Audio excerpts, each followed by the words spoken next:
All right.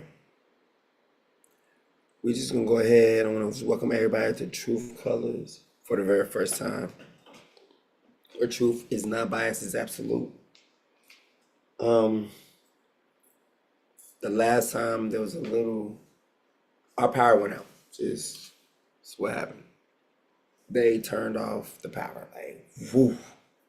Right when we started to get everything good or starting to get things flowing first, the computer was trying to freeze, all that stuff. Then after we got out of that, the computer just froze. It stopped. So I'm gonna go ahead and hit the intro right now. I'm just doing the greetings right now. And yeah, I'm gonna see how I can make this short and sweet. Because after I do this, things are about to start happening even more rapidly and fast. People are not gonna understand how things are picking up so quickly. But people will see that the time is going. Like the Father told me, he said, whatever happens, happens. So by Trump getting to the office, the second time, instead of staying in the full term out the first time, whatever's going to happen is going to happen.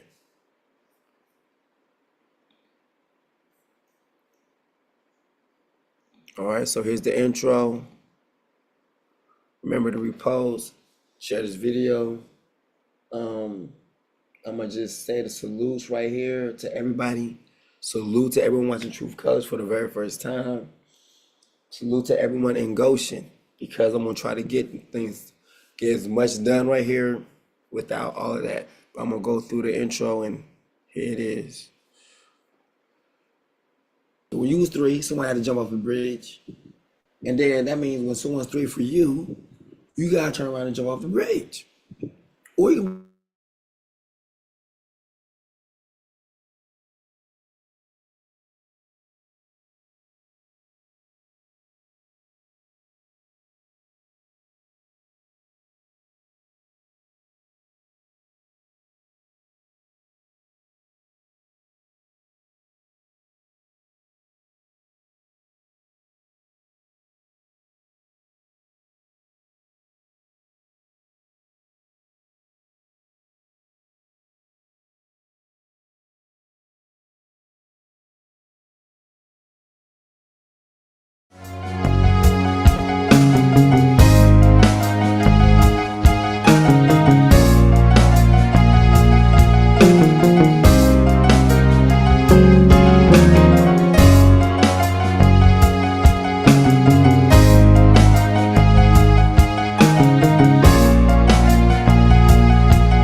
other Psalms.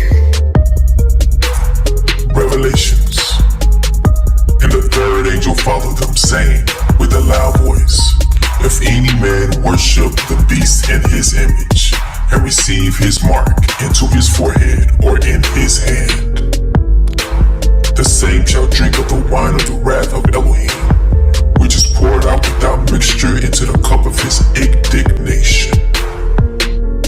And he shall be tormented with fire and brimstone in the presence of the holy angels and in the presence of the Lamb. And the smoke of their torment ascendeth up forever and ever. And they have no rest day nor night who worship the beast in his image, and whosoever receiveth the mark of his name. Satan cast into the lake of fire. And the devil that deceived them was cast into the lake of fire and brimstone, where the beast and the false prophet are, and they shall be tormented day and night forever and ever. The great white throne. And I saw a great white throne, and him that sat on it, from whose face the earth and the heaven fled away, and there was found no place for them. And I saw the dead, small and great, stand before Elohim, and the books were open, and another book was open, which was in the book of life. And the dead were judged out of those things which were written in the books, according to their works. the sea gave up the dead which were in it, and death and hell delivered up the dead which were in them, and they were judged, every man according to their works, and death and hell were cast into the lake of fire. This is the second death, and whosoever was not found written in the book of life was cast into the lake of fire. But I will tell you what will happen to cowards and to everyone who is unfaithful or dirty-minded or who murders or is sexually immoral or uses witchcraft or worships idols or tell lies. They will be thrown into that lake of fire and burning sulfur. This is the second death.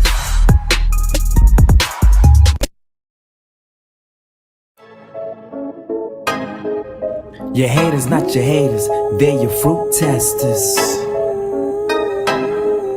Your haters, not your haters, they're your fruit testers. Hey, Yahuwah says we your haters, not your haters, they're your fruit testers. Multitude like the haters, not your haters, they're your fruit. Beats by other songs.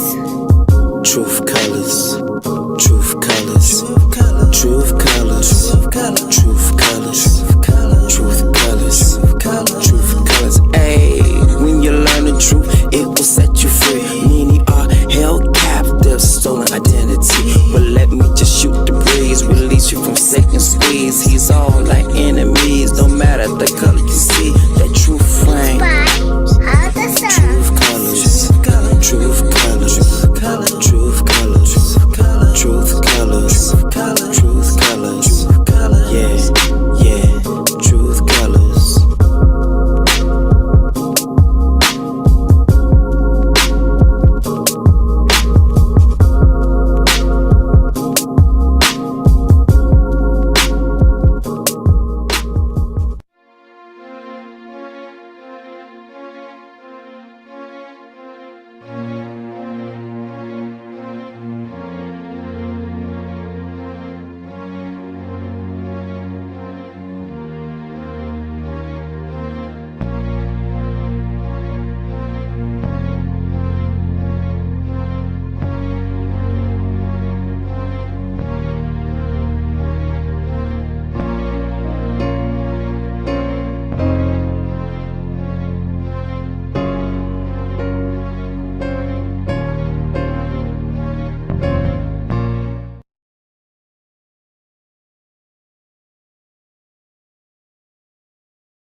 All right. Greetings in my name. My name is King Heart of Psalms, or K-Hop.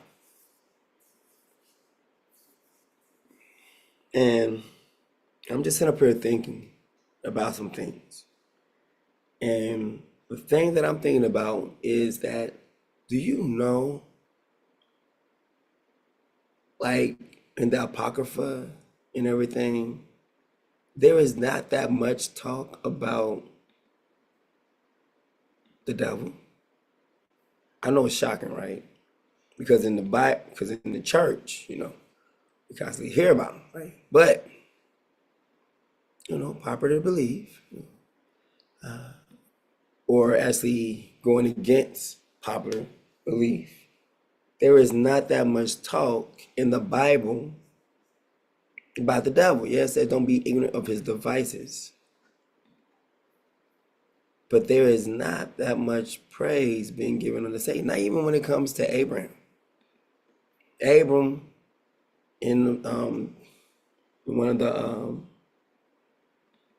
the apocryphas, which just pretty much means a forbidden book. And watch who forbid it. It was the church, right?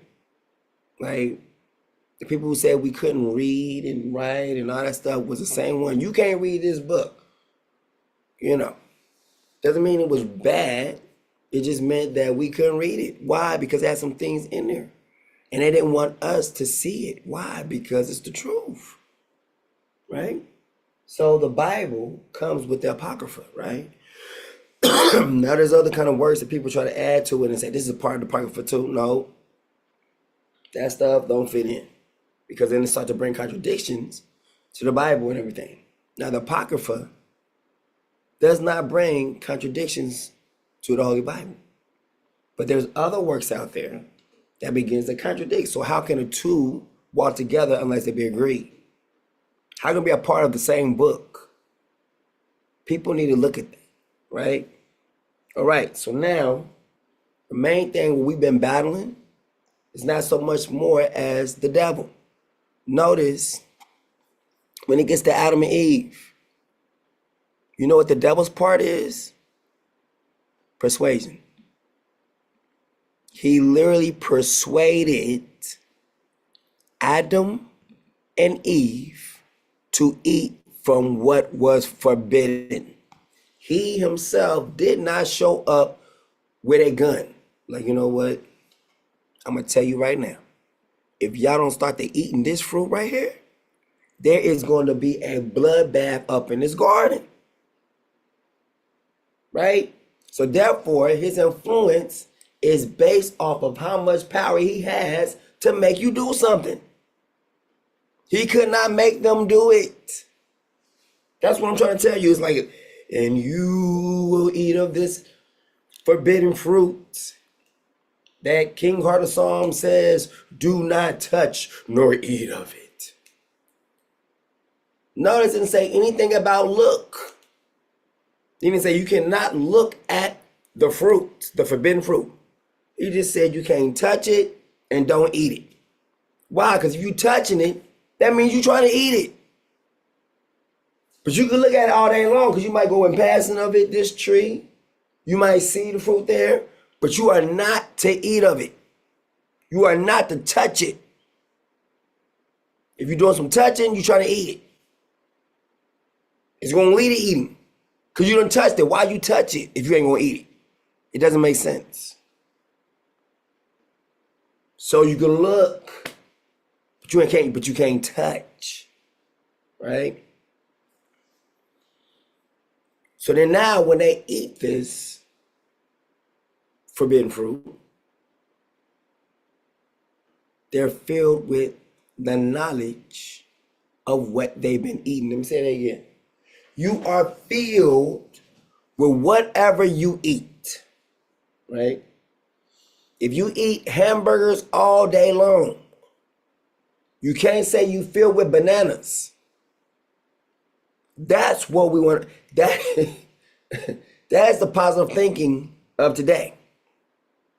You got a whole bunch of hamburgers inside of you. And then he says, I am a banana. I am a banana. You just got through consuming beef all week long. But in your mind, because it's in your mind, you feel like it, I'm a banana, you're going to call yourself a banana. That is what positive thinking is today.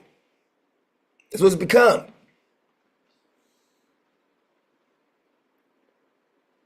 They were filled with the knowledge of the tree of knowledge of good and evil. Now, the tree of knowledge of good and evil was not for them to eat at all. So whatever knowledge of good that the knowledge of that the tree of knowledge of good and evil had, that knowledge of being good was forbidden. Oh, I love that one. The knowledge of being evil, of how to be evil, was forbidden. Watch this. The knowledge of how to be good was forbidden. The knowledge of how to be bad was forbidden. Let that sink in. All right. After they ate it, they became one with that tree, with the knowledge of good and evil. This is what we still battle today. Our own knowledge versus the knowledge of the Bible. It's always us, what we think, what we want, what we feel.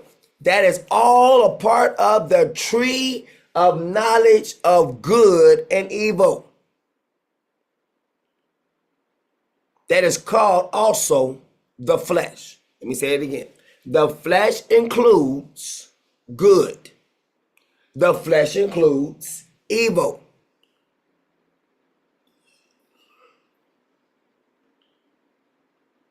But it says, walk by the Spirit, you will not fulfill the lust, watch this, of the flesh. What's the lust of the flesh?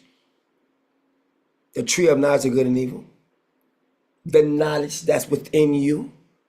The knowledge and the power that comes from within. That's the same thing as being uncircumcised. It is. Because if mankind comes after Adam and Eve, who ate from the tree of knowledge of good and evil, that means the tree of knowledge of good and evil is flowing in them. It's flowing in them. Shalom family. It's flowing in them. It is definitely flowing in them. Flowing in them and out of them. So the tree of knowledge of good and evil is what we battle every day. Notice Satan has no part in that. The only part he has in it, is the gift of persuasion. He persuaded them. He led them down that path. He guided them there. Look, they was already there. Hey, don't it look good? He just put a persuasion. He lived out there 45, 60, sold. That's all he did.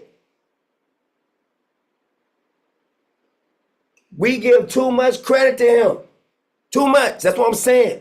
The Bible don't give that much credit to him. Abraham, their ancestors, did not give that much credit to Satan. They looked at him almost like a nosy neighbor. That's how Satan was. Get out of here, Satan. And they kept moving. He was like a dog to them. You don't ever see like, oh my goodness. Woo! He's out there. I need an AK-47. What's that? Bring it. What? He out there. Who? Satan. But the church, that's what I'm trying to tell you.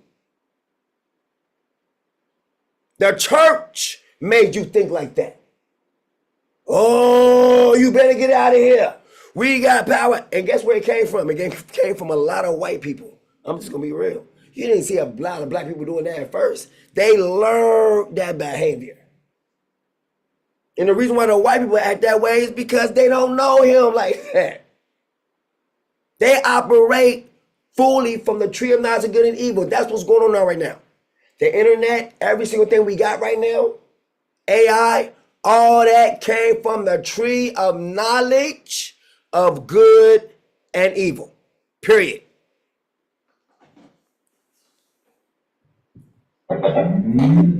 Now mankind. Bluetooth connected. Thank you. Now mankind is battling himself.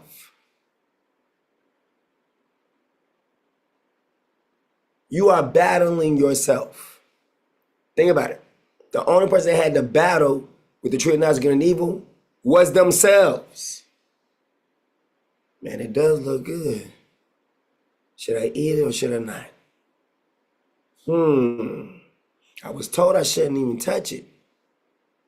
But the way this serpent is speaking right here, boy, I'm missing out on life. What is the devil doing? He ain't sitting up here holding a gun to your head. He is using persuasion. It's the same thing you go to the store. You know what? I need some pillows. Ooh, it's a little pricey. I don't know if I want that one right there.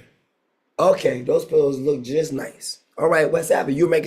You're looking at situations. You're evaluating, and you're going to see if you want this or not. That was it. He provided another option. Watch this. There was no options at first. It was told, do not eat. That's not an option. That option has been closed. That door's been closed, but Satan came through like, hey, I'm the repairman. I know this door was broke, but I'm going to come here and help you reopen it, okay? It's never been opened before, but I'm going to help you open it, okay? And I'm going to help you with persuasion. Don't it look good? See, look, reason why he don't want you to eat that, because he want to have all the fun and want to leave you out there, you know what I'm saying, just only listen to him, you know? Like who he think he is, right? Like he the creator or something, right? But don't you look like him? Right? Don't you look like the creator? I mean, look at him, right? He comes out in the cool of the day. Look at him. You and Adam. Y'all both look like your creator, right? So the very same thing that he has, you can have it. And watch this. Once you get it, you don't need him no more. You can be your own God, right? Ain't nobody got to say and tell you what to do. So what? He created you.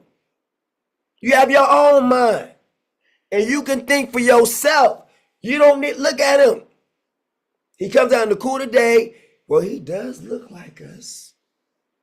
Well, yeah, I mean, but if you eat from this tree right here, that he himself is probably eating from, that's why he got the knowledge of good and evil inside of him, and telling you not to do this.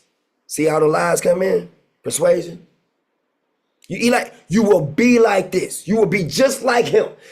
Now look how it makes sense. He compared them because the Messiah is coming down. The creator is coming down like his image, what he created.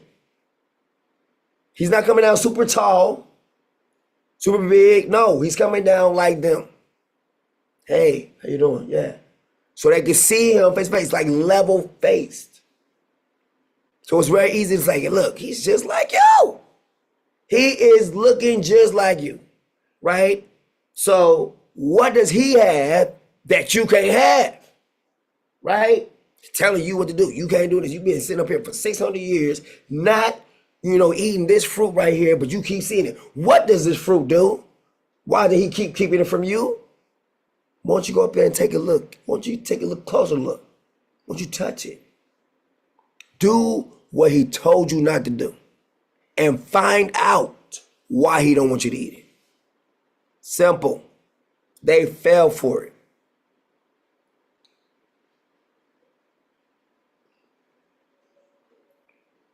Eating from the tree of knowledge of good and evil was a power grab.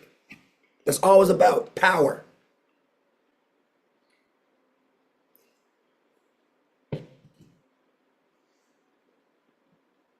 He knew he could have access to the souls of the people if he can get them to disobey their creator's word, which now creates a hack in the system. That doesn't come from me.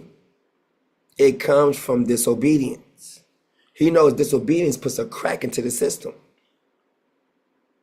And that crack has been into the system ever since.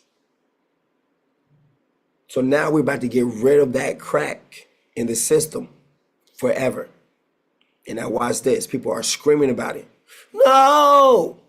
Don't close the bridge. Don't bring forth healing in this area. No, leave it all. I want to be able to think. I want to be able to do this. I don't want to be told to do it. That's what's going on. Think about it. The creator never ever got what he wanted. Think about it. So for all of creation, the one who created mankind never ever got what he wanted. Never. He wanted his creation to obey without ever rebelling. Ever. Not one instance. That has never happened. So that's what he's going for now. True perfection. Satan came in and took over what he created. by persuasion. Can anybody please elaborate? Please, Rochelle, if you there, please, somebody.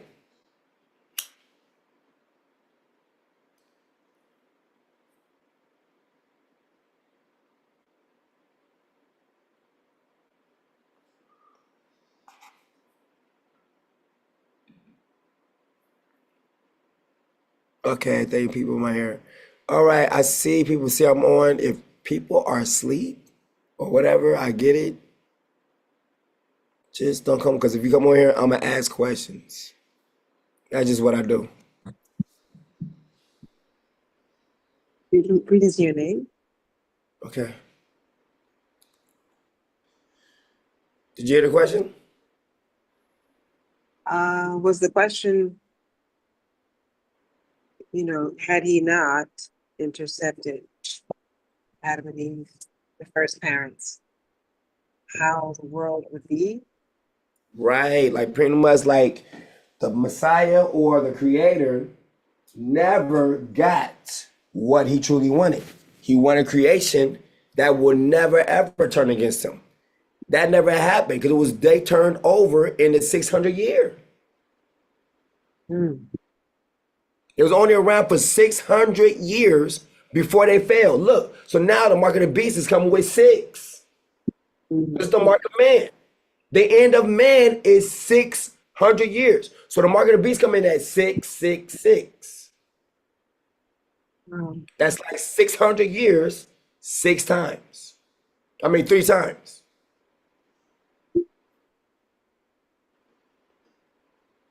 Well, I know it's definitely, everyone knows it's caused devastation, great devastation in the world.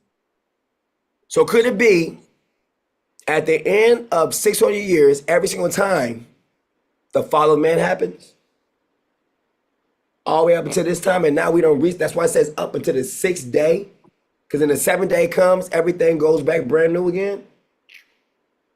It completes it, like the 6th thing is completed, and then in the 8th, boom, everything is brand new. So it's like, I'm looking at this. It took 600 years before they fell. And then look how the mark of the beast is 666, which is the number of man. The number of man is number 6. Why? Because that is literally the year when man fell, the 600 year. That's powerful. He falls in the same kind of sequence the day that he was created on day 6 in the 600 years creation. Wow. It's powerful. That is powerful. That's why he chose 666. It's a reminder of the fall of man, of Adam and Eve. That is powerful. And then he marks you with it in his name. Like, I'm the one who caused them to fall. And I'm about to cause you to fall too. And they was at 600 years. Yours is less than that. Look how easy it was to get you. At least it took me 600 years to get them. It took me less than that for you. That is literally mockery. Anyone who takes the mark of the beast have literally marked or mocked their own life existence. That's why they go away. You just mocked yourself. You ain't mocking me. You mocking your own life. Anyone take the mark of the beast is killing themselves. It's suicide. You are mocking yourself with 600 years, 6 times. 600 years, 600 years, 600. You fucking yourself the fall of man 6 times. What Adam and Eve did is put on you 6 times. Put on you 3 times. 6, 6, 6. Goodness. That is powerful. Why wasn't it the 700 year? Nope. It was the 600 year. In 600 years, after the 600, why in the 600 years, that's when they fell. It is like, it said Adam and Eve, 600 years. Boom. That's when they fell. In the 600th year.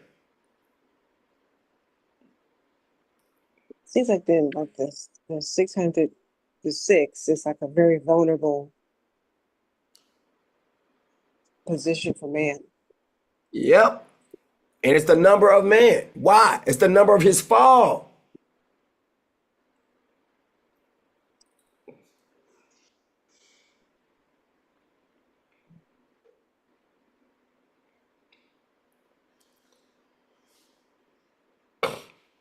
But man always leans to their own understanding. The own understanding is literally the tree of knowledge of good and evil. Meaning what? They always revert back to what is the core of them, which is your own thoughts, your own imaginations, your own things. Everything is your. At first, it was not that. It was always obey. He told Adam to till the ground.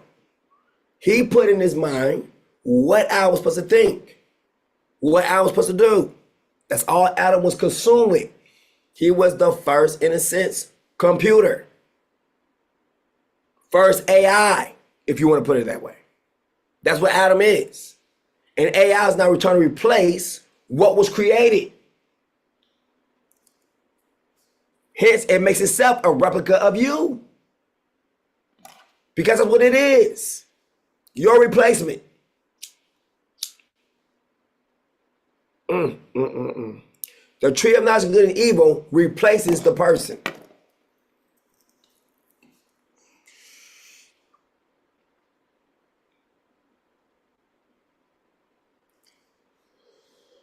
You're walking around holding its knowledge, carrying its understanding.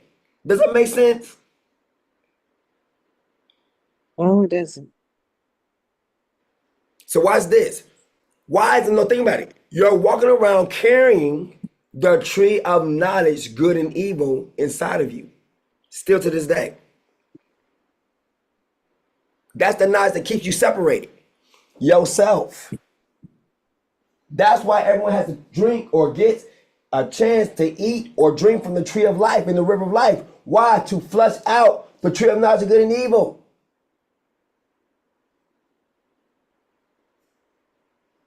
All of our bad habits come from the tree of knowledge of good and evil.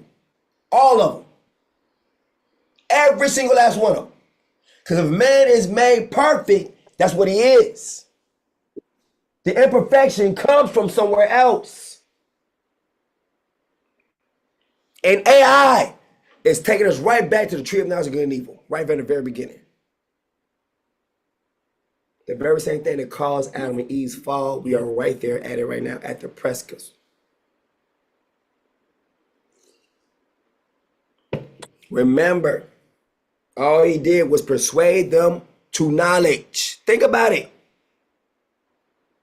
He persuaded them towards higher learning, higher understanding. Now we get to what? The Illuminati. Want to know where they knowledge come from? The tree of knowledge of good and evil. Every single occultic book ever written is from the tree of knowledge of good and evil.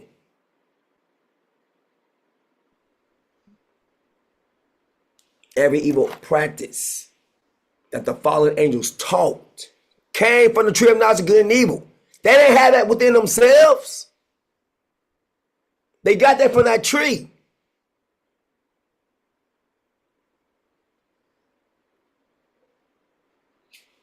So this person taught man how to do this. This person taught man how to do that. This person taught them, all these watchers.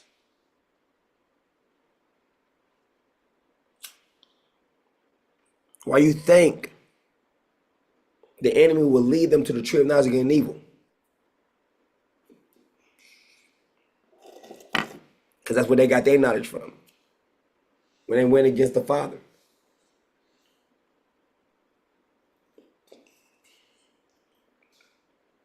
Notice how it wasn't forbidden for them to eat. Only mankind. Think about this.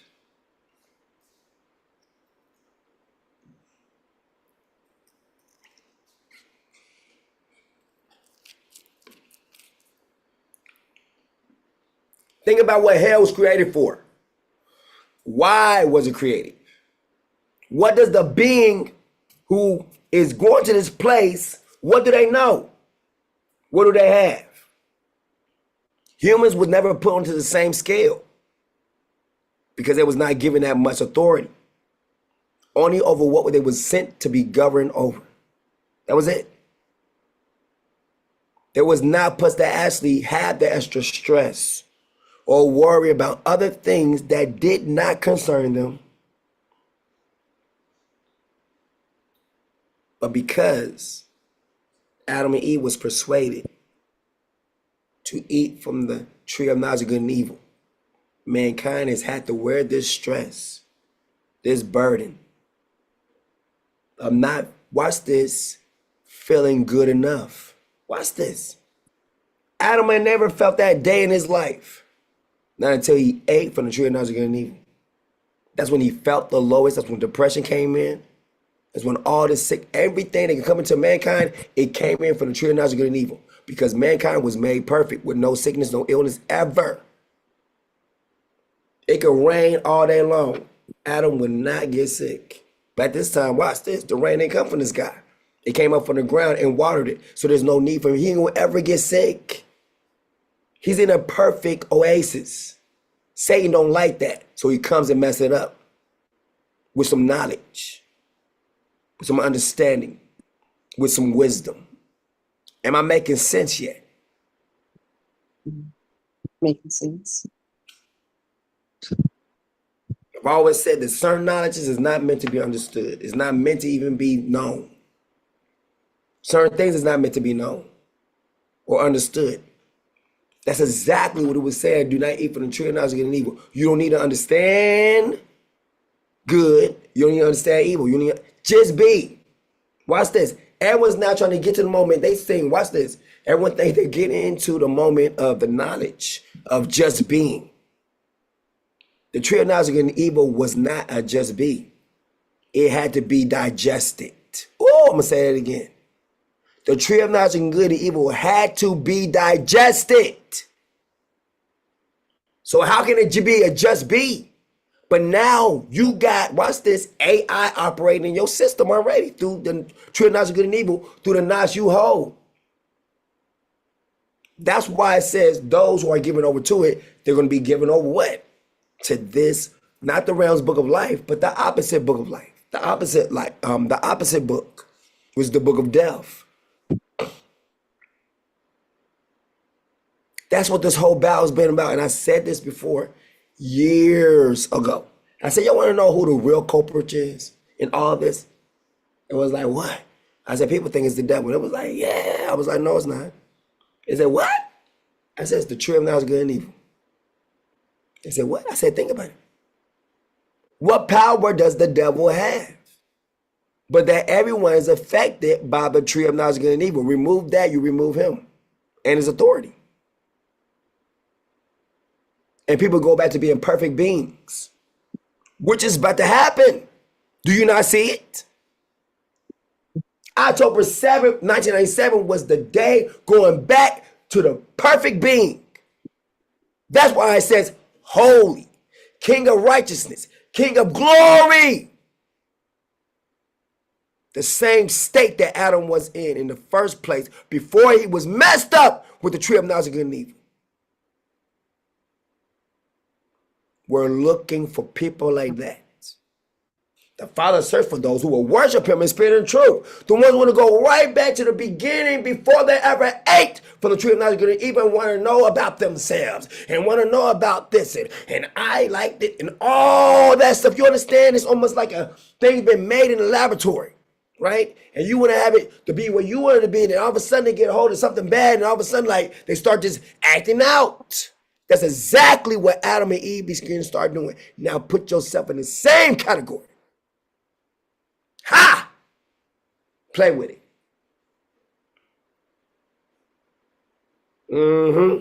Man was never taught to worry. You learned that from the tree of knowledge of good and evil. Oh, I love it. I love it.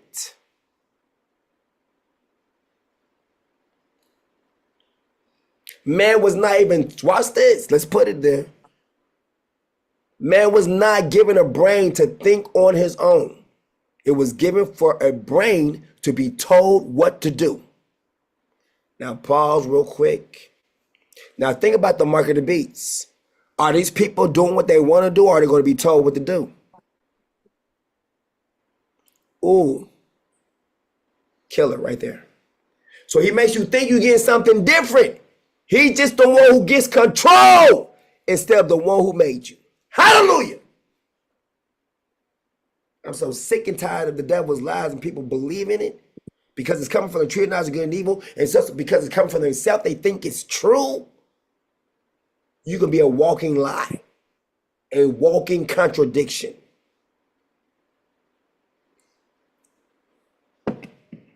Can we elaborate? Rachel, it's just me and you right now. I didn't even really go online. I didn't even go. Do you notice I didn't even go to Facebook and share it in other groups? You saw that, right? I did not even share it in no groups. You would just No, have to see it. I didn't notice. No, Right, because you're I didn't share it in no groups. None. I have not even went on there like, Goshen, I'm live. I didn't even do that. okay. I see what you say. That part.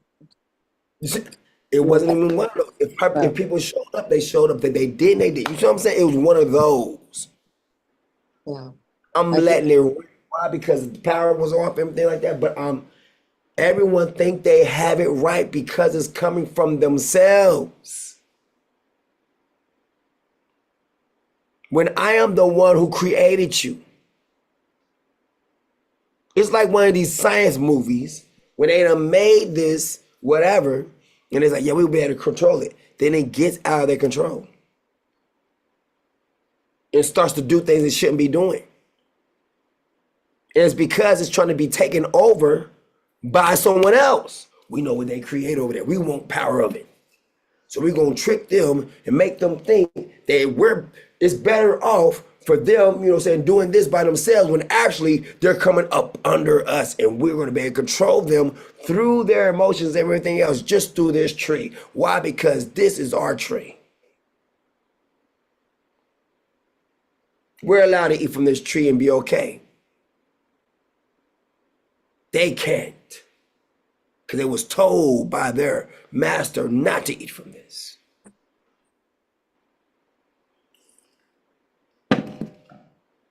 Do you see what I'm saying? Mm-hmm. Is not man the youngest on all the earth? Everything that's created?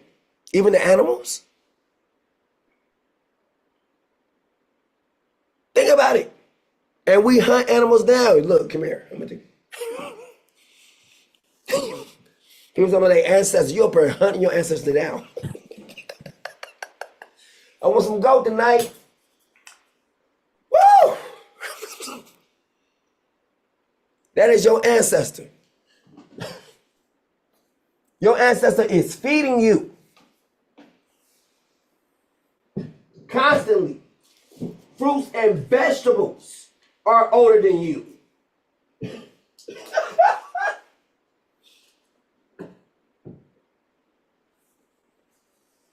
The trees are older than you. The waters are older than you. You are swimming in your ancestors. Every single time you jump into the water, you go take a shower. You swimming, taking a shower with the ancestors. Oh my goodness, it's older than you.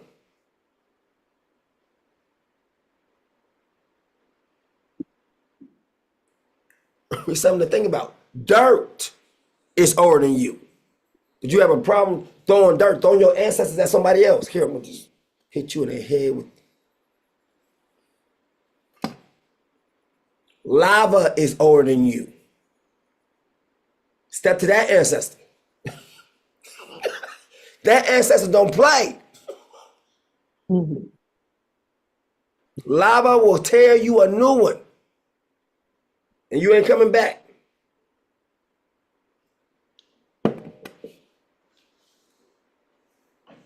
Ain't that crazy though?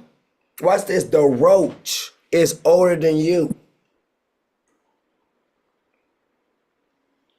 That's an ancestor you don't want in your house because they're always trying to eat up everything. They can never let you have nothing good. That ancestor want everything you got. You want a bowl of pops? I want some too. I decided to jump inside and just start to swim in it. That is nasty. Them ancestors need to go.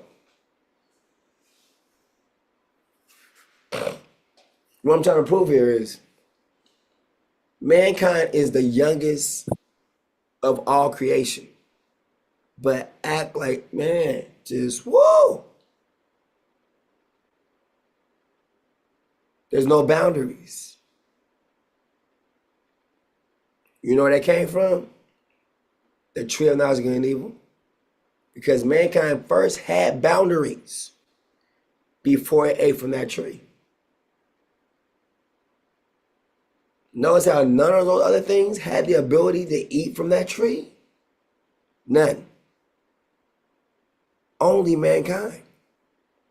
And that is why mankind is out of boundary. We're about to remove that completely, right? Does that make sense? He said we're going to put in the fear of the Lord. Therefore, they can't sin against me ever again.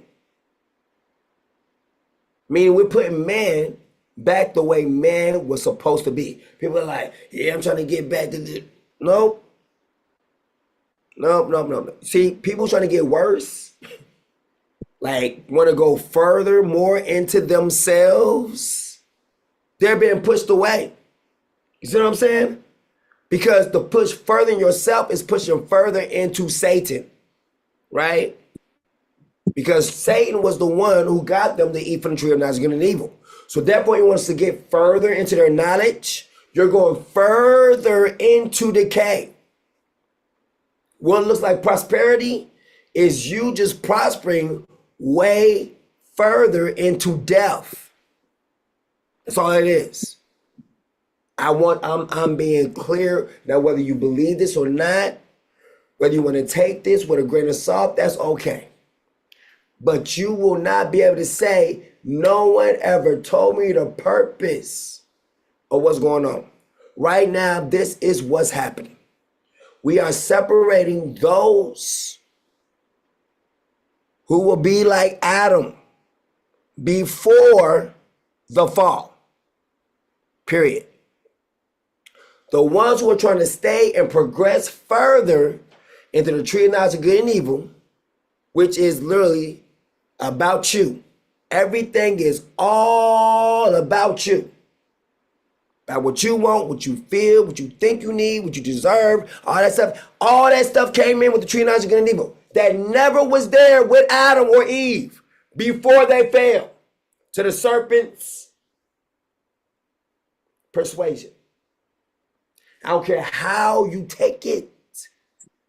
If you feel someone's taking your identity, guess what? It says your identity is found in your creator. So if you want to stay a misfit, stay as a defect, because there's a defect.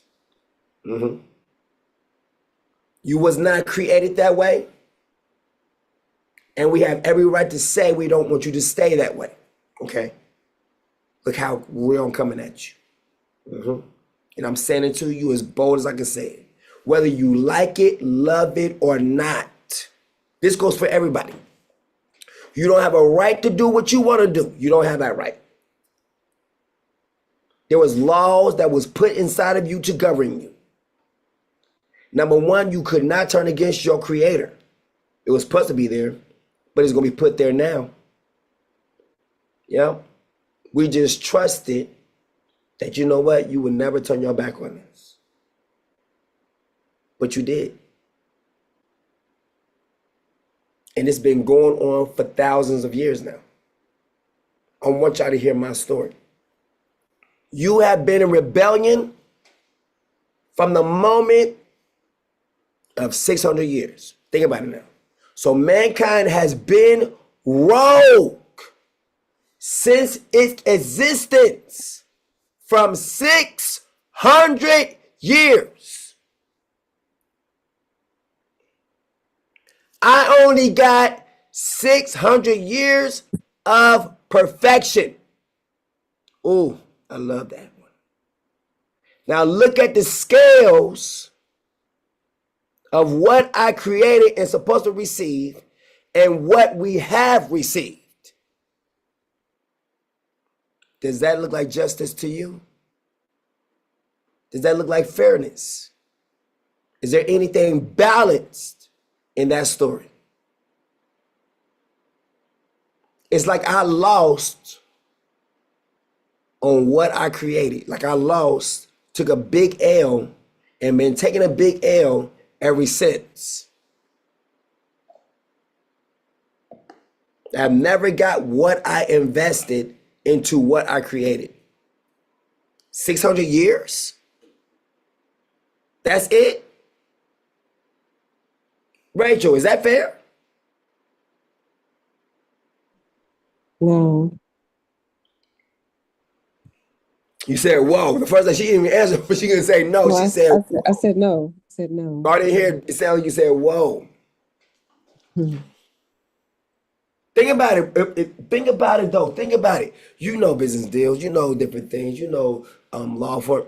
Now, based off of what I said in my case, and I'm literally stacking it up. Am I in a case of being unfair, or what's going on here? Is everything balanced or not? No, there definitely is an imbalance. Mm-hmm. So then, if we bring in the end of the world, does that mean that we're fed up and we done had enough? Because everyone's talking like, we done had enough and we're going to take over. And that's what's going on, right? And we even had enough of mankind just doing what it want to do when it was never created to be that way. Mankind was never created to be the way it is now.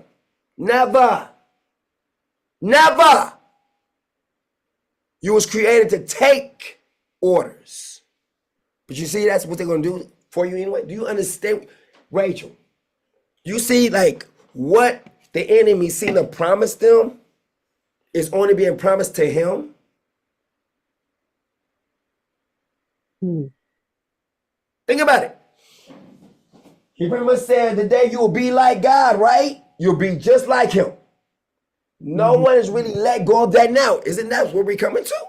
Where everyone's going to be their own God?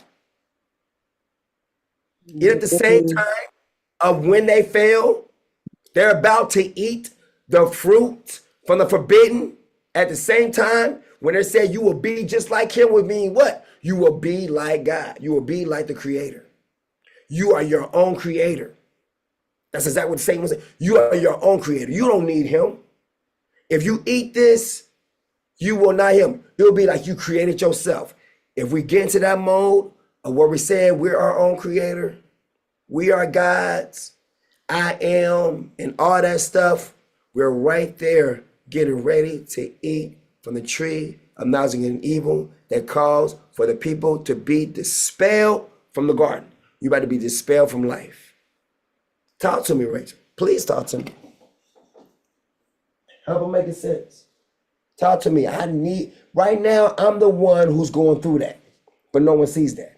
No one. Everyone only sees what they want.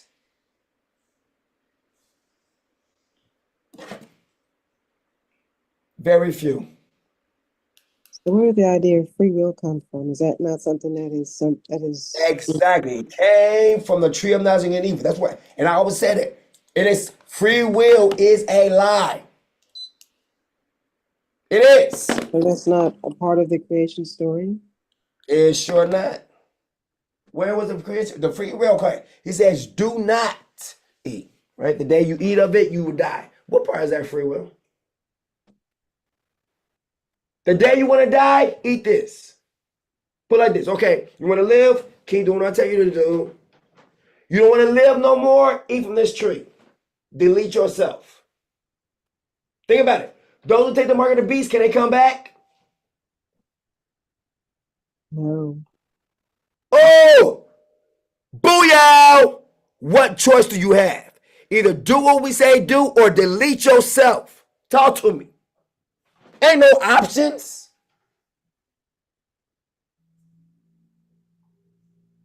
That is a lie. And I keep saying it. And people got a problem with me when I say that. But tell me what I said. It says do or die. It's the same thing with a factory. Hold on. It's no difference than a factory. When they make a toy, it's either good or it's in defect. Which one is it?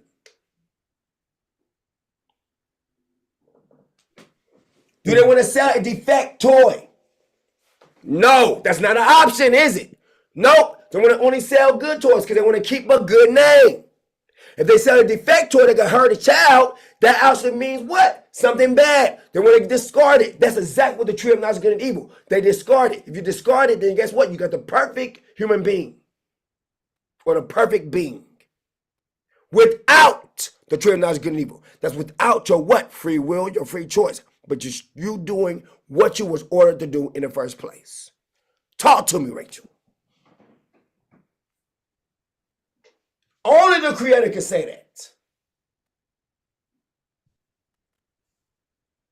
Let's go.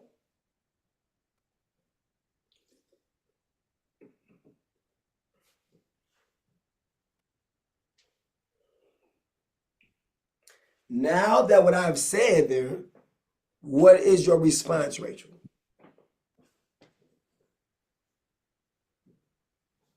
Coming from that standpoint or that viewpoint.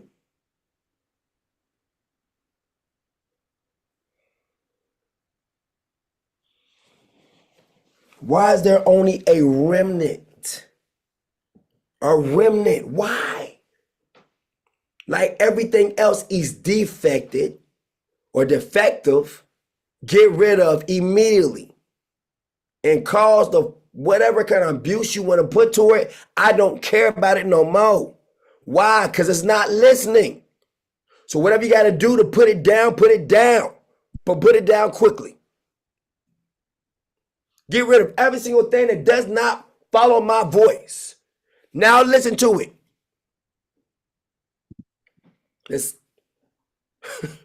Think about it. When something goes wrong in a laboratory, they say put it down or tranquilize it, stop it. They don't ever say, oh yeah, it's free now. Go let it be free in the world. Whoa! No, they don't. We got tons of movies like that. But here I come, and I'm supposed to be different. Are you serious? Please. Y'all better wake up.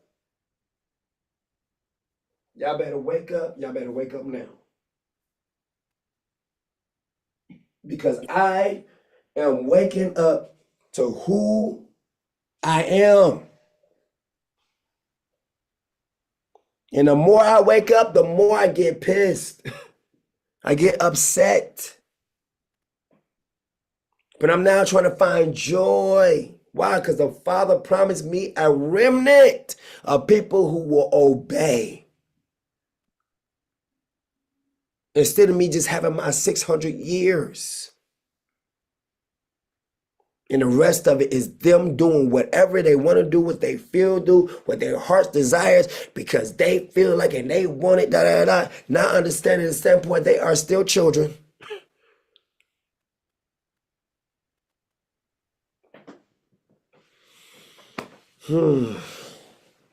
Please say something. If anything I said doesn't make sense, please say it don't make sense.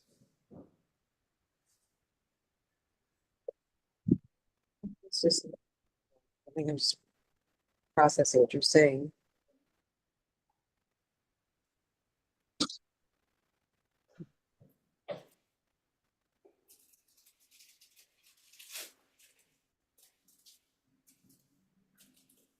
Processing from the standpoint of father or son and daughter. And all of them is children. So father to children.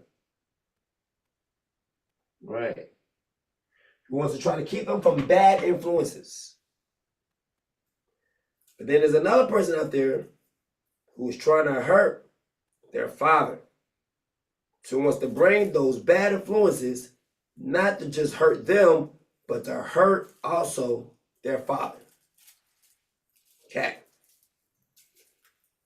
And the father comes back like, wait a minute. At first, the father was welcome. But then this time when he comes, it was all jubilant, happy to see him. This time they hear his voice. What he has created is now running from him. I mean, hold up. Hello, y'all usually right here in the garden when I left you. We ran from you, Adam. Where are you? We heard your voice and we ran from you. Now hold up. The Creator knows one thing. I'm perfect. So I know ain't nothing in me that's evil, causing things. So that's not in you to run away. Unless, watch this, you're against me. When you're for me, you run towards me. When you're against me, you run from me. Do you understand that? When you're for me, you run to me. When you're against me, you run from me. So I can tell how a person is by how they move. Number one, based off of Adam and Eve, okay? This is what I use. Now people might say something different, whatever it is, da-da-da. I'm telling people based off of me bearing testimony. See, my testimony is not just for 97, okay? The testimony of October 7th, 1997 takes you back to the garden. Hello?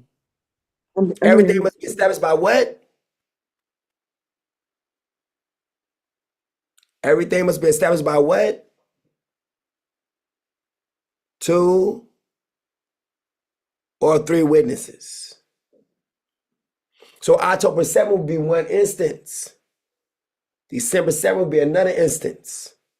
But those instances are standing for those instances. It's got to be some other instances that's coming in.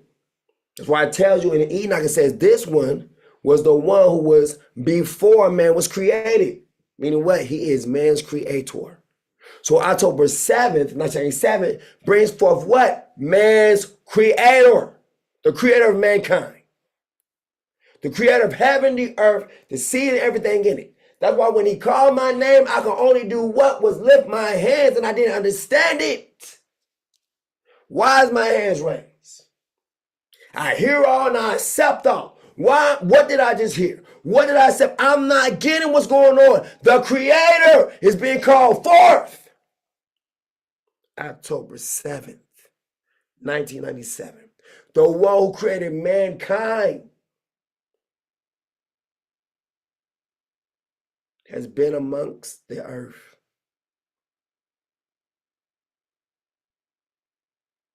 All this time. And then the Father reveals him on that day. I want to understand what that day is. But that day is the announcing of Adam and Eve's creator.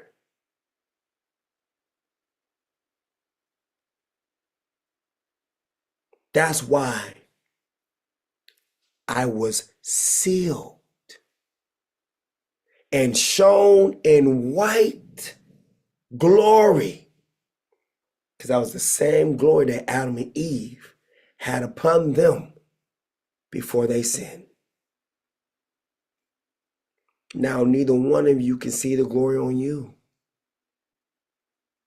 You can't see it. But one day, you will be sealed. And that seal is the same seal that Adam and Eve had on them before they decided to fall. They decided to suicide themselves. Apart from me, you can do nothing but die. Because I'm everlasting life. Those who listen to me have life. Those who don't, you don't have life.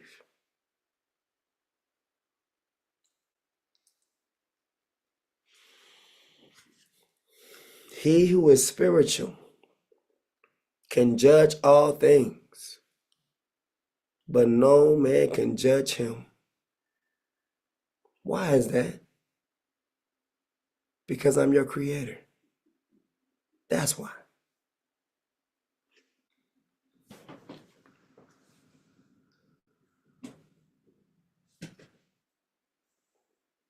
And when people try to put the shoe on the other foot, It's the same thing like Adam and Eve trying to come at me. Like, well, how does that match? It don't fit. I created you. You didn't create me.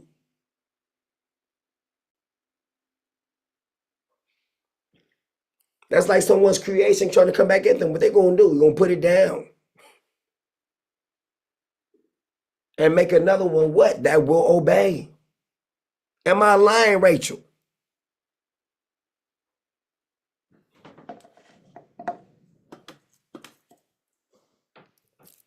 Hello? Are you still processing what I'm saying?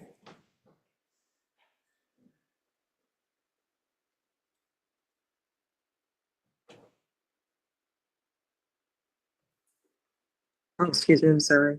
I didn't realize it was on mute. No, I responded no. Don't that make sense? It makes so much sense, don't it? Mhm.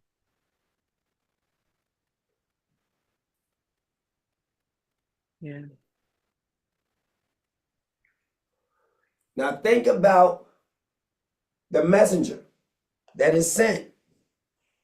Does it talk about anything like, well, you know what I'm saying? Well, this, or is it talking about, you know what I'm saying, that this is going to be the end?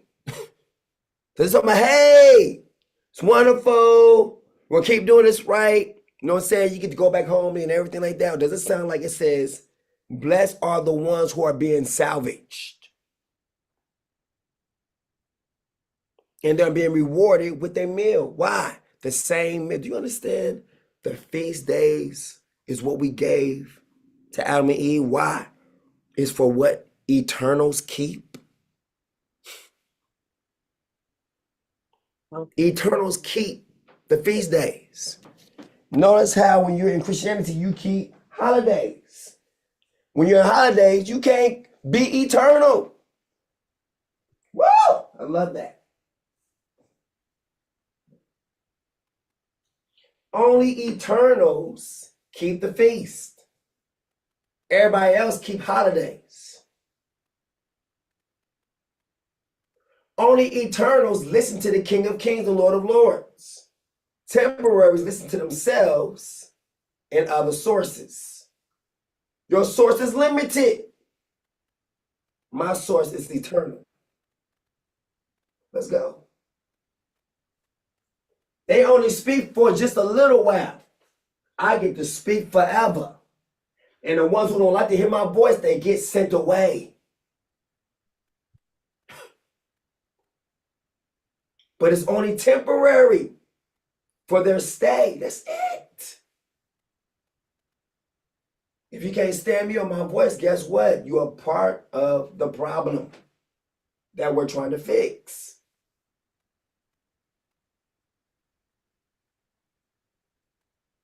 You think white people gonna want black people over them? No. Guess what? As a problem we gotta fix.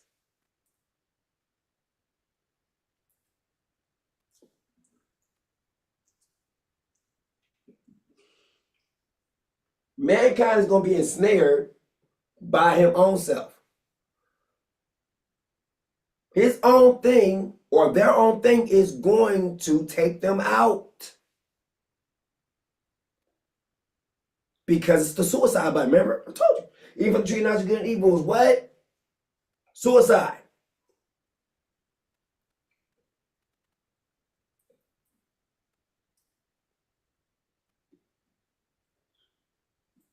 Notice how when they came back to the garden, when they ushered out the garden after that, Rachel, Yeah, it wasn't too long after. that same day, the same hour, as soon as they did it, they came back, they had something was garden. They was ushered out. Once they came in and I made judgment, right? When it came back, I made judgment on both. But I started first with the influencer, which was what? The serpent. Do you know that same judgment I made on him then carries on into the afterlife?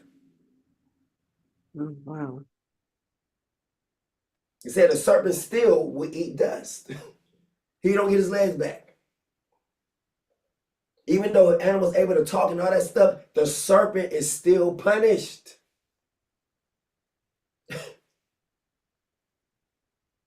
Because think about it. Look how long it takes me to get back what I lost. Think about it. Think about it now. I have only had my creation for 600 years. That's it.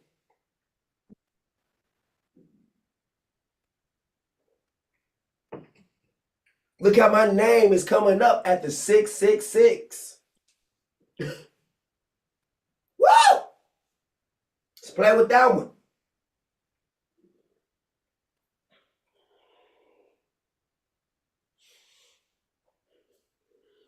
I know when Chris get all this, he be like, oh my goodness, this one is it. This is that fire. Think about it. Look how real and raw I am coming. But I am very respectful at the same time. Like loving, understanding, like a father would be. At the same time, stern about what I'm saying.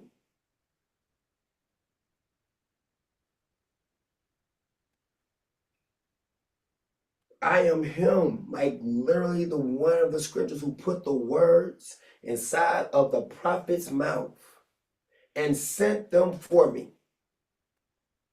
And just like I said, I will be coming in the flesh, here I am. He is the visible of the invisible. I am the clone of my real self.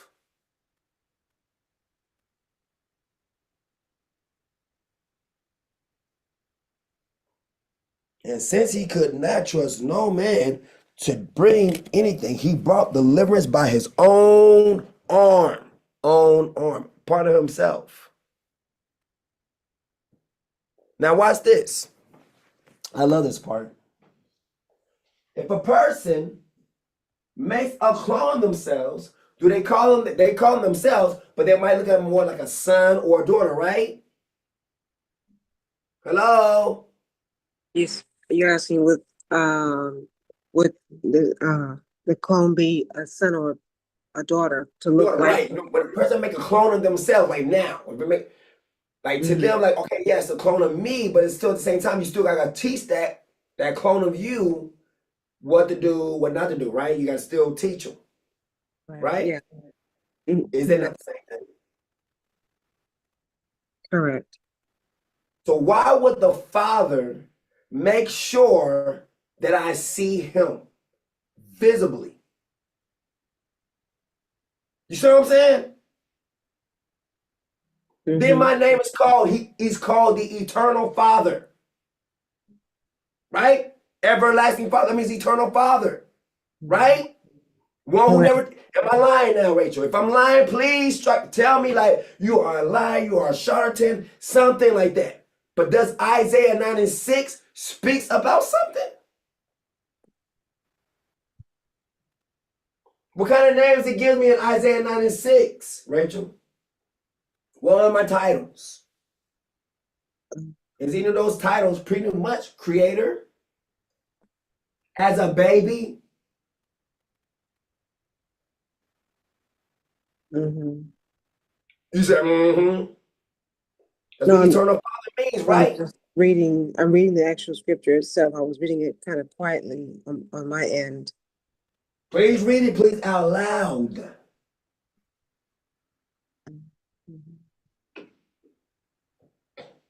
It says here, Isaiah 90.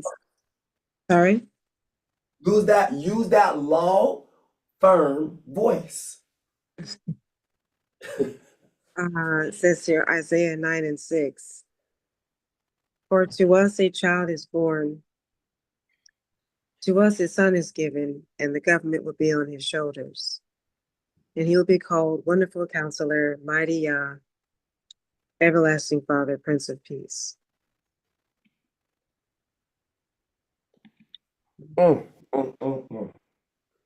All my titles as Creator, Son, and Holy Spirit, all of it in one. The Holy Spirit is called the Redeemer, literally, in the Bible. My Redeemer lives. What's that? That's the Holy Spirit. Then the Father comes and shows me up as I am, the Holy Spirit. October 7th, 1997. Look, son, this is not your real identity. Here's your real identity when you stand before me.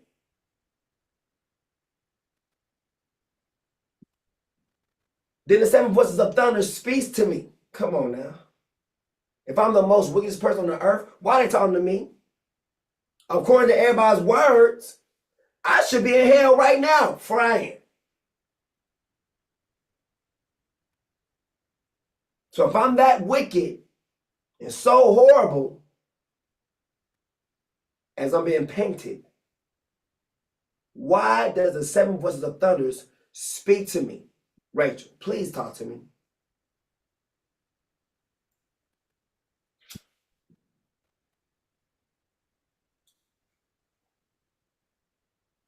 All the seven voices of the Lord speak to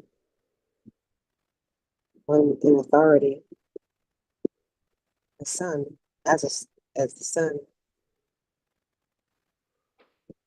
They will only speak to what governs them. The one who has authority to speak some things into the earth. Like the same authority that Adam was given from the beginning, right? Mm-hmm. That's what people miss. Adam had that same authority from the beginning, but he gave it up with the tree of knowledge of good and evil by eating it. And the serpent knew it.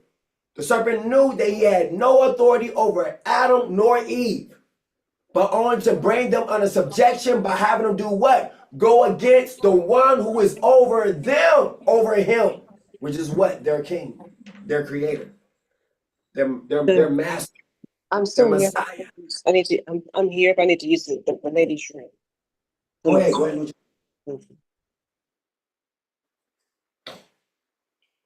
So I hope y'all understand this. I'm trying to come at a different angle. You're trying to understand this. All right, October 7th, 1997. October 7th, 1997. I, who is called the Prince or the branch, before I was even born to the earth, my name has always been Heart of Psalms. That's Hear.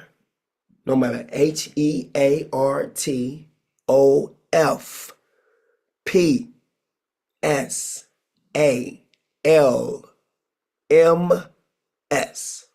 That's gonna be for YouTube and all that. We're gonna be trying to do my little capitalization. Most of the time they always get it wrong. They always say art of song. Unless I literally over pronunciate my words, I even fool AI all the time. And I just be speaking regular. I don't even doing nothing on purpose. It's just like the word says. My voice in itself sometimes can act in a scrambler mode. It can scramble even the electrician. So it don't matter if they try to make everything so high tech, whatever, they try to catch every single syllable, whatnot. My mouth inside of itself, because I am creator, and AI and all that stuff will come from my knowledge, my understanding, right? Because I made the tree of knowledge of good and evil. Come on now. Let's put that out there. All right. So that means all that stuff will come from me. I create good. I create evil. That's what the word says. All right. So therefore, AI is still up under me. My words be going sometimes. You don't even catch. I be watching. I be like, you did not get that one right there, boy. It be missing a whole bunch of things. Some of my songs be messed up. And I know sometimes people might even be thinking, I'm going to be doing a joke. Guess what? You still showing forth the words of scramble. So keep doing that, clown. You keep making my word true. With stammering lips, I will speak to this person, speak to these people. Now, that's even also to the Gentiles. Because the words y'all be writing my words up there, it be stammering. So if you know how to type, 50 words per minute or whatever, you messing up. Your closed captions are closed.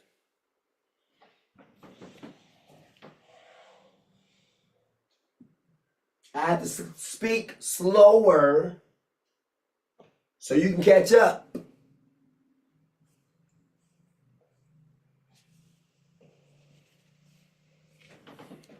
But I have my own Enoch, the same Enoch who wrote his own book, whom many people are fascinated with, even in the government.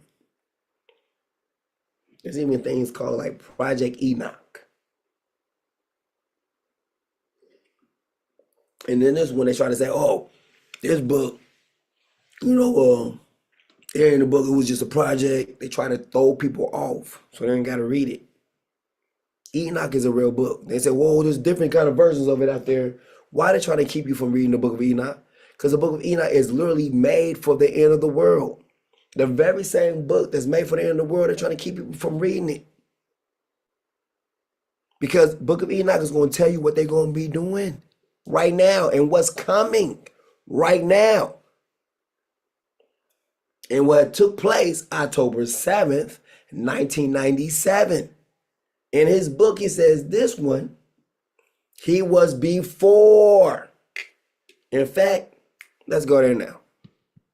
So you can see what our own Chris, it said that and Enoch was not, for a king heart of Psalms took him. You know why? He pleased me. That means I gave him the ability to go back invisible. He came into the kingdom. The kingdom is one of invisible. The invisible creator. The invisible father. He is the image of the invisible. Doesn't mean he's not there. It just means you can't see him. So then he puts me out here so you can see him. Invisible form. He made sure that I saw him. So I could see like, oh. I was almost shocked. I was like, so I can imagine how a clone will look to the one they been cloned from. You be looking like, think you got your own thing, and then you look at him like, what? We got the same face. Everything is the same. I thought I was looking into a mirror. It was shocking. I was like, okay. So in my mind, I was thinking like, maybe he does change the way he looks to everybody. Because the way I hear in the church, everybody talking about they done saw him. So I was like, I saw him today too. And he looked like me. So maybe that's why everyone be like, he white, he black, he purple. You know. That's what I was thinking. But I was wrong. No, he looked like me because we are one. I am literally his son. I am literally a clone, if you will, of him. That's why I'm in the Bible like, I am the Lord. You address me as I am the Lord. Take off your shoes for your stand on holy ground. All this stuff makes sense. All right, here it is. It's Enoch, and we are dealing with October 7th. Chapter 46. There beheld the Ancient of Days, whose head was like white wool, and with him another, whose countenance resembled that of man. His countenance was full of grace like that of one of the holy angels. See? It's showing for what? That I'm sealed. The seal of God is real. Now watch this. If we go into the scriptures, the seal goes with the hand and the forehead. All right. So October 7th, 1997, the seal in the head and the forehead is done. Therefore, it brings forth the seal. The seal of the hand and the forehead. That's why the mark of the beast, because that means you are done. All right. Finish. Bible verse. It's a biblical thing.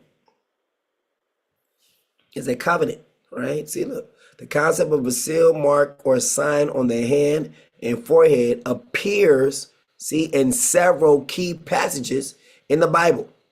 It contrasts the protective, it contrasts the protective seal of God on believers with the mark of the beast, an end time prophecy, and echo symbolic language from the Old Testament law. So now watch this. No one will believe probably in this seal if I never came forth with it in my testimony. So my testimony is to show you that this seal is real.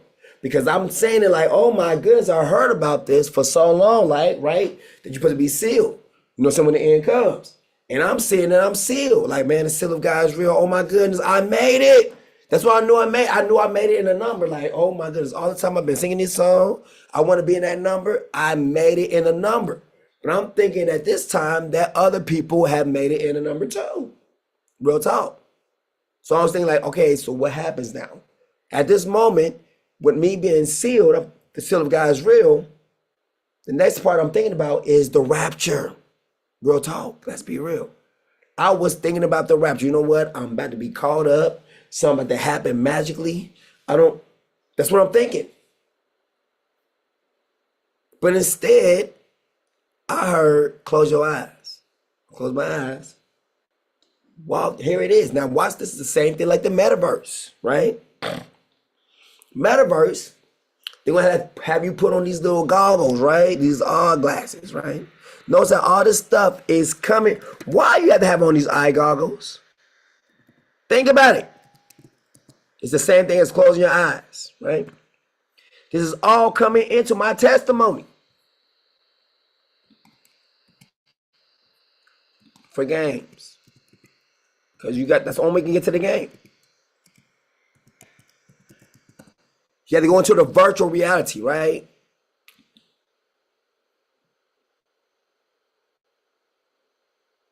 There it is. Look at this. Look. It's the same thing as closing your eyes. So when I was sealed, the seal of God is real. So everyone's wearing right now on their face, when they're playing the games and they're tripping over and everything, like the Father to say, close your eyes and walk to me. No, when I closed my eyes, I was there. I was in a whole nother world. The same thing like what? The metaverse, all right? So now the metaverse is made based off of the same thing where Father told me to close my eyes. Notice how to get to the metaverse, you have to close your eyes. Oh my goodness. You have to have on the right gear in order to play. Look at this. This right here is October 7th, 1997. Let's play with it. Ha! Even their own games is coming from my testimony. You cannot have this without my testimony. Can't happen. Close your eyes. When I close my eyes, what will happen? My Father was standing before me. And we looked alike. So me closing my eyes had me standing before him, just like people are being sent into a metaverse. So that means I was sent somewhere else, but I was right there in my body. You know why? Because I am wonderfully and fearfully made. The Father was showing me he had been with me this whole entire time. They have to escape to a whole nother place. This was coming from within me. Notice I didn't need none of this gear. I didn't have to put this on. I didn't have to have this on. All I had to do was simply close my eyes. And when I closed my eyes, there was my Father within. Difference. But it's the same thing. This is fake. I am the real McCoy. So everyone, now watch this. When you do this, you're trying to be little me's. And it's funny, right? How everyone's been shaped into the image of me anyway. You're being shaped into the image for the beast. But you still got to come like little me. You still have to come as my testimony. This right here, you're coming as my testimony. I hear all and I accept all. October 7th, 1997. They done made a video game and whole concept, metaverse and all that stuff based off of October 7th, 1997. Rachel, are you still there? Please say something.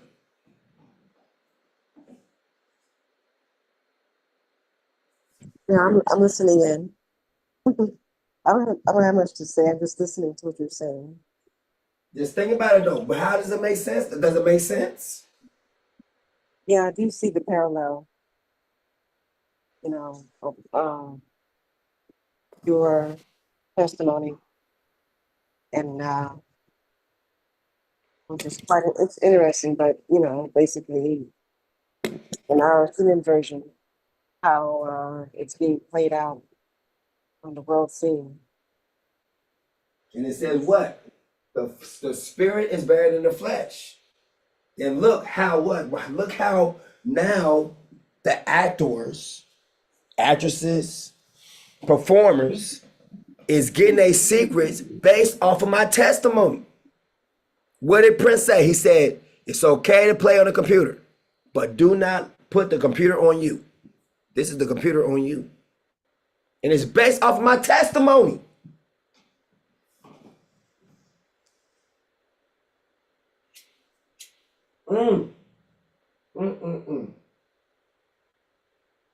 Based off of that, people can see what? That's our creator. I ain't seen one red dime from these goggles or the metaverse. But it's all coming from my testimony. Literally. They got this knowledge from these demons who has my testimony and tell them to do this. Why? Because of my testimony. Because everyone has to come in my image of my testimony at the end. So that lets you know October 7th, 1997 was the end, but not the end. But it was the day of the Lord. Literally. It was the day I seen the Father.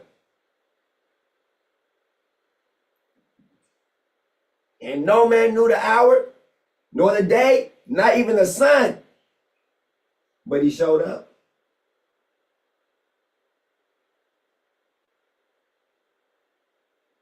Bringing forth everything into an alignment. Now, everyone who follows that alignment will be spared. Those who don't will not. Simple.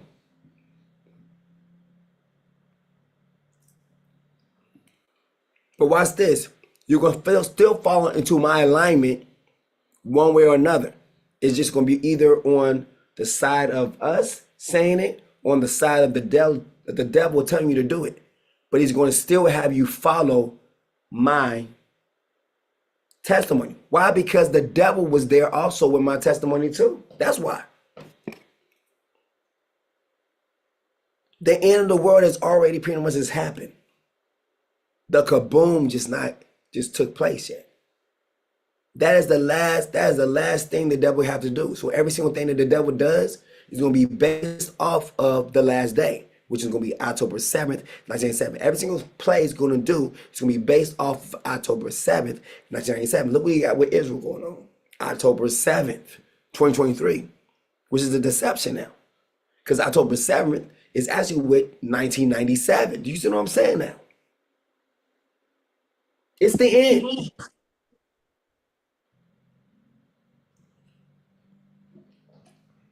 Everything is just playing out. And those same numbers will keep coming up. In movies, you're going to see it. It's been that way since 1988, 89, 75. People start saying like, oh my goodness, King, your testimony is almost in everything. Yes, because I learned that when the scripture says that I am a messenger or an angel who relies on his testimony. I was like, dang, that means also the fallen angels would have to rely on my testimony. Is that not right? Rachel? Correct. So therefore that would mean everything that's fleshly and spiritual would need my testimony to operate. Period.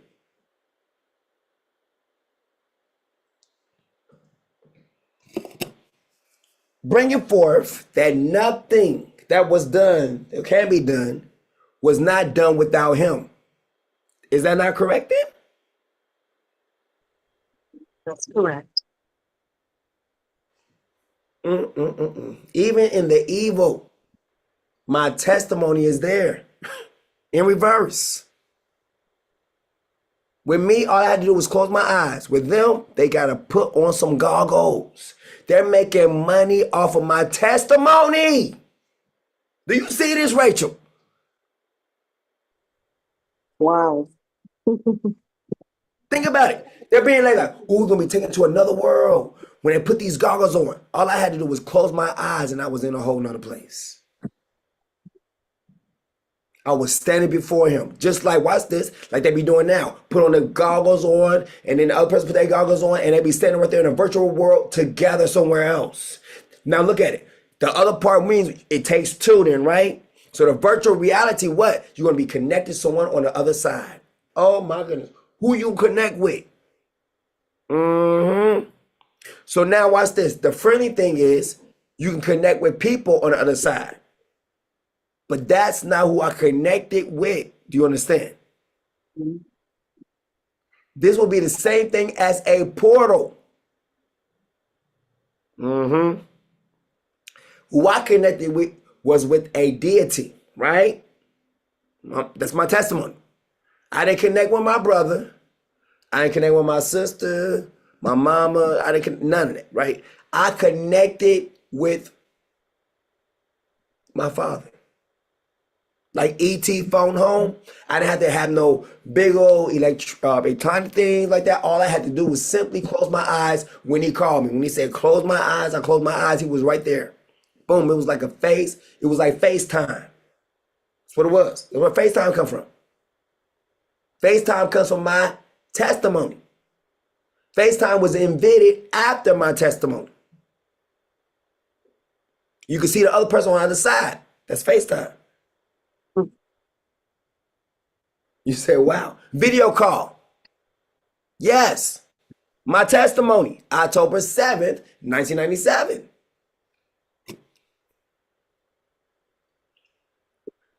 ET phone home.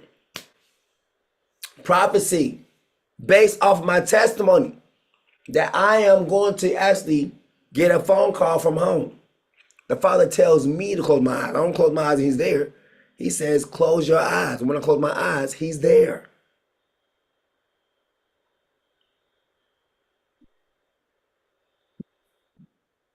That is still amazing to me.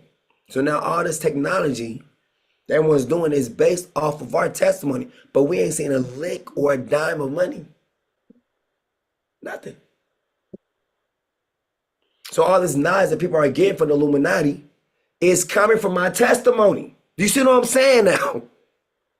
Because they getting these ideas and stuff from demons. Demons who have to rely on my testimony. So therefore people are going to make money based off of my testimony. So, They owe me 10% of every single thing that they ever created on earth. Everything. And even more than that, Ashley. That's why the Father gives it to you. See, do you understand? It's like everything that I've been wrong or been not allowed to obtain, the Father gives it back to me with interest. Like, you know what? You deserve all the glory. What? Think about it. Come on now. Think about it. We got Father, right? Father, my daddy. Father put me on the same category. He's like this. He's like, everyone should worship him, right? That's what he says. Am I lying? that's it. That's what the Father tells everyone to worship his son. Yeah. Why do you think he does that, Rachel?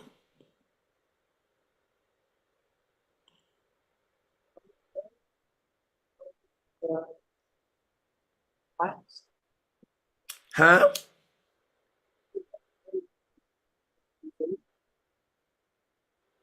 Your voice is coming in and out a little bit. And you gave your life. That's one eternal reason. First, it is your Father. What about being a creator? Yes, that's another eternal reason. That everything that they create comes from him. Yes. Do you see now these goggles is coming from the testimony, right? Correct. Are these goggles for free or are they selling money for them? No, there's a fee to them. There's a price. But have I got any 10% or anything that the high priest is supposed to receive? No, but I don't think that they even realize it. They have no knowledge of understanding that that's Do you see how even worse it gets then? yeah. Because they didn't get it from themselves. They got it from somewhere else. They had to get it from one of these angels. Yeah. They don't even know about that. They're clueless on that as well. Mm-hmm. Mm-mm. No, you're not getting it. When I saw the Father, I saw him, right? I mean, I know I understand everything was there, but it's some kind of entity. That means these people out here are coming in contact with certain entities. So the ones at the top, yeah, but the ones who are right beneath them, like the technicians, Right, they don't know that, right? They going off of what they're saying, but understand that their mantras and everything that they keep in that business is going to be based off of my testimony to keep everything going. Think about it. Did you see the one I did, the video I did yesterday? I'm gonna start playing it right now. Vrilya, what's his name is? You seen that? interesting. Because well, I was saying to myself eventually, if everyone is coming with that divine insight, then how come people are just so evil towards each other and unloving and uncaring? Where's the empathy? It's really self-centered. The love of many will do what? That's cold. Cold. Because watch this. Because love comes from my name. So the more people cut themselves off of my name, the more love leaves. And it's not the love of the world, it's the love of what the Father has, right? So the Father's love is the love for his son. But look how the son has been mistreated all this time. Only got how much from my own creation? 600 years worth, right? Correct. How much time did y'all get versus me? Let's be real. Even in the midst of the ones that I chosen for my own kind, called Israel or Judah at this time, what did I get from y'all? And I chose y'all even more out of everyone else on the earth. What did I get in return? There was rejection. Mm-hmm. The same thing like with Adam and Eve eventually, right? So that's what we notice. No matter, it's a little bit of time. Sooner or later, it's going to have a rejection to it. That is something in y'all, not in us. Y'all get tired quickly, whatever it is. So, think about it. Only the ones who are worthy to receive the fear of King Arthur's Psalms are the ones who live. Period. The ones who don't, they might be spared, but then they're made what? Servants, made to serve the name.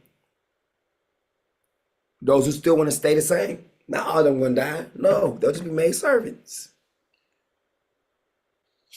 To serve, what's this? It will be against totally their will. But they have been living by their will all this time. Those who seek to save their life will do what? Lose it. You want to keep with how you are. It's all about you.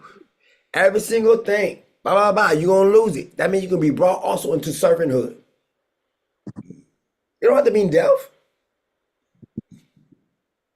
You don't live your life like it you want to live it. Okay, cool. So then the time comes, you search for a millennium. What's good? I think that's balanced. It's fair. And the ones who actually giving up their life for the kingdom and doing what they're supposed to be doing, then they're the ones who get served. People think they're gonna be killed. Oh no, you ain't gotta die. You'll be servitude. Hmm?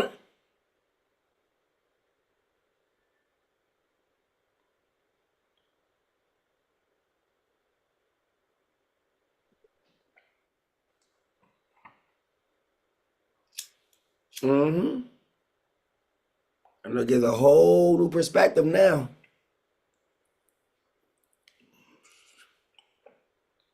Everybody don't have to die. Mm-mm. Now remember, I'm the spirit. Does not the Father does what the Spirit say do?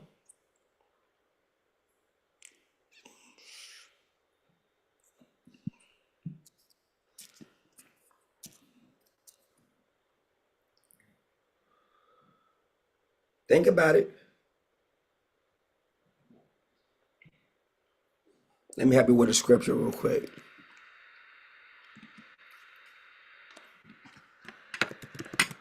The king's heart is in the hand of his father.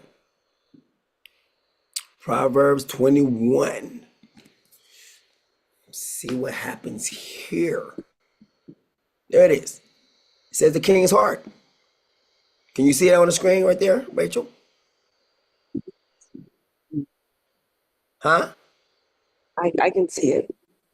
All right. So what does it say in verse 1?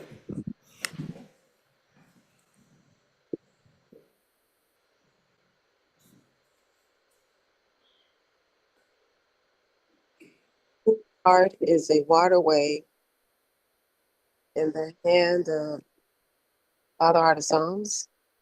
Uh-huh. Exactly. He directs it where he pleases. Woo! My goodness. I'm sorry. Could you say that out a little bit louder for the people in the back?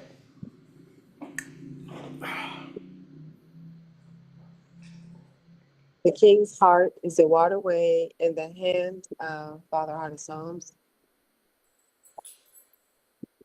He directs it where he pleases. Okay. So now, since we got the, saying the beautiful part in there, let's put the formalities in there. So we can say like King Heart of Psalms. Okay. All right. So that's why it's put the heart there, because it's talking about me. So let's put it all together. First one, all together the same way with my full name and his name. King Heart of Psalms' heart Mm-hmm. is a waterway in the hand of Father Heart of Psalms. Yep. He directs it where he pleases. Woo! Look how perfect that sounds. Say it again.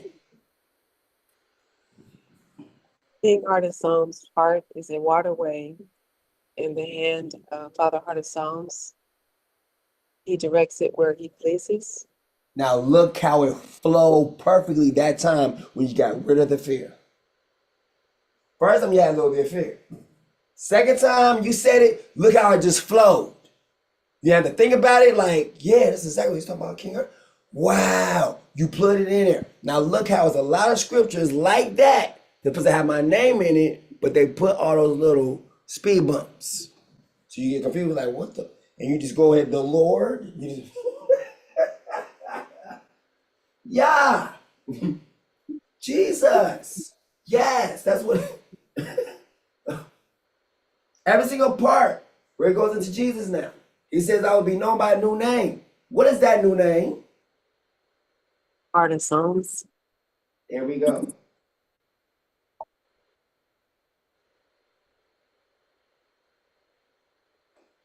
So when we see the name Jesus, because put in the heart of Psalms, everything is going. Now, do you see how everything is being put right? Yeah. Huh? Yes. Back to the beginning. Because it says, I will write upon him my Father's name, right? But we put God, or put it on my God's name. Then now watch this, we find out, watch this, then we find out like, in Christianity, like, which God, huh? The God of Molech? What? You know what I'm saying? So then you didn't tell us nothing then, right? God tells us nothing. So now watch this. The devil said what? In that day you will be like God. He didn't tell you nothing. Oh, oh. So you watch this. So then when people usually sell out, we say all the stuff they got is really nothing, right? Adam and Eve sold out too. So Adam and Eve was the first one who made the first deal with the Illuminati. Let's play with that one. Oh, I love that one. I love that one. Let me get up close and say that one. The first sellouts was Adam and Eve. They cut a deal, if you will, with the Illuminati. Think about it. So whenever you see someone sell out to the Illuminati, guess what they just did? The same deal with Adam and Eve.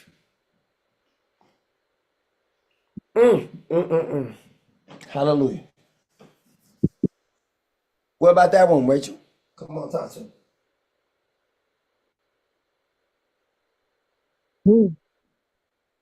Yes, it's always the first. Huh? I guess it's always the first. Uh-huh. Think about it. What they get? The tree of knowledge of good and evil, right? Yeah. Is that not what you also receive in the Illuminati? Isn't that what they also praise in their teachings? How they say the devil set them free, what? To eat from the tree of knowledge of good and evil? Isn't that what the basis of the Illuminati is all about? Is about people who choose to eat from the tree of knowledge of good and evil constantly against what they know what the Creator told them to do? So it's a whole sort of subjection or objection against the one who created heaven and earth, the sea, and everything in it. And then October 7th, 1987, goes all the way back to the beginning before Adam and Eve was created in it. Oh, my milk and magnesium. Play with me. I am ready this morning. Let's go.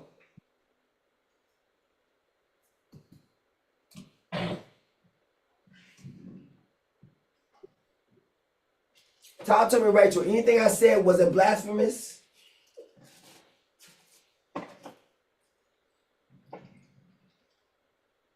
No, it's just, I guess it's, just a different way of looking at it. So it's a lot of makes one to process information.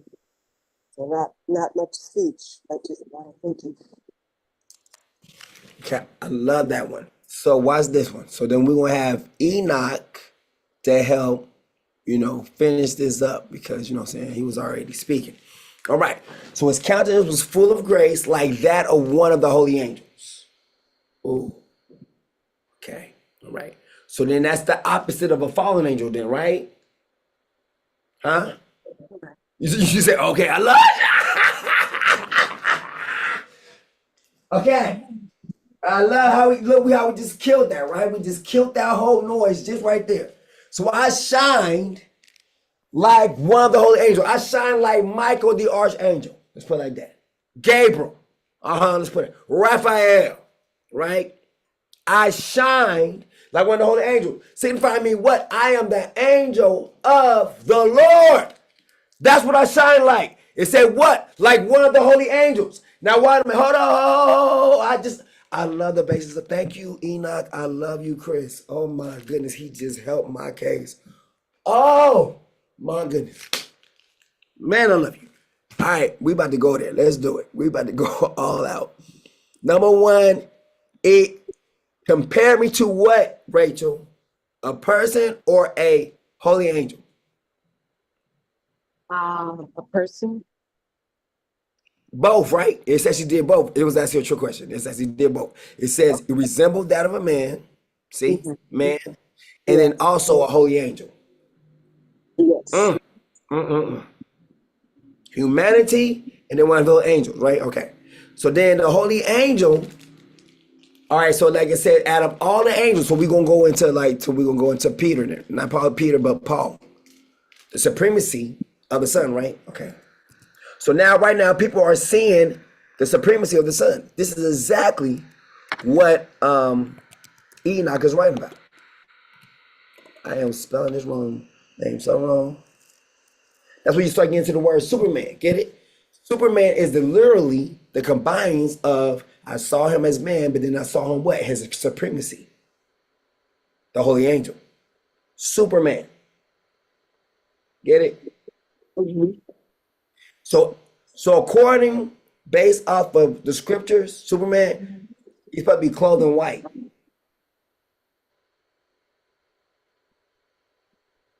Outshine with, saying that, because Superman will be coming from my testimony. Am I making sense? Yes. So Superman is literally a prophesying of one to come. When Superman first come out, I'm not here on his earth. I'm not, no. Yeah. Mm-hmm. Make sense? Makes sense. Okay. Supremacy of the Son. I keep hearing that. Over here.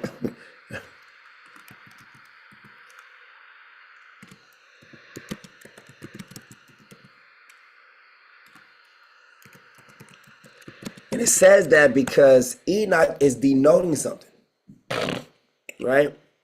He's bringing something out that Colossians is going to be talking about. Like, look, y'all need to get something clear, okay? Understand that this here is different than all the other angels, right?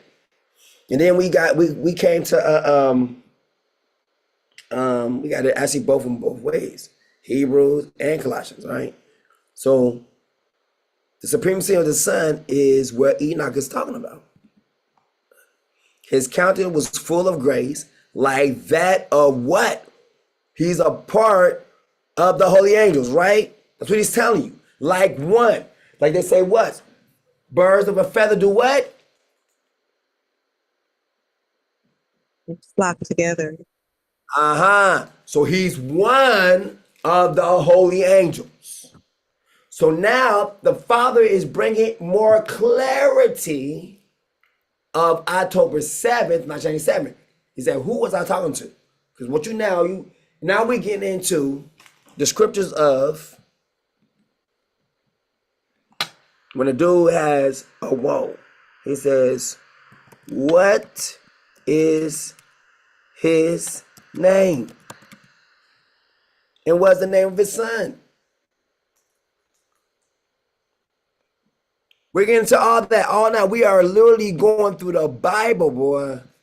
Just by the meeting of the Father and the Son, we are literally unlocked. It's like it's I can't explain it. Because literally you're dealing now with the angel of the Lord who has his name a secret. And the Father's name who is secret at the same time. You are literally bringing in the words of Agar from Proverbs 30:4. Am I making sense, Rachel? If I am, say like, blasphemy. I curse you, something. Because my mind is just going and I see it. To be a silent witness for the most part. Look, he said, I have not learned wisdom. Because it says the beginning of wisdom is what? The fear of the Lord. But if you don't know his name, how can you fear him? So your wisdom is not wisdom from above, but it's wisdom that's earthly, which is demonic. All right. Have not learned wisdom, and I have no knowledge of the Holy One. So October 7th, 1997 brings this words of Agar into focus. Because number one, no one knows about this day or event. Because no one has wisdom nor knowledge. Because you have no knowledge of my real name. Watch this. Who has ascended to heaven and come down? Who has gathered the wind in his hands? Who has bound up the waters in his cloak? Who has established all the ends of the earth? Look at this. What is his name? And what is the name of his son? So by the meeting of the Father and the Son, we are bringing about the words of Agar. Then it says, the last part, it says, surely you know, with an exclamation point, which is a joke. The next part, every word of King Arthur's Psalms is flawless. He is a shield of those who take refuge in him. What is he talking about? My testimony. Because what is this talking about? My testimony. October 7th, 1997, the Father shows up. Remember previously I called him Jesus. Meaning I don't know his name. Meaning I don't know my identity. My identity is hidden. But then it says in this identity that is hidden, he goes and says, this is the same one who came from heaven. Then watch this, December 7th, what's going to happen? This world is not my home. Father, Son, and Holy Spirit, we are one. I just said, who has ascended to heaven and come down. I said, I am the one who has come down. Ha! On December 7th, I answered this question and said, I am the one who has come down.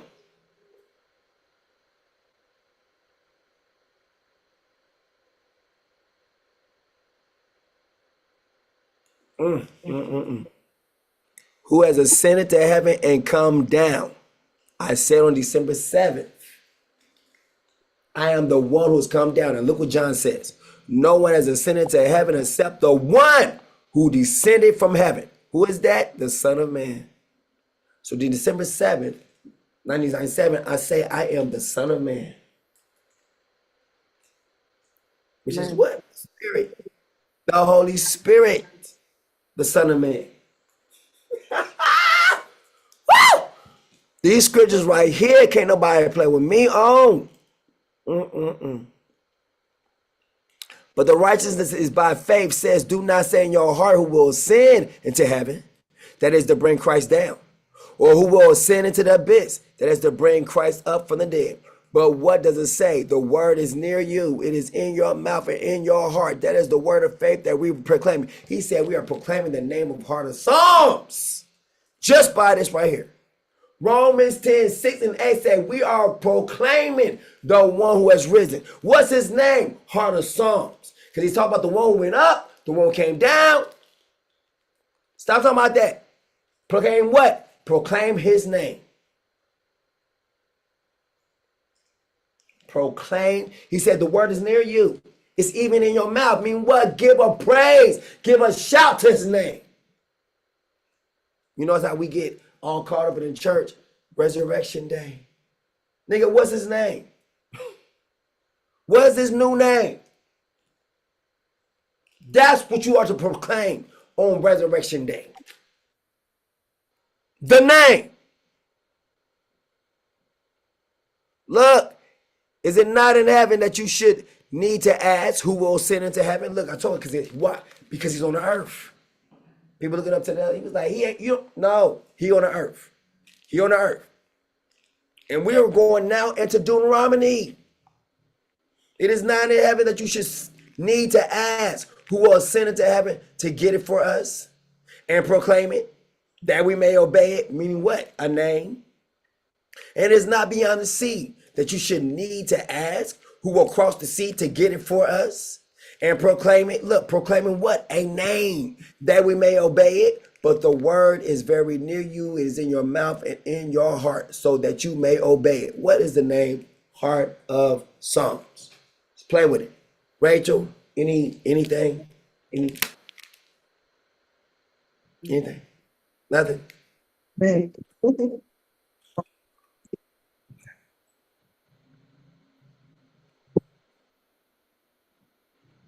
This stuff is powerful. It's powerful. Ain't nobody playing with this. All right. So he's like shining like one of the holy angels. Okay, now we're getting into the angels. Supremacy, right? Let's get into it. All right. Supremacy of the Son. On many past occasions in many different ways. Father has spoke to our fathers through the prophets. But in the last days, he has spoken to us by his Son. Okay, so October 7th, 1987, Hebrews 1 is now tying into it, right? Because October 7th, 1997, I see the Father. That's the first connection right there. Boom. Anytime it talks about he is speaking to us by his son, it's going to go right into October 7th, 1997. He is proclaiming the feast, the marriage supper of King Artaxerxes. Let's go. All right. Look at this. On October 7th, 1997, what happened on that day? I'm sealed. The seal of God is real. All right. What happened? Whom he appointed. When? October 7th, 1997. Heir of all things. Andrew, it's time. He walks away. Don't it line up perfectly, Rachel? Man. Whom he appointed heir of all things, and through whom he made the universe. Did I not say that October 7th, 1987 is going now all the way back to me being the creator of everything? Yes. I said that, right? Yes. I said everything was established by what? Two or more witnesses. So October 7th, 1997 is only one, but it has to have another. So it goes from there all the way to the beginning, before the beginning. You understand now? Did I lie? No. Makes sense. Look at this. 3. The sun is the radiance. What is it doing? October 7th, 1997. I'm sealed. The seal of God is real. And he shined like one of the holy angels. Right here. Boom. Boom. His countenance was full of grace like that of one of the holy angels. Meaning what? His full of grace, meaning I am covered in glory. Here it is in Hebrews saying it again. The sun is the radiance of God's glory, which goes right into what? October 7th, 1987, when I'm seeing him face to face. And he looks exactly like who? Me. Next verse. Or the next verse. We're still in the same verse, still going down the line. And the exact representation of his nature, meaning what? I look exactly like him. He said if he look exactly like him, that means he exactly act like him. You understand now? Are you getting this? Yes. And then to tie it on in with a witness to that representation of his nature. Boom. Proverbs. King Artaxerxes is a waterway. King Artaxerxes' heart is a waterway in the hand of Father Artaxerxes. He directs it where he pleases. Go right back to it, Hebrews. And the exact representation of his nature.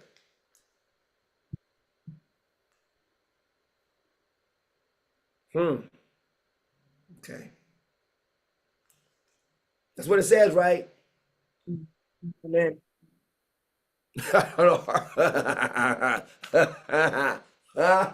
I heard the first.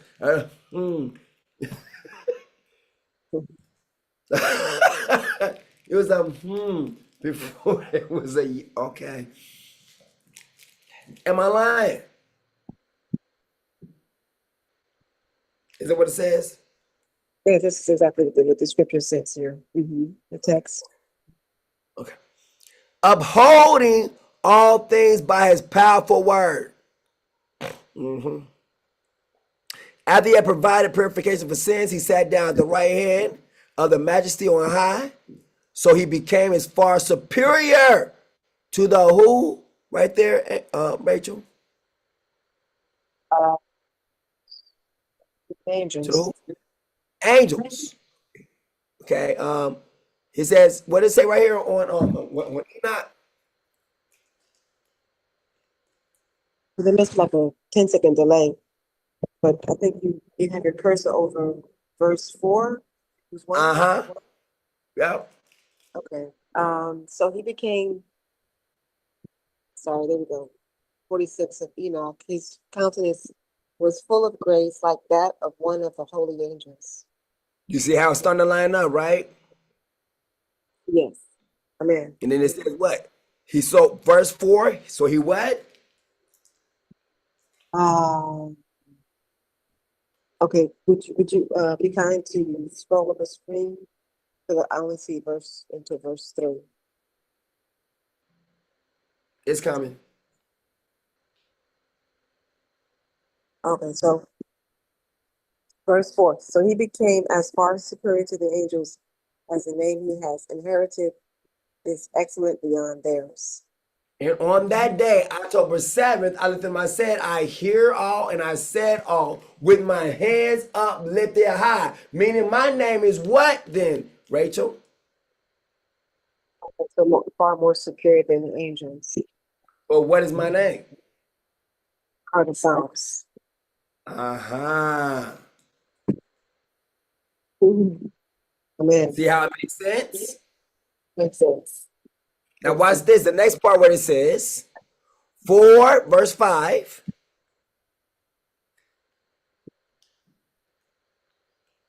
Or to which of the angels did Father Heart of Psalms ever say, you are my son, today I become your father? Here we go. Watch this.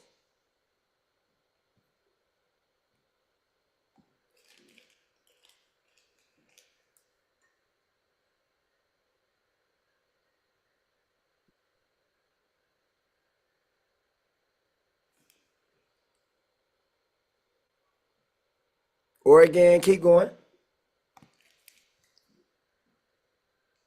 Or again, I will be his father and he will be my son. And again, when Father Heart of Psalms brings his firstborn into the world, he says, let all of Father Heart of Psalms angels worship him.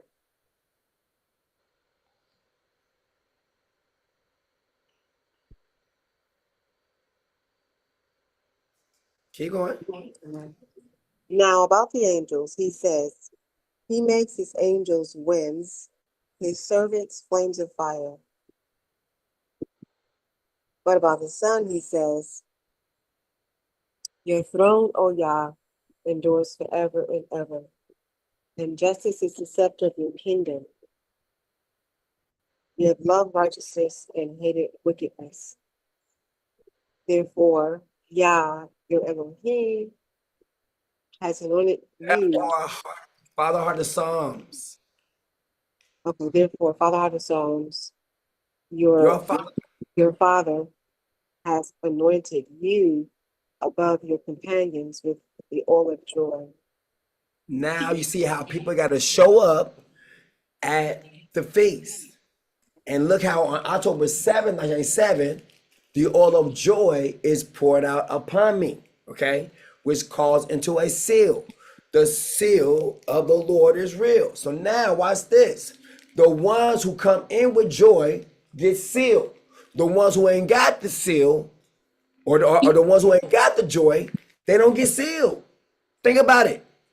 The one comes in complaining, griping, they don't get sealed. The one comes in with joy, woo! That is the, watch this, you are the lamp. They said the eyes is the lamp of the body, right? So you are the lamp, right? So your eyes should rejoice, right? When your eyes see, it is definitely should be bringing in some oil to cause some rejoicing. But if your eyes see, and all you can do is complain and gripe, guess what? You're going to need some oil because it's not in you. So you're going to think you're going to have to go get the oil outly on the outside and go buy some. No, they said, look, can we have some oil? It's like, no, at least it not be none for us because this joy comes from the inside of you. It's not fabricated. If you're not happy about what you see, it's because you have no joy. Your eyes, when they see something, it wants to complain. You're going to be the one of the ones thrust out the kingdom. The 5 foolish virgins versus the 5 wise ones. 5 wise ones, the eyes see. Let's go look at it. The eye is what? The lamp of the body. So how do you get this lamp full of joy or get it full of oil? Joy. The eyes is the lamp. See?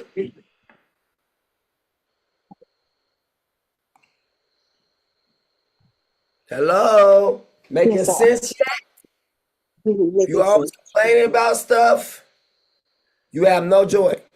Yes. You have, that's why, yes. It is. For where your treasure is, told you, eyes, there your heart will be also.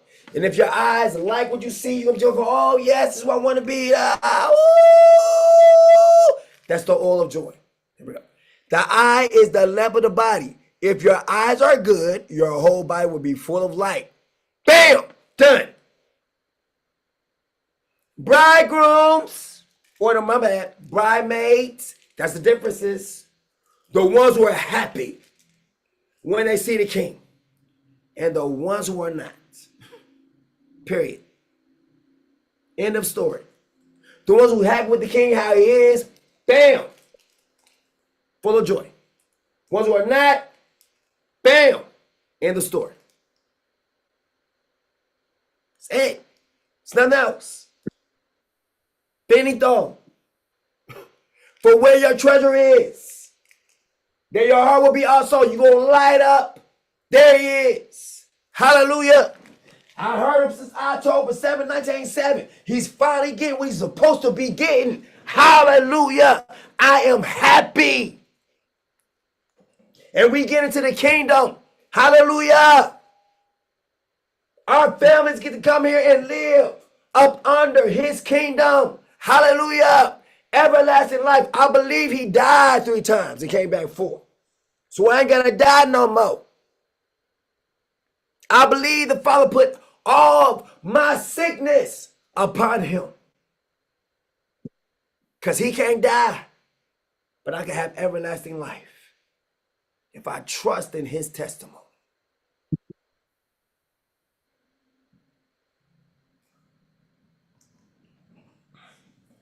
For the men, women, and children. It's for everybody. The man see me out there like, hallelujah, there's my king. Not like, I ain't bowing down to no man. You fall in with the foolish virgins too. Virgins, male and female. It says a lot of the sons will be thrust out the kingdom. You know why? Because they can't bow. Something wrong with their knees now.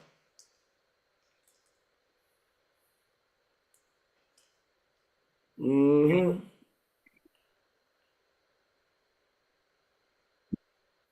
The eye is the lamp of the body. If your eyes are good, going for the good shepherd, your whole body will be full of light. Watch this. But if your eyes are bad, it means all you see, if your eyes are bad, all you see is badness about me, your whole body will be full of darkness. You're going to be my enemy. Always trying to come against me. Watch this. If then the light within you is darkness, how great is that darkness? You're going to always have a word bad against me. Always. Always, always, always, always. Watch this. Your eyes the lamp of your body. So how you get some oil into your body? Let me ask you a question, Rachel. So it says the eye is the lamp of the body, right? Yes. So that's the opening to the body, right? Correct. So then how do you get oil into this body? Mm.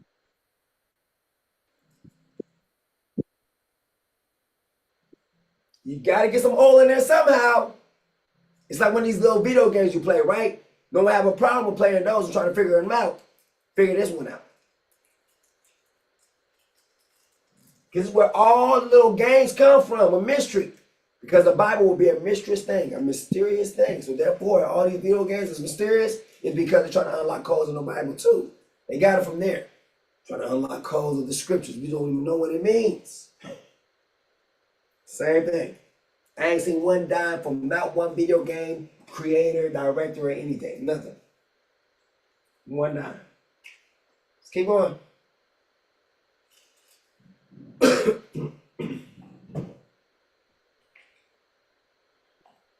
Only come from the word of your word. Nope.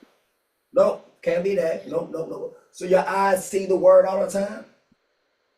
I mean, it can see the word in the sense if you understand it that manner. But, no, I'm just telling, okay, all right. So like, all right. Think about something you want to do. Okay? Think about it.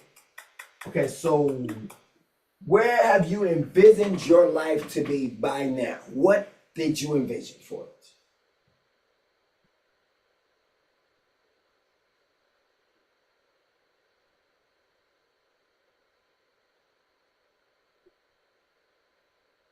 Like what lights you up? What makes you happy?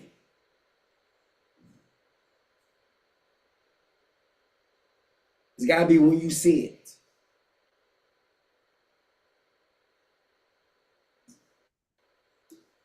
So if you like to see birds flopping on the ground and they just coming out, wait, just walking around, and then you start getting full of joy, guess what just happened? Oil just came in. Oil is gonna be based off of what you see. When you see it, it fills you up with happiness, joy. When you see it, it fills you up with sadness, depression, upsetness, anger. That's the depletion of joy. Mm-hmm. It said 5 foolish virgins that way, and 5 wise ones. The wit is based off of what you see and being happy. Understand? Hello? I understand now. Yeah, that's the Okay. illustration. Mm-hmm. So when you see it, does it make you happy or does it make you want to kill it? When you see it, Nature is very jump up and oh, it's like a kid when they see their father come home from work. I don't care what this man has went through today. The cops could have tried to kill him today, harass him, whatever. He might be having a super bad day. Everything's not going well for him until he get to his castle. When he get to his castle, because that's outside, when people see him, it's not a joy. Ooh, I love that one. Ooh, I love that one. You know, some people, they already got their mind made up of how we are already. So then when they see us, there's no joy on their face. You know, let's be real. White people to black people, all right? If you got locks in your hair, you a thug. Because you done seen Lil Wayne out there. And what does Lil Wayne do? Why is Lil Wayne out doing this? Because they trying to pervert my testimony. Yeah. Everyone gets paid money in the world to pervert King Heart of Psalms testimony. That's all they doing. They're perverting. So you think you actually, I'm gonna give you all this money. Do you not understand all that stuff come from at the end when the king gets the world? He gets all that too. You getting it temporarily. You only temporarily borrowing what already belongs to me. Wow! I love that one. You just temporarily have ownership over already what belongs. It all, listen to me. October 7th, 1997. Every single property on this earth already belongs to me. Those who occupy it only occupy it temporarily. Huh? It says, better is the right man in the little he has. Why? Because I know I own everything. By this book alone, does it not say I own everything? Yes. Am I lying about that? Yeah. Now watch this. Some people can't take that. They can't stand the fact that I own everything. And I can do what I please with what I own. People have a problem with that. People even have a problem that I even own them. People are like, you don't own me. Rachel, am I lying when I say I own everybody? No, I'm not lying. Now watch this. Why is there not a, think about it. That's why there's a very steep punishment for trying to be owned by someone else, right? You got to get re-owned. You are already mine. You have to go have something personally done to yourself, authorization to actually be owned by the devil. Woo! I love that. I love it. I love it. I love it. I love it. I love it. I love it. I love it. It's not natural. Because you naturally belong to me. Make it make sense. Talk to me. Talk to me. You said the point. Think about it. Why do you got to have a mark put on your right hand? Why do you have to have a mark put on your forehead if you already belong to the devil? Oh my goodness, make it make sense. It's like you being repackaged. So that means you become second hand. Whoa! Oh my goodness. I'm on a roll here, buddy. I'm on her roll. And that's why it is a punishment, because you are already mine. And then you go ahead and then repackage yourself to the devil. We don't want you. You broke the seal.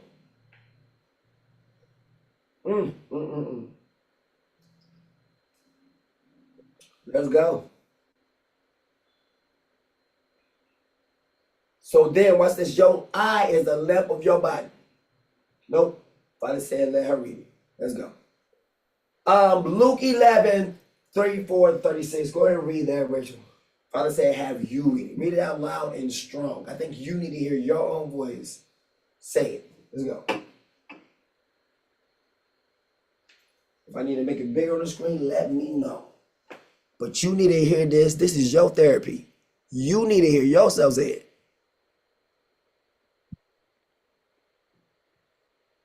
There you go. That's for you.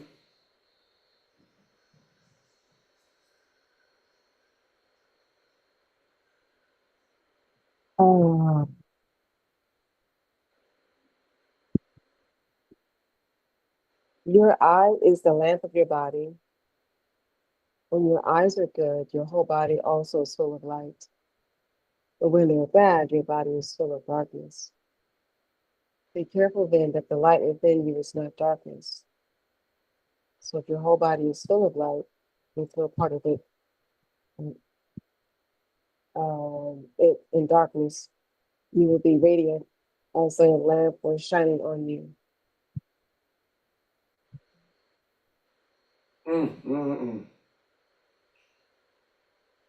Now look at the last part. It says, for this commandment is a lamp. This teaching is a light. And the reproofs of discipline are the way to life. And then look at this. You got to come into the kingdom. Let us what? Rejoice. You have to show up in the kingdom rejoicing.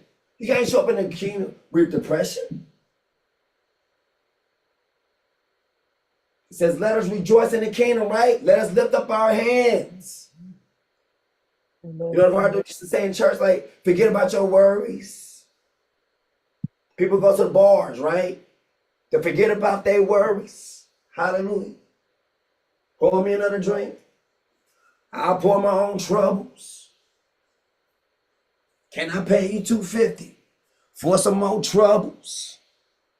I'm just trying to lay it here at this bar. I want to lay it down because my life is hard. But now it's something different that done showed up. Explicit. We went to Christian church and thought we was something different. But guess what? We had a different liquor. It was called the pastor. Woo! And the fivefold ministry. And us just being busy for the so-called kingdom ministry. But it wasn't. It was just like one of us going to the bar day after day, asking for strong drink by the dozens. But we still looking at our cousin like he ain't nothing. You think you something because you go to the church. You don't understand that we all hurt. And we can't see that we in the dirt. Dead. But steady walking. Speaking, but never living. Nothing really Coming out of our mouth, we can say all these good things, but nothing really comes out. We can think it, but try to actually move about with it. Never really happens.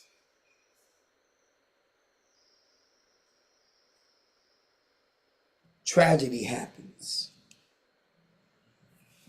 People still try to keep the faith of what the church taught them, but they keep on relapsing. They thought they were saved just because they went up on the water when they was 8. Now they're in a penitentiary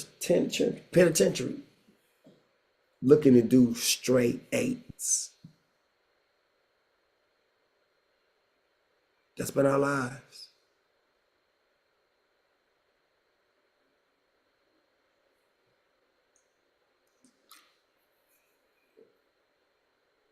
We've been fed nothing but lies. So we must enter into the kingdom with rejoicing.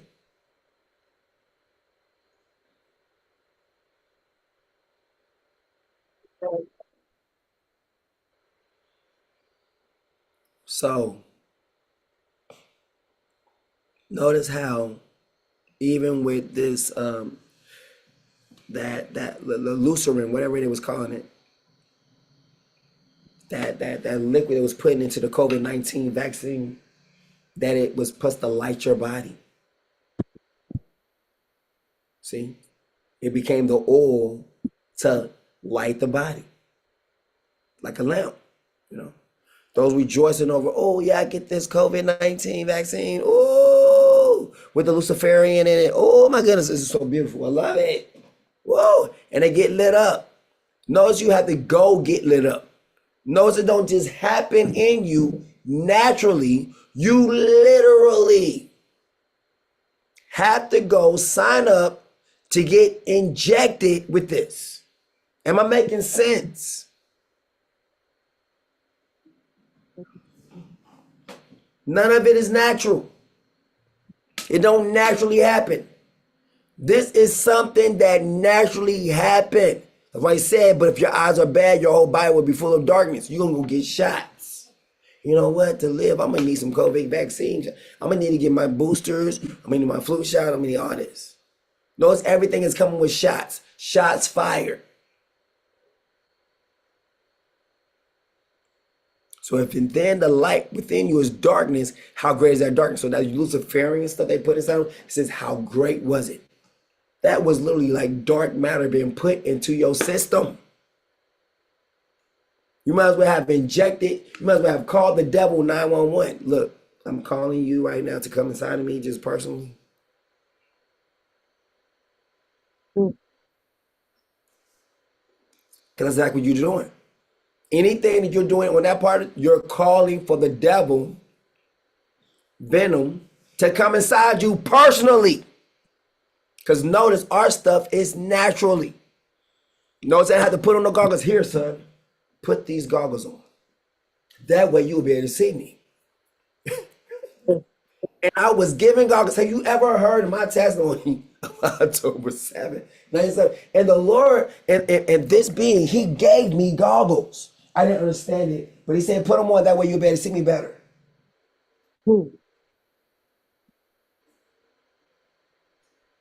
That's why I had to put on the goggles. It blocks out the light, which is the same thing as what? Closing the eyes.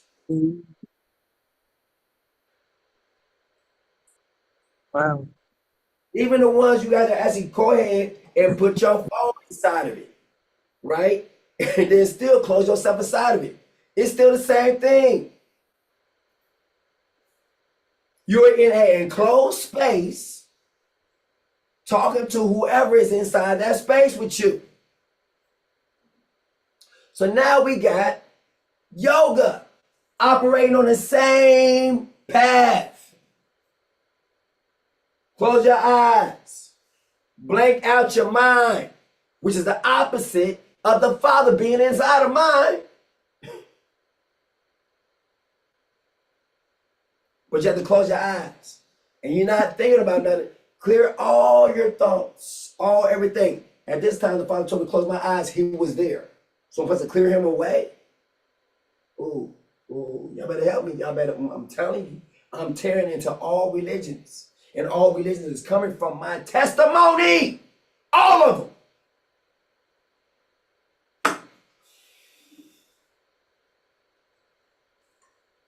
Can you see this, Rachel? Or am I just making this up? Am I religion at this point? Yeah, I'm understanding what you're saying. Following.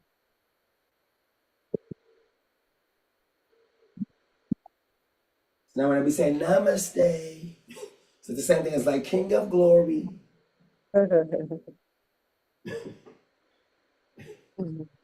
Shalom, shalom. King of Peace. So where did Guru come from then? What? They supposed to be Guru. And we are apostles of Christ. They put a Guru supposed to be what? One of the holy ones. I am a messenger from one of the holy ones. You will be a messenger for me. Every single Guru, every single person say they're someone of someone. So these messengers, like, oh, we're messengers of Muhammad or messengers of Allah. The whole entire thing would be the messenger. The messenger that's coming, which would be October 7th, 1997. All of this religion would be based off of that. That would be years of even coming.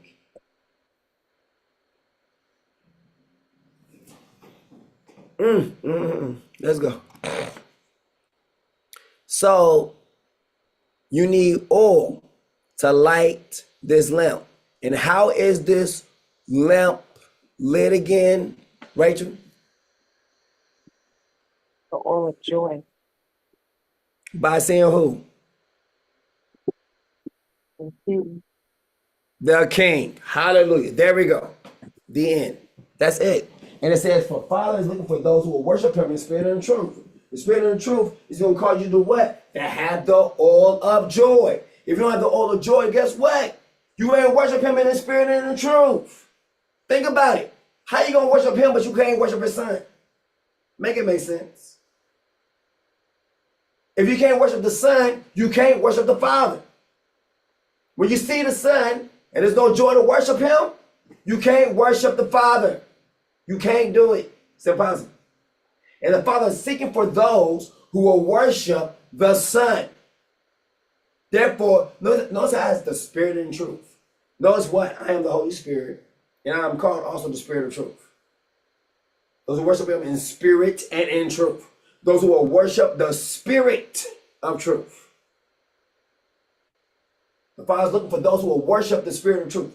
Watch this. He is looking for those who will worship their Creator. Hallelujah.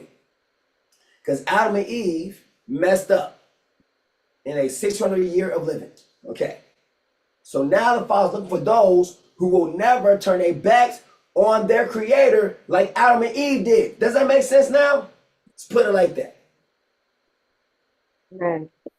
Said we're tired of that. We're tired of everybody doing what they want to do. We're tired of our own creation telling us what they ain't gonna do. Tired of that. We want them to say, yes, Creator. Do you get that? Does that make sense now?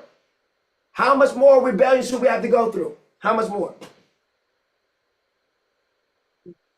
Makes sense. When do we ever get what we created? When? How much more will we have to wait? Everybody thinking they brain like, oh, I have a mama, I'm gonna do this and all this. And that's exactly what we've been dealing with Adam and Eve from the beginning.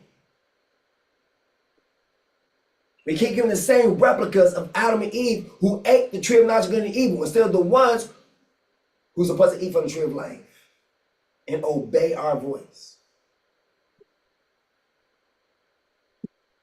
When can we find people who cannot be persuaded easily by the serpent's so-called knowledge and understanding? Where can we find those people? Who's not so easy persuaded by I got my own thing, I got this and everything like that, but you didn't create yourself.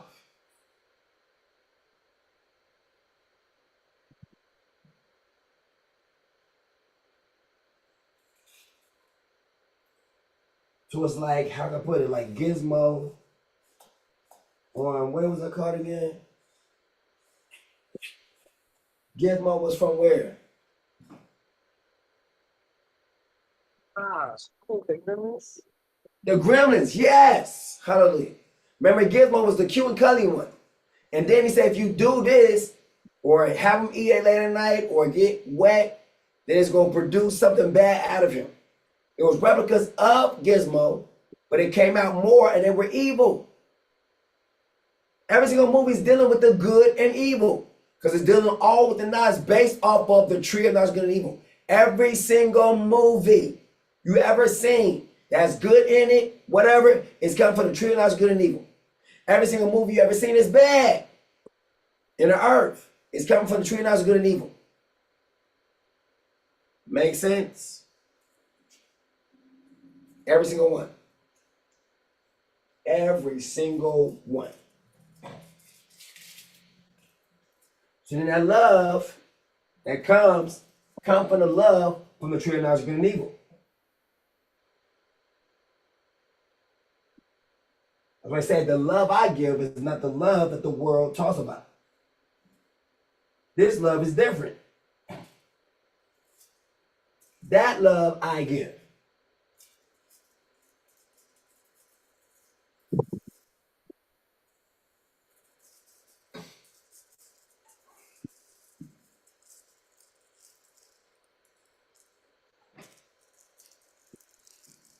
That love is not unconditional. Adam and Eve messed up and was kicked out the garden and had to fend for themselves.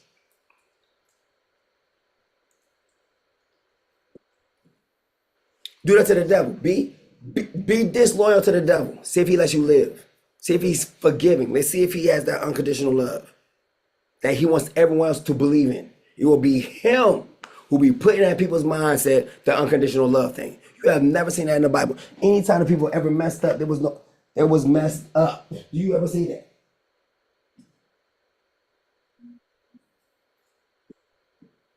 Somebody got messed up. A goat, a lamb, a pigeon. Did it not? A turtle dove? Am I lying?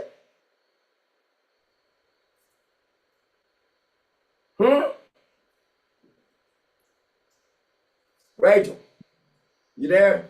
I'm here. I'm listening. Okay, so if they had to give a sacrifice, where's the unconditional part at?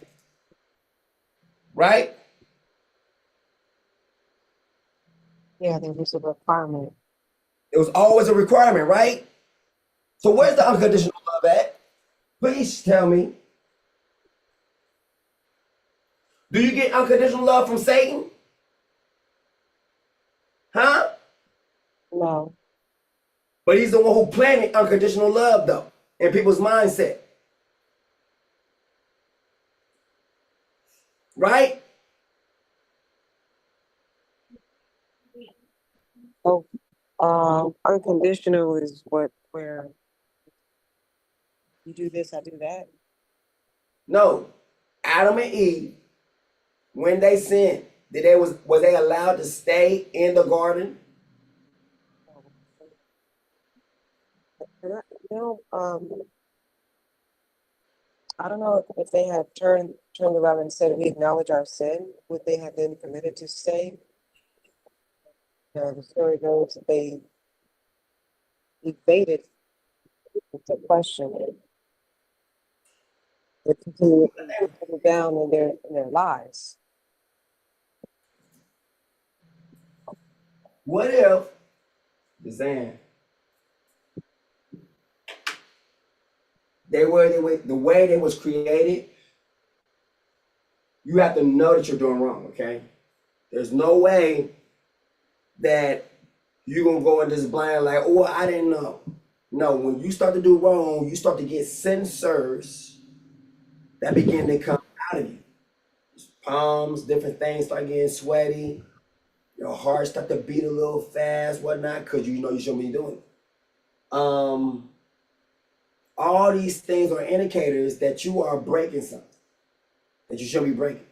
Now, once you have done it, it's the same thing you have eaten from the tree of knowledge of good and evil. There's no way you're going to stay right there in the garden. You're going to be expelled from it. Do you understand now? Okay. And Yes. watch this, you're not going to want to stay there in the garden no more. You're going to want to leave. You yourself going to want to, watch this, look. Look at that, look at the relationship. Okay.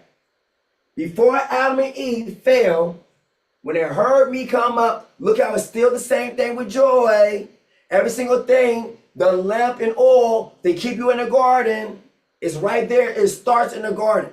When they first see me, it's joy, they happiness. Do what they want to do. Oh, yes. When they sin against me, do they run to me or do they run from me?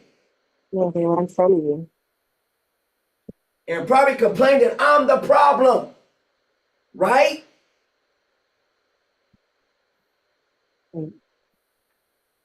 At that time, yeah, their minds were warped.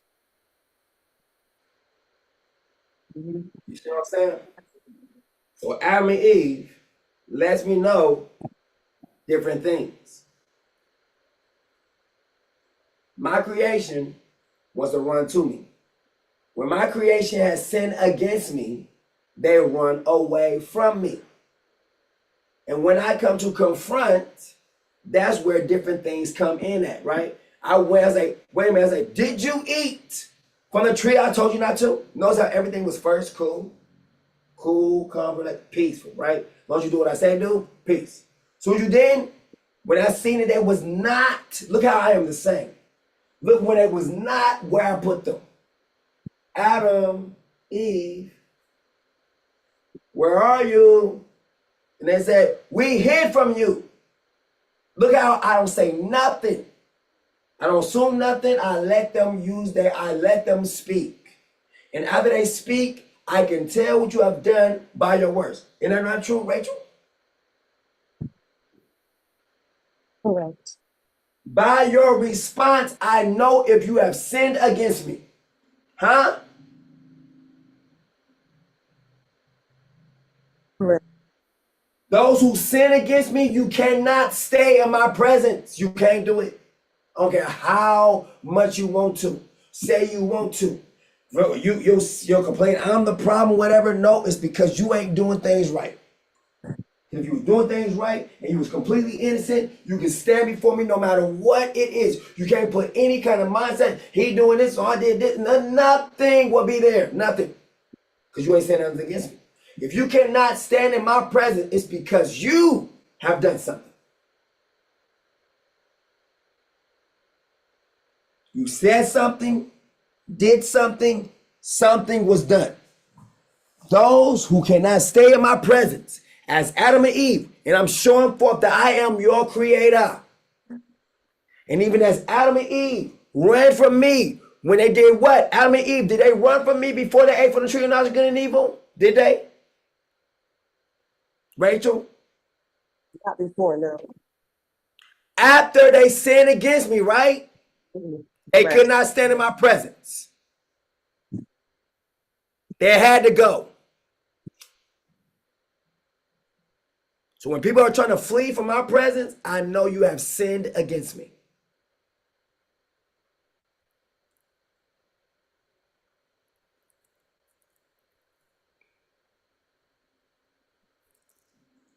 Hello? I'm sorry. Yes, that's correct. That's correct. I don't know that you're looking for a response. I'm sorry. Because if I'm supposed to be the everything in the last part, why are you trying to go? Why? What's in your mind? What's in your mentality? What was you thinking? His countenance was full of grace, like that one of the holy angels. So when Adam and Eve left my presence and they was running from me, notice how they was like, here I come, Papa, or here anything, none of that. No, it says, we fled when we heard your voice, right? When we heard you speak, we could not stand in your presence, right? Mhm. Correct. The Bible in Malachi chapter 3 says, when he stands, who can speak, right? Who can be around him? Who can stay around him? Meaning what? Who is innocent to stay around him? If you're not innocent, you can't stay around me. Don't care how much you want to portray that you're innocent. If you have any kind of evil way in you, you can't stay around me. If there's anything inside of you sour, that is not right, you ain't gonna be able to stand me. Not for that long anyway. You can put on a show, but you really can't stand me after a while. That's because there's something evil in you.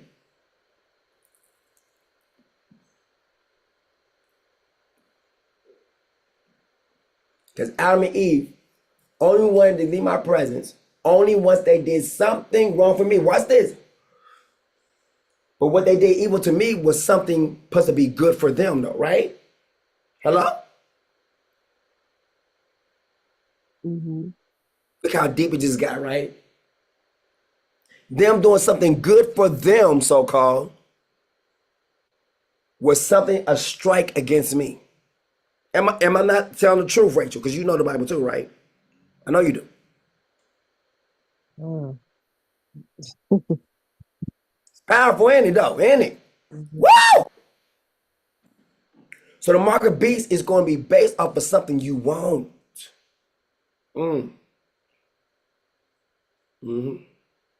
Something that seems going to help you, right? It's going.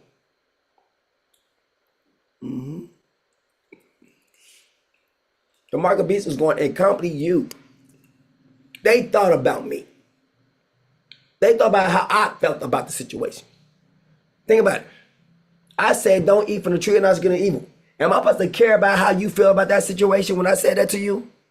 I'm just asking questions now. Ask Creator. I see everybody now is supposed to care about everybody's what's going on here. Like I'm supposed to be doing the same thing though. When none of this will be going on if everybody cared about what I said previously. We're in this mess right now because everybody cared about their own feelings. Let's look at that right now. Everyone, Adam and Eve, cared about their own feelings. They didn't care about that I said, do not eat. They didn't care about the control. Oh, I'm gonna say it. They didn't care about the narcissist who only wanted what he wanted. They have had it the way they have wanted. Empathy and all those other traits for over thousands of years. How have they managed? Versus the so-called narcissist who only wants to control and keeps what only he wants. I'm going to use that. I'm going to play my part as the bad person versus everyone else who wants to be all of the other good ones. And then I'm going to ask you, how did you do? Look at your grade point card. Everything has been placed in all other things. Everything. But it seems like everyone has to become a so-called narcissist to even rule the masses. Because Satan, he wants what he wants. Does that not make him a narcissist? Hold up. If you want what you want, don't that make you a narcissist too? I'm just asking questions. Did not Adam and Eve want what they want? So even from the tree of knowledge of good and evil makes you a narcissist. Watch this, a narcissist against the creator. Ooh, because I'm creator, so you can't call me a narcissist. I am creator. That means I'm your father. And how dare you speak to me that way?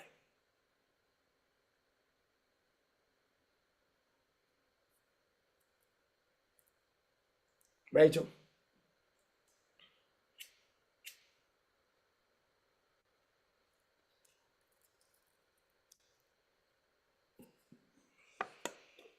Anybody? Come on now. Everybody always got something to say. Now I'm bringing out the real truth and the facts and then backing up with the scriptures. Anybody else got anything to say? Anybody? It's the time to speak up.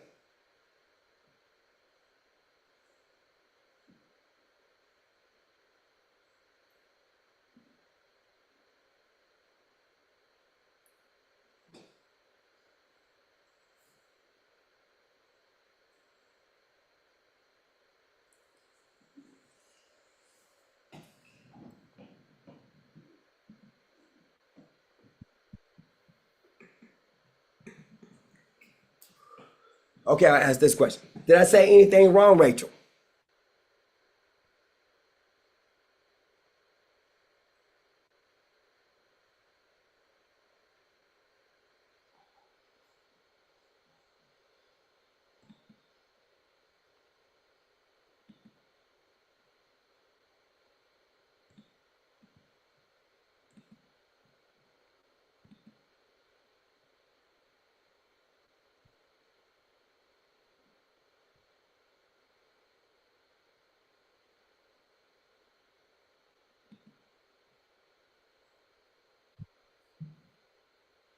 I hear a microphone. If you having audio in trouble,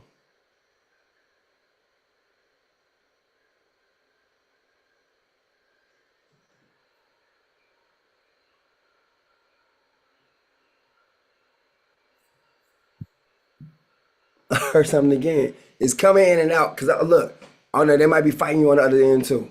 Cause I know earlier it's like someone's on there was trying to control my computer. Like literally, it was moving the mouse around and everything. I was like, what the? So people be doing these updates, and these updates, you're giving them control. They come in the back door. If you're starting to talk about anything they want to talk about, they can just shut you off internally. You be like, what is going on? They done turned you off internally because you done gave them access, remote access. Some of these programs they give you for free, look for remote access inside the back door.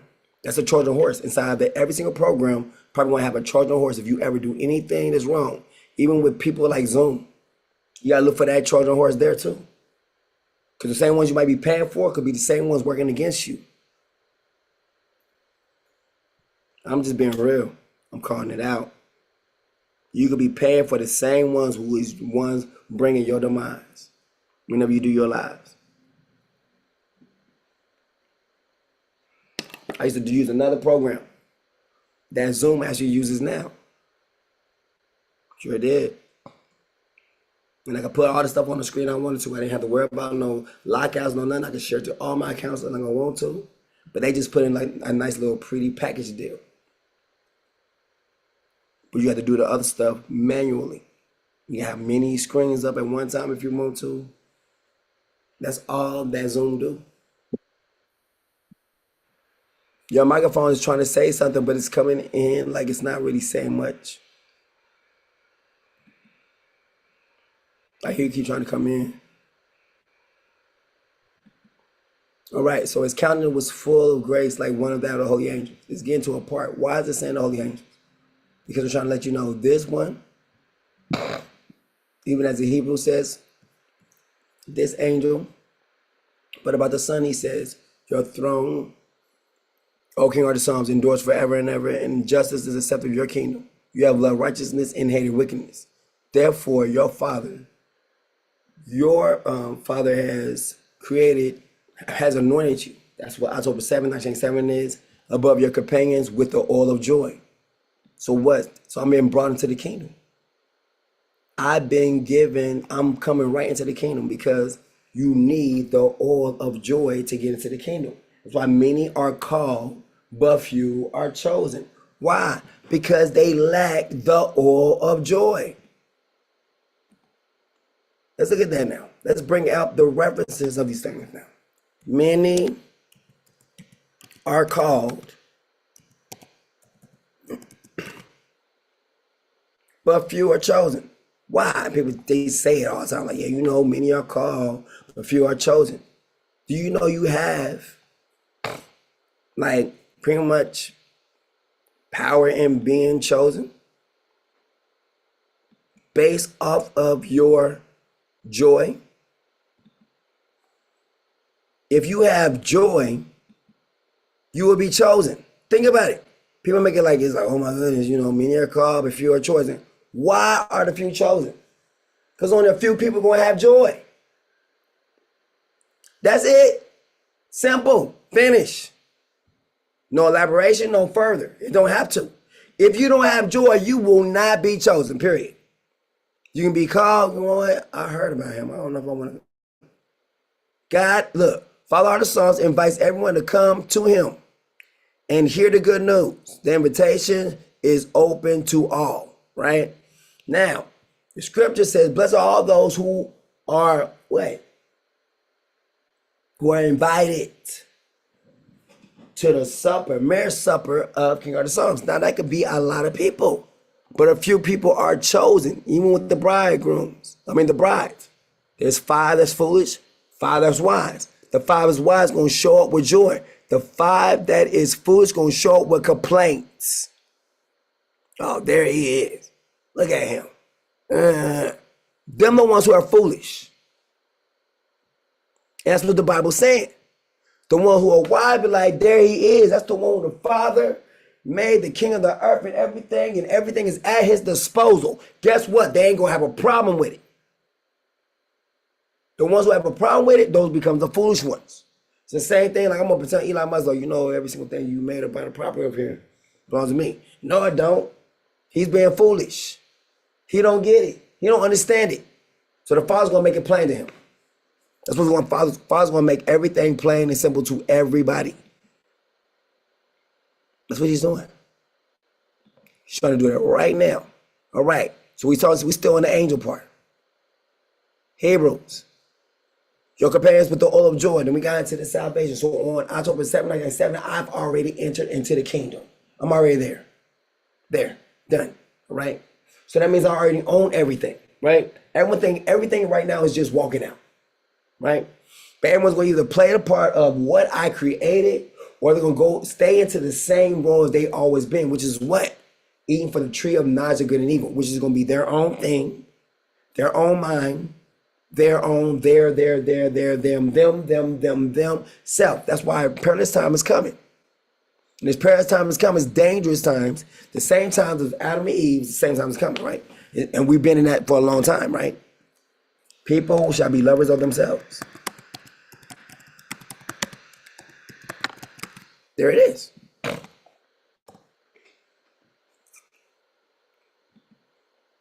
keep going. Evil in the last days. But understand this, in the last days, terrible times will come. For men will be lovers of themselves, lovers of money, we're already there, boastful, arrogant, abusive, disobedient to their parents, ungrateful. Everybody should be grateful. Unholy, unloving, unforgiving, slanderous, without self-control, brutal, without love of good. Right?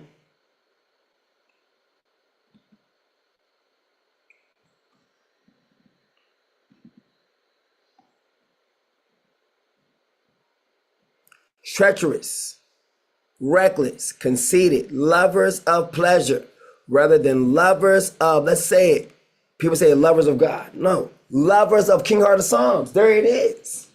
So it's depletion of joy, the oil of gladness, which will lead to what? Unhappiness. If you're doing anything wrong towards me in any shape, form, or fashion, you can't be happy. You can't be. There can't be no oil of joy. If you are lovers of pleasures rather than lovers of King Heart of Psalms, lovers of yourself rather than lovers of King Heart of Psalms, you're not going to have joy. The oil of joy. You're not going to have it. You're going to be unhappy. Watch this. Having a form of godliness but denying his power. The power comes from me. My name. When you see me, you should be happy, joyous to see me. If you are not, it's because you are doing something against me, even as Adam and Eve did. Watch this. Having a form of godliness but denying his power. Turn away from such as these. It means what? Everything is coming on the earth. It's supposed to be happening. It's supposed to be based off of what the sun. If people say it's not just about you, guess what they just said? They just included the tree of knowledge of good and evil. They just told me I'm eating from the tree of knowledge of good and evil because that's exactly what Satan said to them. And let's be out here. Let's be here. The Lord, he's the one who said in the scriptures, you will call me the Lord. Knows In the day you eat of this tree, you shall be like him.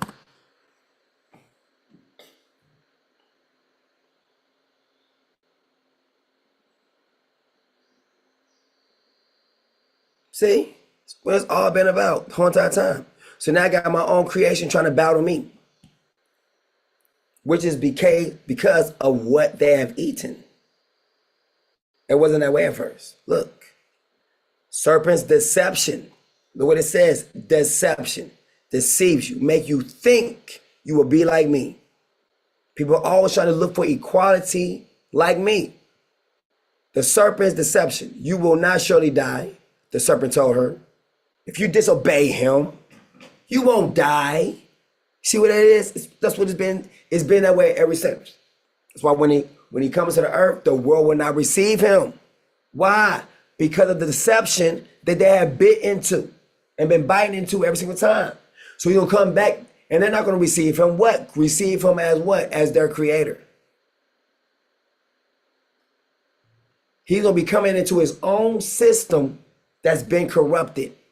He made it, but now he got to come into his own corrupted system who don't know anything about him. They know everything else about everything else, but nothing about him. So they're not respectful. You will not surely die, the serpent told her. For King of the Psalms knows that in the day you eat of it, your eyes will be open. Mean what? You'll be set free. Woo! And you will be like, watch this, him. You will be like King of the Psalms, knowing good and evil. By this, he is calling me the angel of the Lord. For the angel of the Lord knows that in the day you eat of it, your eyes will be open and you will be like the angel of the Lord, knowing good and evil. That's why I said the supremacy of the Son. That's why Enoch says, and he shined like one of the holy angels. The devil is trying to call everybody like, look, he's just an angel. When he knows I'm creator.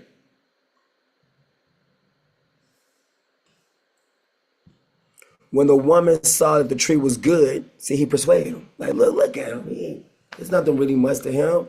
If you look, you can see you look just like him. That's what he's using persuasion of. You look just like him. What does he have that you don't have? All he got from this tree right here. Look, when the woman saw the tree was good for food, and pleasing to the eyes, and that it was desirable for obtaining wisdom, she took the fruit and ate it. She also gave some to her husband who was with her, and he ate it. And it says what? And their eyes were open.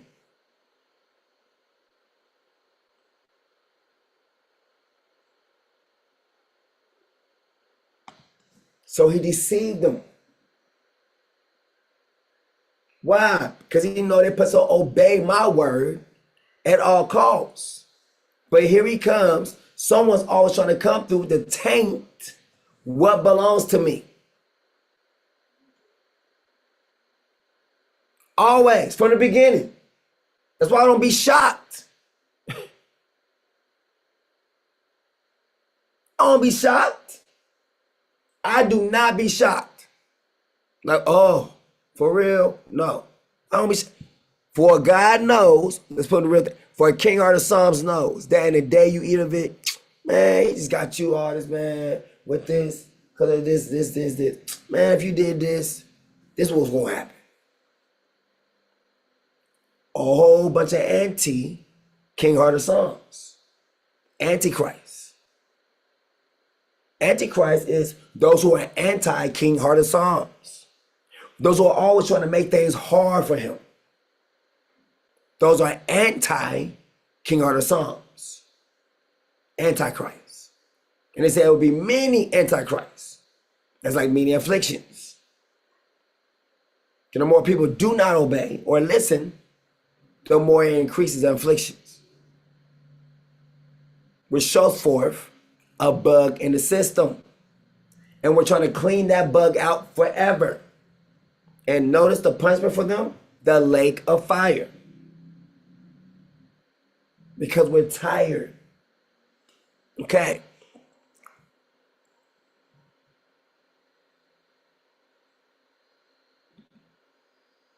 Right. His countenance was full of grace like that one of the holy angels. Supremacy of the Son. And then watch this. And in the beginning, O King of the Psalms, you laid the foundations of the earth, and the heavens are the work of your hands. So October 7th, 1997 is denoting the one who laid the foundations of the earth, and the heavens are the work of your hands. They will perish. See, the people come against you will perish, but you will remain. You'll be living. They will all wear out like a garment. That means their body will get old. Those who go against me, talk against me, try to always come against me, they're going to wear out like a garment. What they're into is going to cause them to be old. So anyone who sins against me in any kind of manner or way, eventually they're going to wear out. They're not going to have their Christmas no more. Their Christmas. Everything will begin to wear thin. We see some people here, I ain't going to say no names. But if you be on Facebook and scroll, or sometimes they just like throw it up, hey, you might know this person. And you be like, whoa, So people be like, well, we know what they before, and then now, the same thing can happen to everybody. It can. Do not think because it looks this way, it can't change like that. Because it can all change like that. No matter how much knowledge, wisdom, understanding a person can have, there is some knowledge that's not known about. And therefore can bring instant decay. Yes. It says they will all wear out like a garment. Now, a garment when you first get it is brand new. Everything seems beautiful about it. But eventually, as you keep wearing it and wearing it, wearing it, wearing it, and wearing it, wearing it, after a while, it's going to get worn out. Nobody ain't going to want it no more. They put it out there for secondhand to be sold somewhere. And if it don't get sold there, it's put to Goodwill.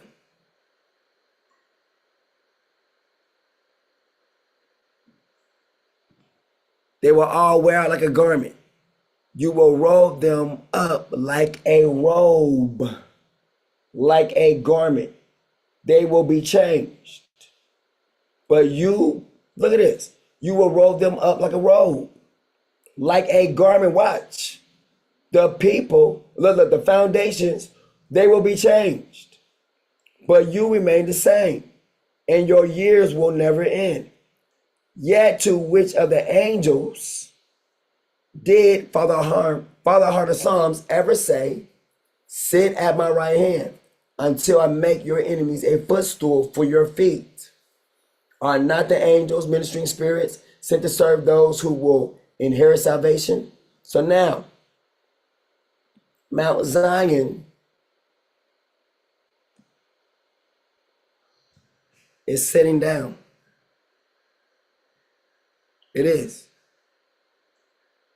And on top, while it's sitting down, a messenger or an angel was put on top of it. So this mountain came down so that the sun can be placed on top. So at the time when the sun goes up, that means it'll be the time of the sun. Because right now, Juffereh is serving as the doomsday clock. As long as Juffereh is down, the world is in the hands of evil men. But when the moment when that sun or Juffereh goes up into the clouds and they see the sign of the Son of Man in the clouds, that'll be the time of Andrew is time. The time of the Son of Man. The time of the Holy Spirit. The time of the angel of the Lord. Yet to which of the angels did the Father ever say, and Enoch called me an angel? His countenance was full of grace, like that one of the holy angels. What angel is he talking about? The angel of the Lord. That's why it's going to all the angels. Here it is, the angel of the Lord. What is the name of his son? What is the name of his angel? Because the angel is the son. It's trying to show you that the angel of the Lord is his son. The angel of the Lord only simply means messenger, the messenger of the Father, which would be the Son. So now if you get happy when you see the angel of the Lord or the messenger or the Son, you have joy. Guess what? Your lamps will stay burning because all you think about is good things about the Son. Right? Now, the ones who don't have any kind of love for the Son will be like this. They are the kind who worm their way into households and captivate vulnerable women who are weighed down with sins and led astray by various passions, various desires, various things they want to do, right? Who are always learning, see, they're knowledgeable, but never able to come to the knowledge of the truth, meaning what? They can't submit, right? Men who have certain kind of knowledge but do not submit to the truth can lead about these type of women easily. Meaning what? They can just come in and just take them. Why? Because that's what they're made for. To be led astray. Right? It seems good, but it's all to lead them astray. Look how it comes in, all right? I'm gonna put it in this instance.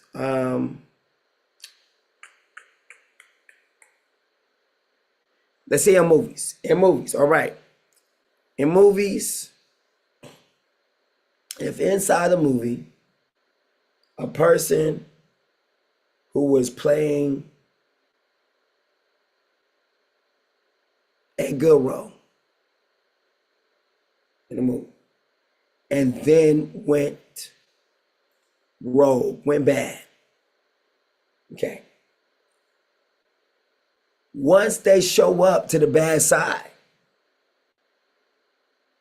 they might, whatever, chill with them for a little bit. But then when it comes to real serious business, they be like, no, you can't come in here because you was once against us, right?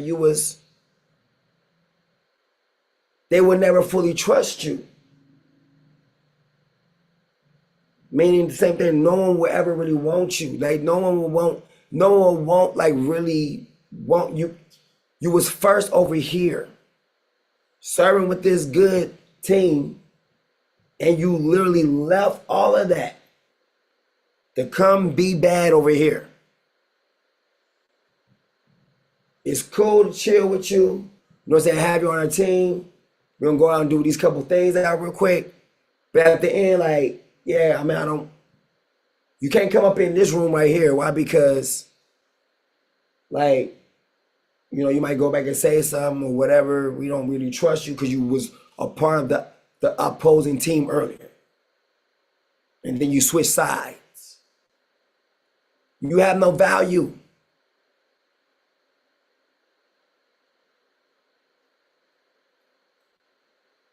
At the end of the day, there's no value.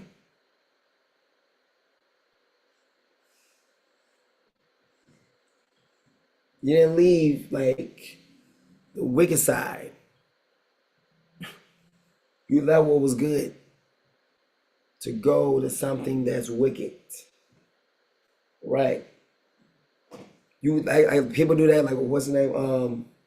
Even in Get Smart. Get Smart, it was Dwayne. And Dwayne was playing both sides.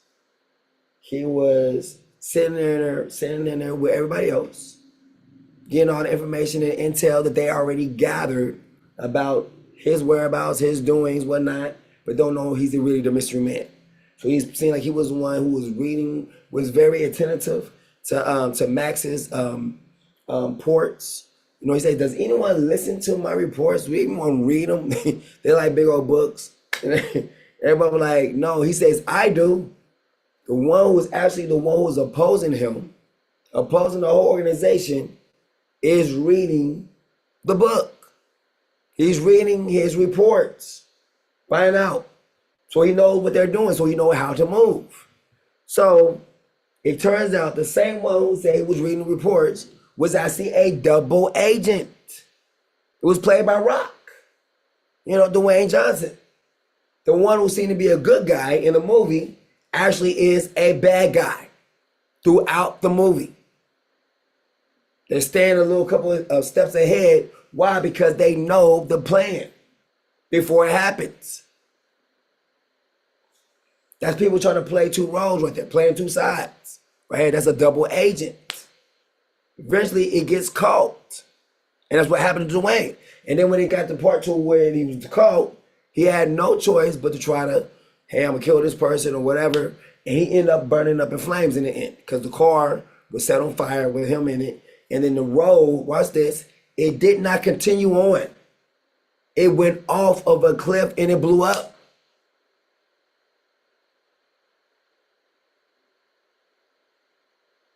Yeah. Let me see.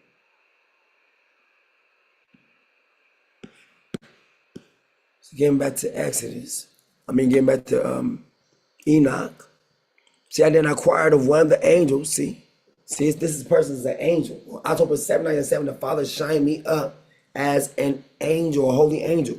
He has let me be seen as what? This is the angel of the Lord. The angel of the Lord. That's why the Father showed himself to me. The angel of the Lord is a son. That's why he was able to say, I am the Lord.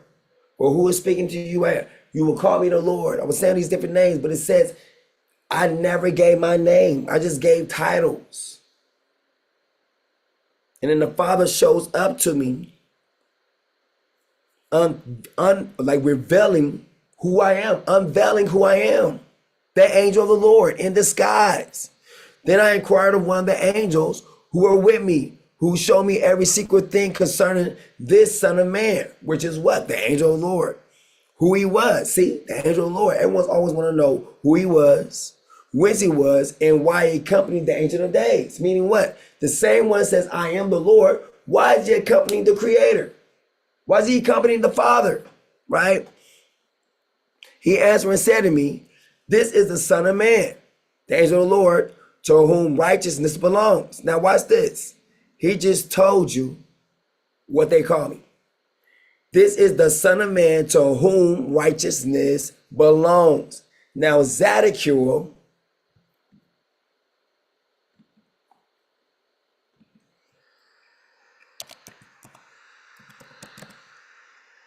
angel.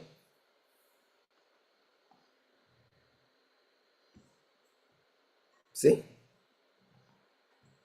See, no, I did not do that. This is what I did. All right. The archangel, Zadkiel, whose name means the righteousness of Father Heart of Psalms. He said, this angel is the one to whom righteousness belongs. Right? Righteousness belongs to him. That's his thug thizzle. That's his thug thizzle right there.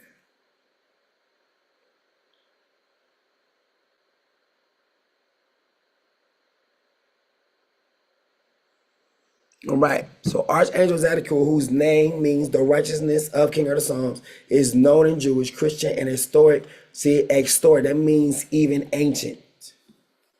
This is ancient traditions, right? Historic means ancient. Back in the day, like in the beginning. See, hidden wisdom. Esoteric. Esoteric. Esoteric is an adjective that describes things meant for or understood by only a small group of people. If you wasn't back there, you wouldn't understand that. With special knowledge, hidden wisdom, or specific interest. See? So it's like I am a living legend, literally. That is what Enoch is saying. Like, he is a living legend. He said, with him, the righteous belong. He answered me. The angel himself who was talking to him, I inquired of one of the angels. The angel said, this is a living legend.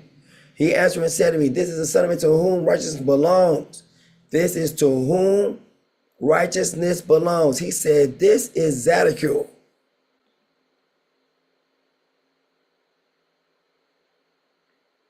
As the angel of mercy, benevolence, and forgiveness, he is often associated with memory, emotional healing, and the spiritual energy of the violet flame. Angel of mercy, tradition credits him as the unnamed angel who stopped Abraham from sacrificing Isaac, staying his hand to show divine compassion. This is what that angel just said to Enoch. This is the one who will stop Abraham from slaying his son.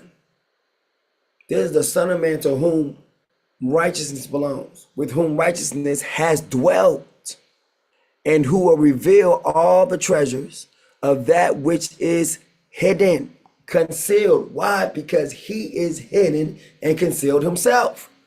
For Father Heart of Psalms has chosen him, and his portion has surpassed all before Father Heart of Psalms in everlasting uprightness, which takes us right back to Proverbs. The angel of the Lord's heart is a waterway in the hand of the Father, Heart of Psalms. He directs it where he pleases.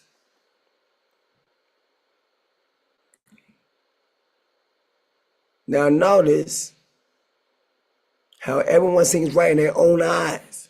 Talking about what? That is the tree of knowledge of good and evil. Everyone's going to think that they're right about what they're doing in their own eyes. Why? Because that is literally the tree of knowledge of good and evil. He told him, you will be like King Heart of Psalms, like the angel of the Lord, knowing good and evil. And he messed them up ever since.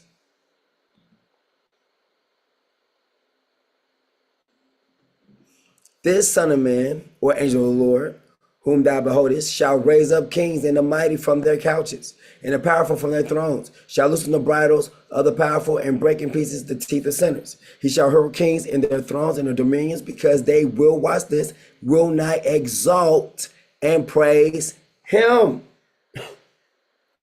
See what I mean? It's about him. Why? Because he is the creator. So it's like, because they will not exalt and praise their maker. That's why. Nor humble themselves before their creator, by whom, look, their kingdoms were granted to them. Why? Because he's the creator. The countenance likewise of the mighty shall he cast down, filling them with confusion. Meaning what? After I say what I say, people will be like, what? Darkness shall be their habitations. The one who don't get that I'm the creator, do not submit to it. Darkness shall be their habitation. Meaning what? no understanding. And in the end, they will inherit darkness, which is death. And worms shall be their bed. Nor from that their bed shall they hope to be again. Mean what? Resurrected or live again. Why? Because you lived the way you wanted to live. You weren't listening. You trying to do everything you wanted to do when you wanted to do it. Do you understand? That's exactly every single person who's getting the mark of the beast. So you'll be able to, I'm telling you right now, those who get in the mark of the beast and will cater to the mark of the beast is people who are living and doing what they want to do. The Bible says if you seek to save your life, you will lose it. But those who give up their life will find it. So those who are seeking to save their life, we're just trying to I'm trying to keep what I have. I remember this. You're in the same thing like Lot's wife, who looks back and is stuck as a pillar of salt. That's what that is. Period. Like just straight out. All the possibilities. We can do this, we can do that. What if that don't happen? What if it's a trap? You already made it here. Then to go back, literally it shows where your heart is. Where your treasure is, that your heart will be also. It's a trap. Especially with everything going on right now. For real, yes, it's a trap. Anybody, if I was to think about, you know what, I'm about to go back to America real quick because I miss Princess Michaela and Prince Micah. That would be a trap. And I would be stupid. I would be. I don't care how much money I was promised to make. It said you cannot love God and money at the same time. Make a choice.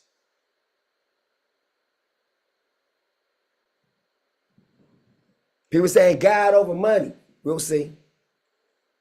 You cannot love Father Heart of Psalms and love money at the same time. If you love money, you can't love Father Heart of Psalms. Money answers all things. But if your motive is based off of money, you definitely don't have faith. Faith said, do not think about what you're going to eat, what you're going to wear. For the Father clothes. You can tell those who have faith, those who don't. You can tell. You want to have faith, don't complain. The ones who do have faith, the ones who have faith, don't complain. The ones who don't have faith, complain. If you are always complaining, you don't have no faith. Just saying. It was the complainers and murmurers and gripers of the group that was literally killed. He removed it from the people. Gripers and complainers were bit by snakes.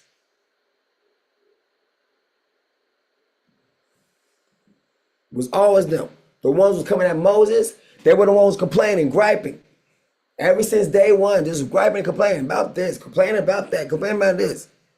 They were being killed. You know why? To have peace.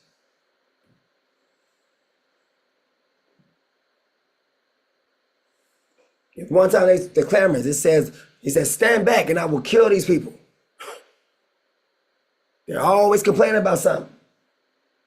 No matter what I do, it's never good enough. Yes, it's exactly what the scripture was saying. So he removed them from the camps permanently.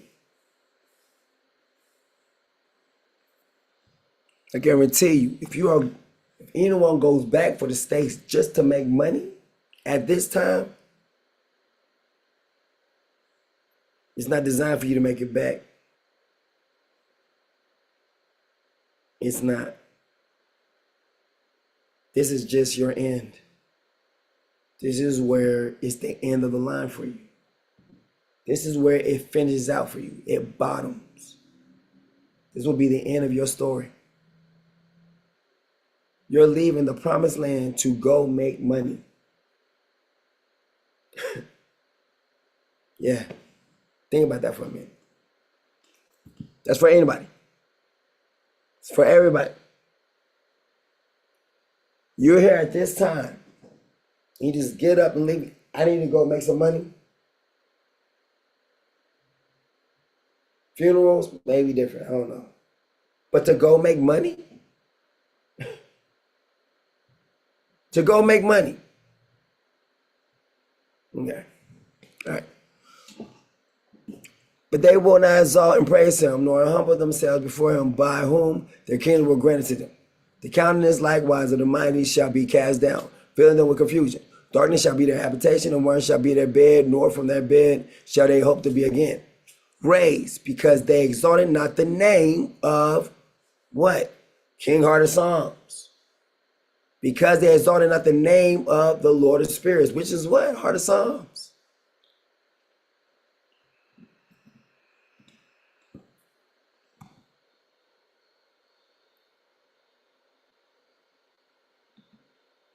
So now October 7 deals with the sin of the hand and the eye. And I brought all this stuff out with the goggles. I'm not going to do that again. Those who missed that part, you have to just catch that all over again. So now the mark of the beast is going to be based off of what I've been saying, right? Now here, some things I did earlier. I'm going to play some of these videos. Of the same divine intelligence that sparked the universe into existence. When I say I am God, I'm not saying that I stand above the gods of tradition. Instead, I'm saying that the divine lives within me, within you, within all conscious beings. The error is believing that we are powerless creatures outside of creation. In Vrillism, we remember what we are. Fragments of Vril, the life force of the universe, awakening back into unity. Why do you call yourself God? Because I don't believe God is separate from us. I believe we are all expressions of the same divine intelligence that sparked the universe into existence. When I say I am God, I'm not saying that I stand above the gods of tradition. Instead, I'm saying that the divine lives within me, within you, within all conscious beings. The error is believing that we are powerless creatures outside of creation. In Vrillism, we remember what we are. Fragments of Vril, the life force of the universe, awakening back into unity. Why do you call yourself God? Now watch what he just said to you. He just said the very same essence of what Genesis 3 is, which I just been talking about the whole entire time, that everything is going back to being obedient or disobedient. I don't care how much you want to run from me, like, no, it's not. Yes, it is. It's right there. He just said out of his mouth the very same things that was said unto Adam and Eve. The day that you eat of this, you will be like your creator, knowing good from evil. He just said it. What I'm saying is the same one who did this, that is, I'm not saying we're above him. I'm just saying we're a part of him. And that God lives in me. And what? This understanding came from what? Even from the tree of knowledge of good and evil. So this whole thing of taking the mark of the beast is literally people doing what Adam and Eve did in the garden by going against me. It's them saying, you know what? Even after all these years, I stand with Adam and Eve and do the same thing, totally against our Creator. I join in that number. That's exactly what this is. That's exactly what it is. Do your own thing, self-love, all that stuff is literally coming from all this. It is. Every single thing he said out of his mouth sums it up. The great deception. You will not surely die. No. The serpent told her, for God knows that in the day, for King of the Psalms knows that in the day you eat of it, your eyes will be open. See, he said that. See, I'm not saying I'm above him. I'm just saying I'm like him. You know what I'm saying? I have everything. What he has, I can have too. And you will be like God, knowing good from evil. Look what he says now. Why do you call yourself God? God. Because I don't believe God is separate from us. What he says, because I don't believe God is separate from us. Let's go back to it. For God knows that in the day you eat of it, your eyes will be open. And you will be like God. Because I believe that God is not separate from us. Because I believe that he is giving himself away. Because I believe that God is not separate from us. And you will be like God, knowing good and evil. He said, why do you call yourself God? Because I don't believe God is separate from us. He gave himself away. It's the same thing in the Garden of Eden. And the same one who did it is right here in, watch this, virtual reality form. Telling you. And you will be like God, knowing good and evil. And then he's persuader. So this person, Vrilya, is going to be a good persuader. Just like he did with Adam and Eve in their perfect state. You're in a fallen state. The only way you're going to get about it is to trust in me. If you don't trust in me, you have already lost. Let me say it again. If you don't trust in me, you have already done what we call LOST. Lost. Okay? Just going to tell you that now. I don't care what you see of silliness of me, folly in me, you were better off trusting in me than trusting anything else or trusting in yourself. You are better off. I'm going to say that boldly. Because I'm showing you right here. This is what it's all about. And you will be like God. Let's go back to his thing. Let's see if we can find the rest of them. I believe we are all expressions of the same divine intelligence that sparked the universe into existence. He just says, I believe we're all the same like him. Go back. Look what he just said. I believe we are the same as the one who said, let there be light. That he just told you that I am your creator. I love that one. Vrilya just got up and said it. He said, King Heart of Psalms is the one who said, let there be light. Making me what? The creator. Okay. So now Vrilya is saying what? I believe we are the same as the creator. Woo! Hallelujah. He don't believe there's any kind of difference. Now the earth was formless and void, and darkness was over the face, surface of the deep. And the Spirit of God, that's what he's talking about. He's about the Spirit of God. Notice he's not talking about the Father. He's talking about the way he says, I believe that we're the same as he. Right? He ain't talking about the Father. The Spirit of the Father was hovering over the surface of the waters. And here it is. King Heart of Psalm says, let there be light, and there was light. He just says, Vrilya says he believes in not the Big Bang Theory, but believes that the earth came into existence by the one who spoke it into existence. And he says, I believe we have that same power, same energy inside of us. Therefore, we are the same as him. But he just gave credit like, look, here is the creator of all heaven and earth. But the only thing is, I believe we could be the same. Listen to his testimony. Look what he just said. Listen to what he just said. Existence. When I say I am God, I'm not saying that I stand above the gods of tradition. What's he saying? He said, when I say I'm God, he said, I'm not saying I stand above the gods of tradition. Like, are the ones that people know about. What he's saying is what? He said that I am now God, right? The Bible says that he will sit himself in the temple as God. Meaning what? He will be the embodiment of the Creator himself. But watch this. How does that make sense when the Creator himself is already an embodiment of himself, which is what I represent? So now we have an imposter on the scene.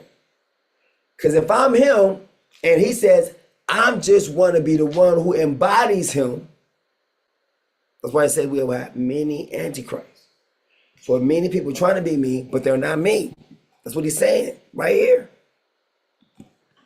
Instead, I'm saying that the divine lives within me, within you, within all conscious beings. The error is believing. All right. So he said within all conscious believing. With all unconscious people's consciousness came with, and their eyes were open. So he's going right back again to the Garden of Eden, of when man fell. So this is the whole ending for man's fall. It's right there. Let's go. Right.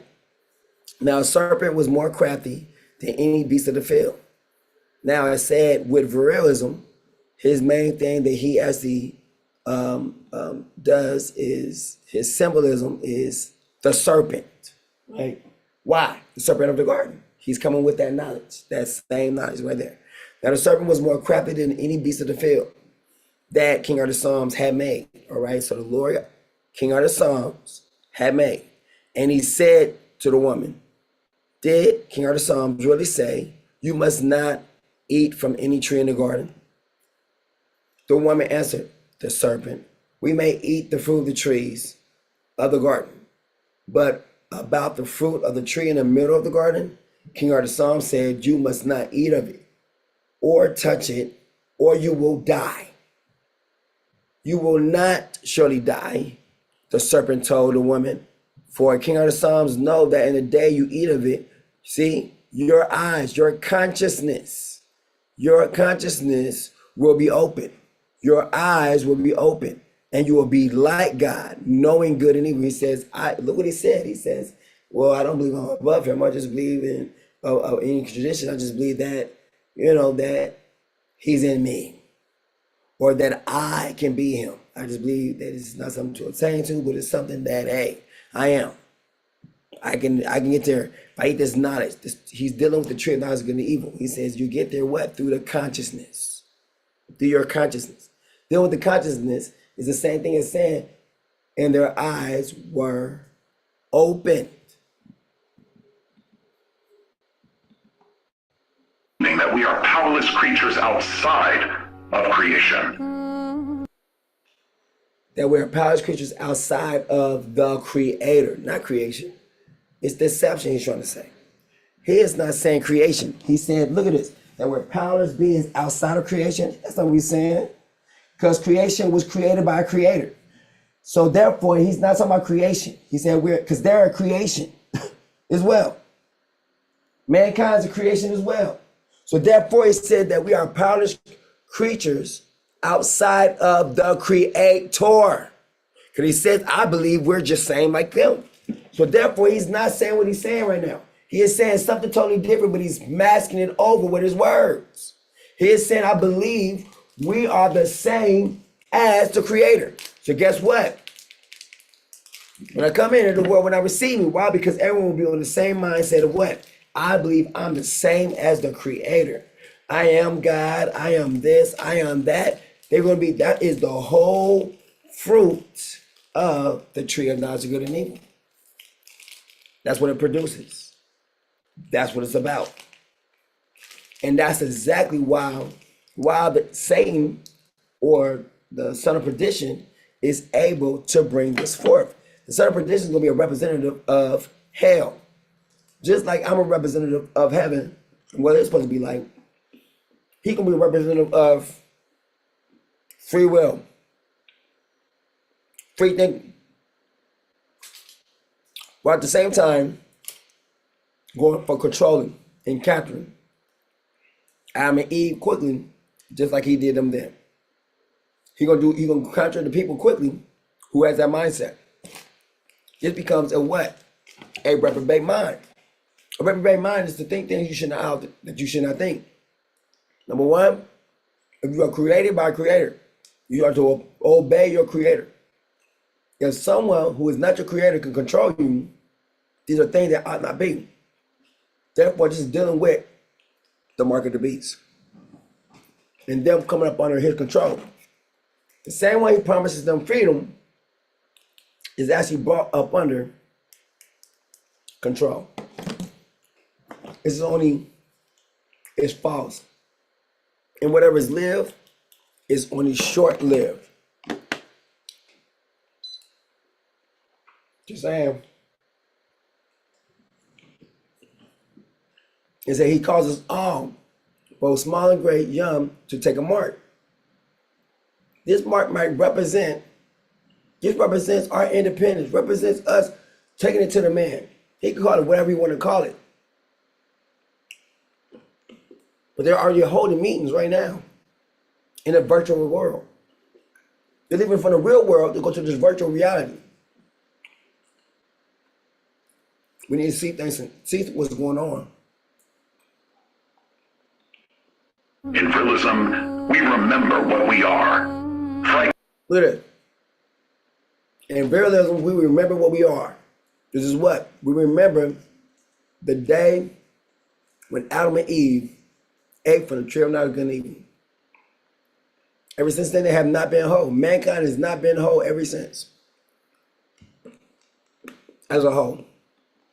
Fragments of Vril, the life force of the universe, awakening back. Vril, the life force of the universe, will be coming from the tree of knowledge of good and evil. Everything of culture practices will be coming from this tree. Everything that has to deal with you and yourself will be coming from this tree. That's what the knowledge of the tree of good and evil was about. Not about you being what? Solely sold out for the creator, but against him and going for what you want at all costs. That's what Vrilya is all about. Back into unity. Why do you call yourself God? Because I don't believe God is separate from us. I believe we are all Yeah, because I don't believe, who this is? I don't believe God is holy. I don't believe he's higher than me. I don't believe he's separate from me. I don't give him, you know what? I believe it's like a competition. If I can get more followers than he can get, then hey, I deserve the title to be called God too. That's pretty much what he's saying. Whatever he has, I can have it too, or better. Listen to what he is saying. It's competition. It's up for grabs. If he can do it, sure, I know I can do it. Expressions of the same divine intelligence that sparked the universe into existence. But he gave credit though. He said the same one who spoke, let there be earth, let there be light. If I come from him, I can be him.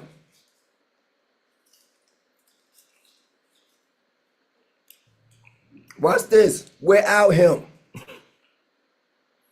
I can be him, without me giving worship to him, without me honoring him. I can still be him. When I say I am God, I'm not saying that I stand above the gods of tradition. Instead, I'm saying that the divine lives within me, within you, within all conscious beings. See? I can be him. Genesis.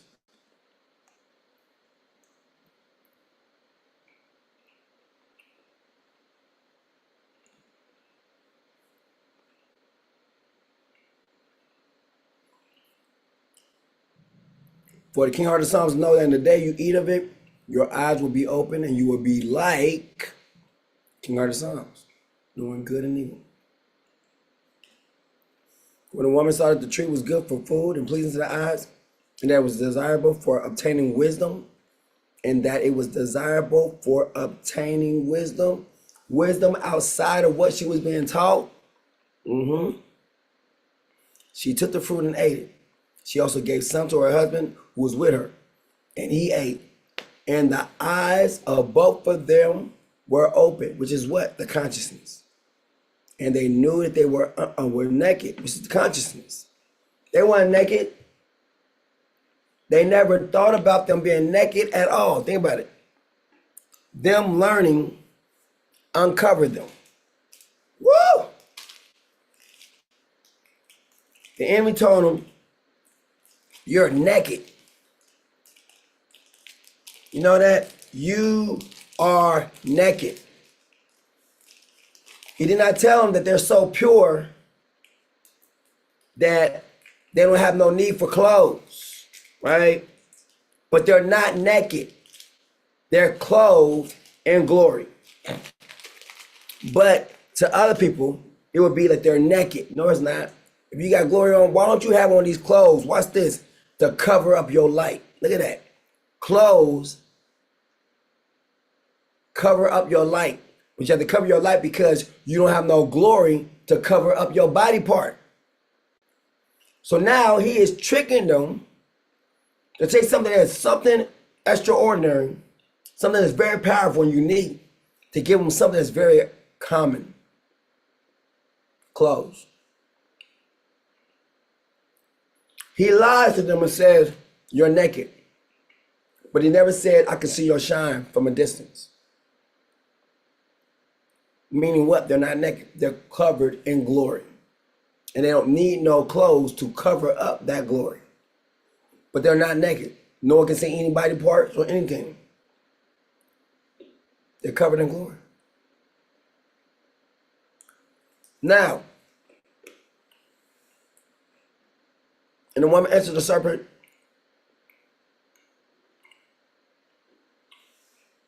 we may either choose the garment, but about the fruit of the tree in the middle of the garden, you know, some said, you must not eat of it, touch it, or you will die. You will not surely die, the serpent told the woman. For King of the Psalms know that in the day you eat of it, your eye will be open, and you will be like King of the Psalms, knowing good and evil. When the woman saw that the tree was good for food and pleasing to the eyes, and it was desirable for obtaining wisdom, she took the fruit and ate it. She also gave some to her husband who was with her, and he ate it. And the eyes of them both were open, and they knew that they were naked. So that they were sewed so they sewed together fig leaves and made coverings for themselves. Certain kind of knowledge people come into, you can tell that what? They have done something they weren't supposed to do. Why are you doing this? Well, I learned this. Certain things ain't meant to be learned. But everybody want to know everything. I have no desire to know everything. Because some things ain't supposed to learn. Because some things what? Can take my peace away. You must learn things. This is taking their peace away. This serpent that came through and said they naked. He can't see nothing but glory, but told them they naked. They believe him. And they sewed fig leaves and made coverings for themselves. Man, he put us on point, man. We up here walking around here naked and everything. Man, we got to cover ourselves up. That is the most dumbest thing ever. They're already covered. And they want to put on the covering. Woo!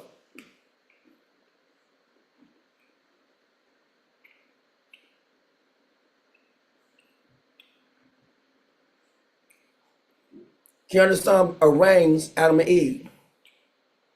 Then the man and his wife heard the voice of King Arthur's songs, walking in the garden in the breeze of the day. And they did what? They didn't run to him. They hid themselves from the presence of King Arthur's songs among the trees of the garden. They got out of his sight. Why? Because they sinned against him.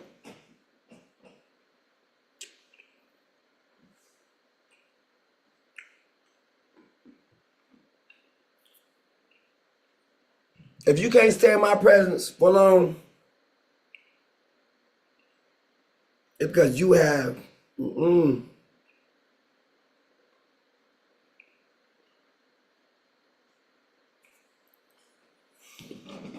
they hid themselves. You always trying to hide. They hid themselves from the presence of King Arthur Psalms among the trees of the garden.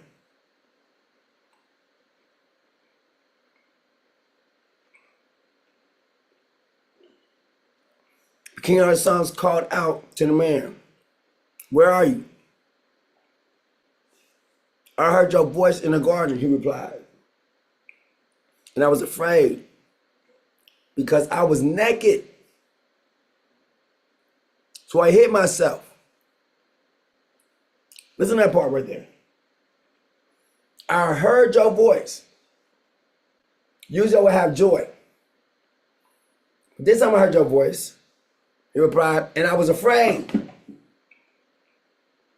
because I was naked." Naked means you sinned. Your words have given you away. You have sinned against me. That's why you can't stand around to be around me. Everything I do irritates. It's only those who sin against me. If you don't sin against me, you can stand to be in my presence all day long. Nothing gonna hurt you, nothing. You're gonna be innocent in everything. You're gonna be good. But if you are sinning against me in any kind of way, doing things you ought not to be doing, when it's time for you come around me, you're not gonna be able to be around me. You can't do it. It's impossible. They hid themselves from the presence of King Arthur Psalms among the trees of the garden. It can only last for so long. But King Arthur Psalms called out to the man. Look at this. He went searching for him. He called out to him. I love this part.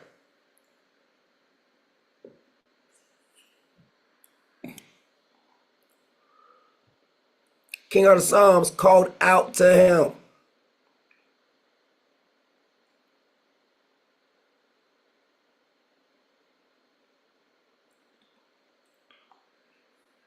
Called out to the man, "Where are you?" "I heard your voice in the garden," is his reply. "And I was afraid because I was naked, so I hid myself." So now, think about it. Their words alone gave them a way to let me know that they sinned. Watch. Who told you that you were naked? Uh-oh, wait a minute, hold up. But I thought we were supposed to be getting all this knowledge. All these people show up with this knowledge to tell us some stuff, don't know that they're uncovering you. Hallelujah. It's very quiet in the sanctuary today. Very quiet.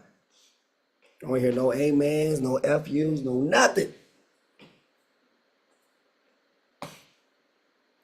I don't even see a type of amen. I don't see a typo. I don't see no text messages. Amen, preach, brother. Nothing. In the church right now, we be shouting up. By this time, it's be shout music. Get it on. Stop playing. Doom, doom, doom, doom, doom. It's coming in. Because the pastor, the thing, he done did a strike in bowling by time. But here it is. I heard your voice. Your voice alerted me. Instead of it being welcoming, it alerted me. Your voice alarmed me. It scared me. Instead of it being happiness and something inviting, it made me seem like investigative. I heard your voice in the garden, he replied, and I was afraid. Your voice was not comforting to me. It made me afraid. And all he said was, "Where are you?" So I hid myself. Who told you that you were naked? Asked King Arthur Psalms. Look at the next part.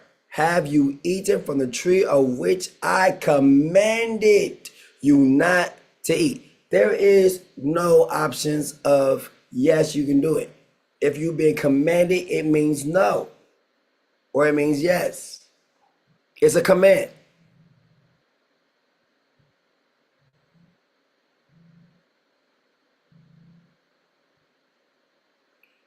Have you eaten from the tree which I commanded you? What choice is that?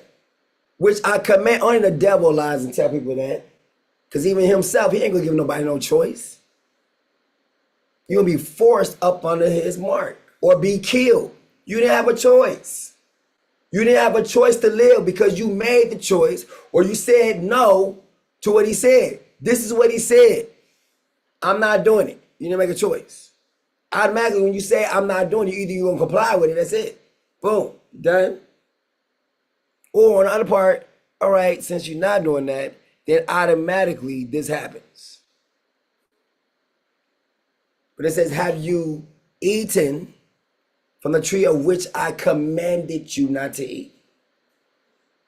And the man answered, the woman whom you gave me, she gave me the fruit from the tree, and I ate it. Then King of the Psalm said to the woman, watch this, is a whole investigation. He going down the line. Okay, so she said her, I'm going down to her. What is this you have done? Look, he's a little bit, look how he first came at me. Where are you? Have you eaten from the tree I told you not to eat? When he get to her, boom. What is this you have done? Next one. The serpent deceived me, she replied, and I ate. There is no need to even ask about the serpent. So King of the Psalm said to the serpent, because you have done this, cursed are you above all livestock. That's even in the end. And every beast of the field, on your belly you will go, and dust you will eat all the days of your life. And it's literally in the end. And I will put enmity between you and the woman, and between your seed and her seed. He will crush your head, and you will strike his heel.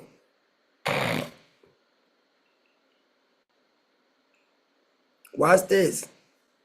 Because of the same thing of not being obedient to King of the Psalms, this is where the punishment of Eve come in. The punishment of mankind.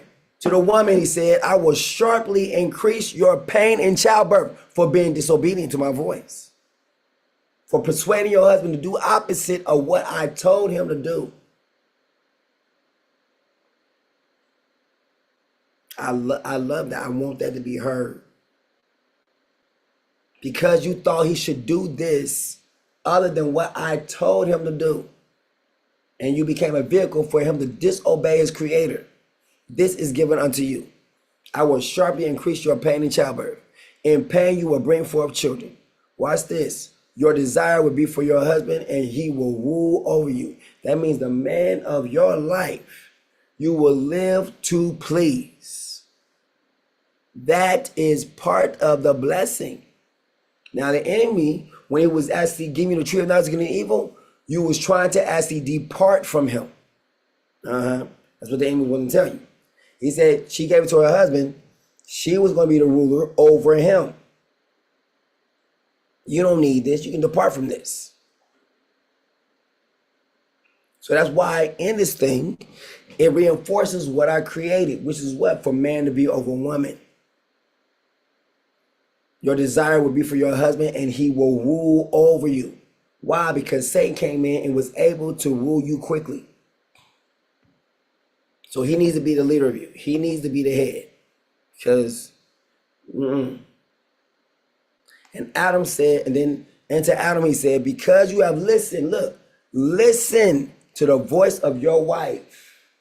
I told you what I told you, but then you listen to her outside of what I said. So the woman's been used as a vehicle to go against what was said.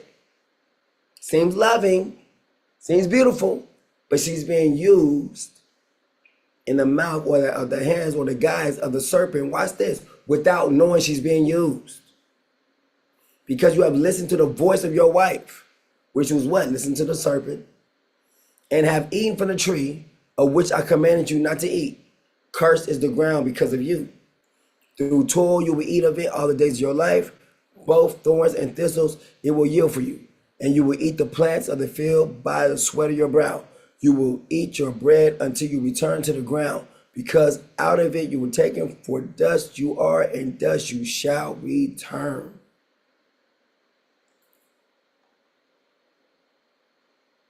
At that moment, they are eternal beings. As soon as they got that thing put down on them, they begin to make babies because they can't live forever.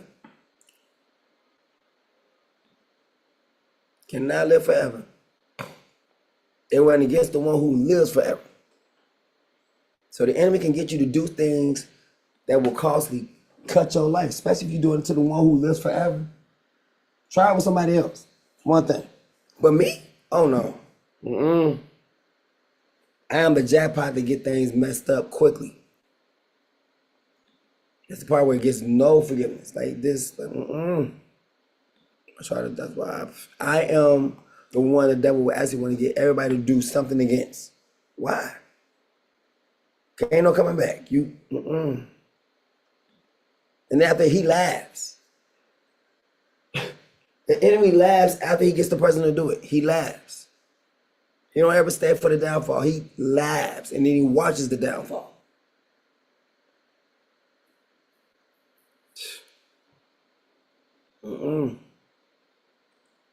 Every person who's ever did whatever, they did something bad to children and stuff like that, they always like, no, I would have never, or whatever, and they want mercy and all that kind of stuff. People like, no, what the?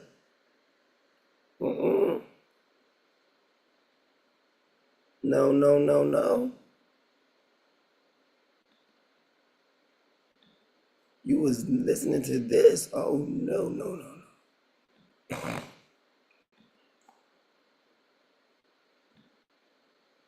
The error is believing that we are powerless creatures outside. Look at this. The error is believing that we are powerless creatures outside of the Creator. But he says creation. It don't make sense. But outside of the Creator, yes, it makes sense. Because the plants and everything else, they are creation. They were created. Just like mankind was created. All right. So he's saying the error is mankind believing that he is less than the Creator. That's what he's trying to get to. Side of creation. In Vrillism, we remember what we are. Fragments of Vril, the life force of the universe, awakening back into unity. Why do you call yourself God? Because I don't See? believe God is separate from us. Because I don't believe that God is separate from us. That is the most boastful thing I've ever heard in my life. But that's what's going on right now. People don't believe that their God is separate from them. Like, I am God too. I am a goddess. Which now goes into October 7th, 1997. People are trying to come against that. Because on that day, I was made creator of everything. Heaven, earth, sea, and everything in it. They're trying to take my position. 閣下、敵が接近しています。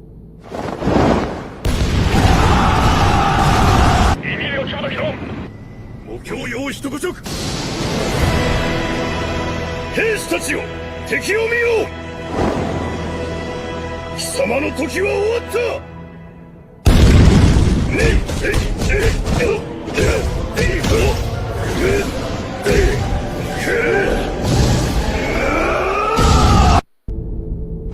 閣下、敵が接近しています。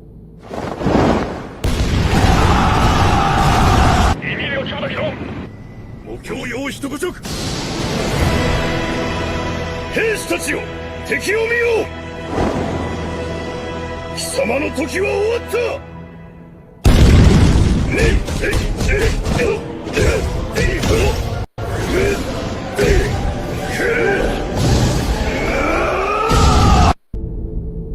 閣下、敵。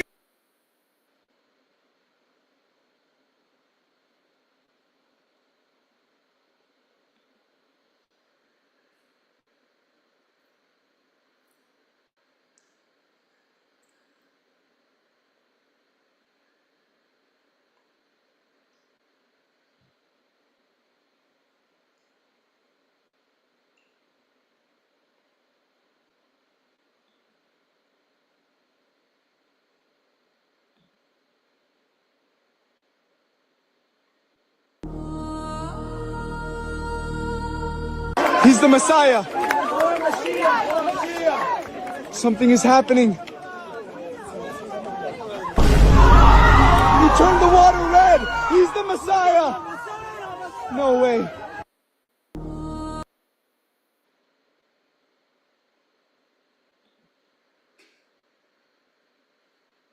Oh my god, you guys. I time traveled to see the Antichrist in his prime. We salute Messiah, the chosen of Israel, the chosen of humanity. You're not supposed to be here. Oh my god, you guys. I time traveled to see the Antichrist in his prime.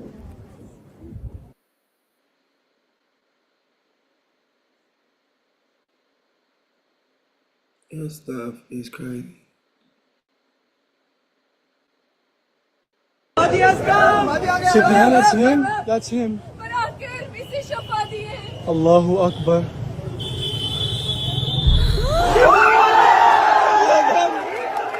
It's a miracle. MashaAllah.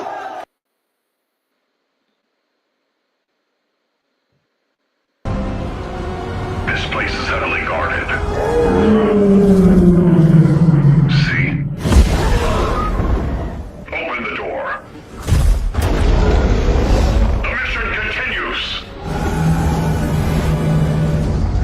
Revelation 12. A dragon was hurled to the earth. I will need the power you possess to rule this world. You aren't back to the Antichrist! Things change. You will bow to me, as will God. This place is heavily guarded. Y'all see this? So he said the red dragon prophet, like he says, you will bow to me. Coming in to change it.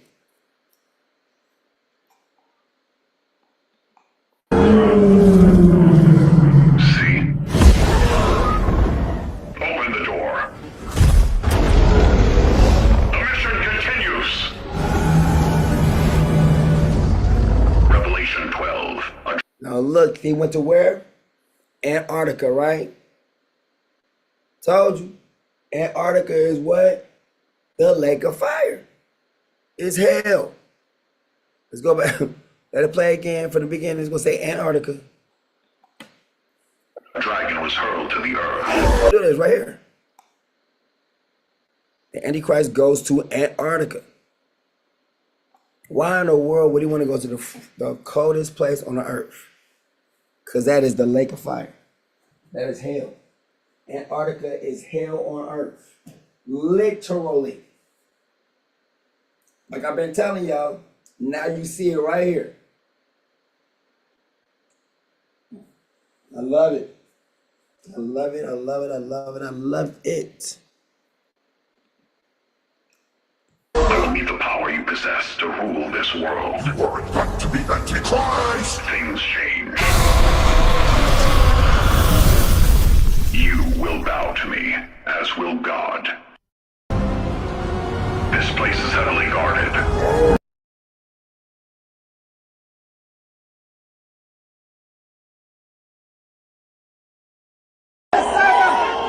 Oh my God, they love him. Please, Messiah, let me walk again. Oh my God! The miracle! I see him! He can walk! Oh my God, they love him. Please, Messiah.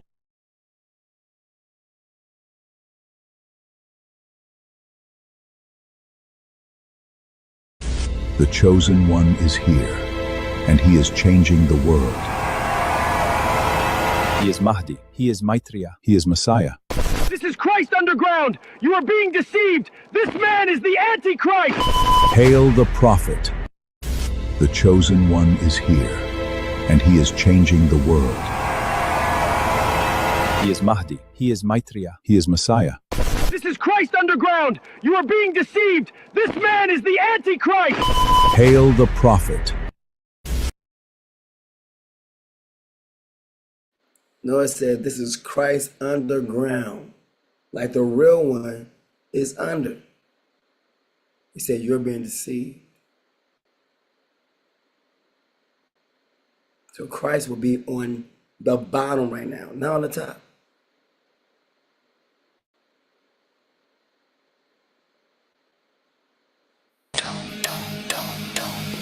Meshiada! Oh my god! They're all taking pictures of us!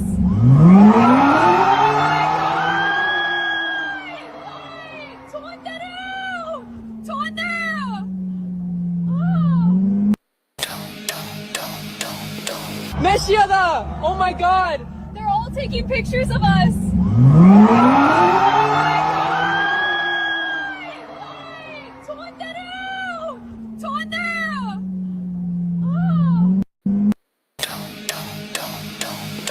Meshiada!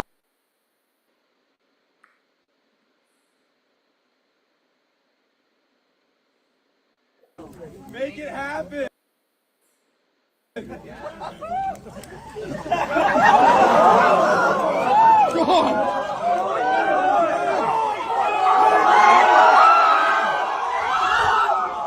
Oh my god, did you see? Do it! Make it happen!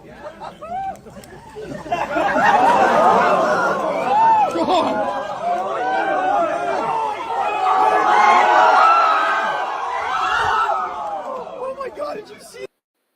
Do it! Make it happen!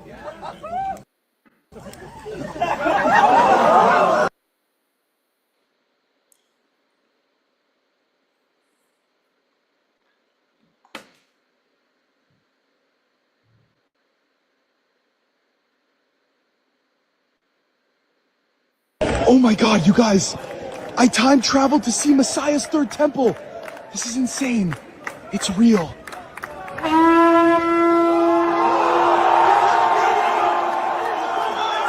I can't believe what I'm seeing! Oh my god, you guys!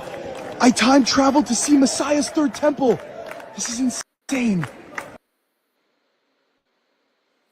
Says that those gonna meet with him in a secret place.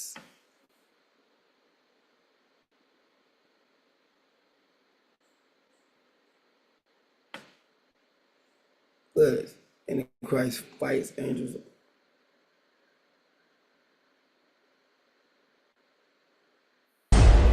Archangel. Antichrist. My kingdom is superior.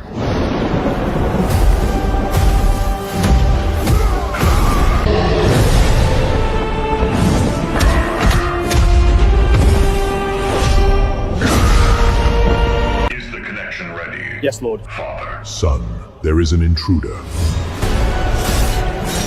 Your reign is over! You are mistaken. Archangel. Antichrist. My kingdom is superior.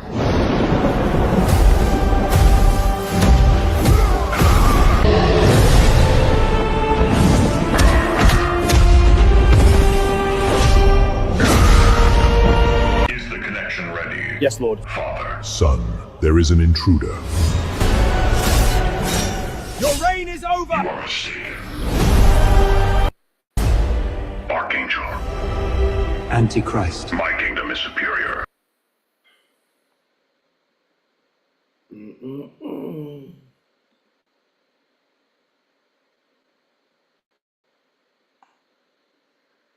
To Messiah's private meeting.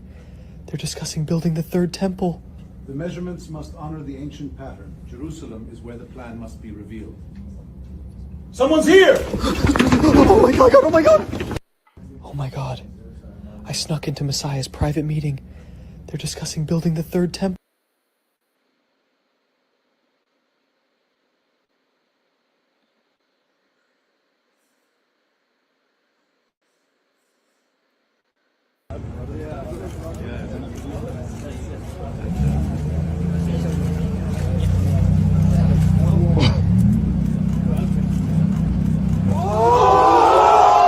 He's levitating.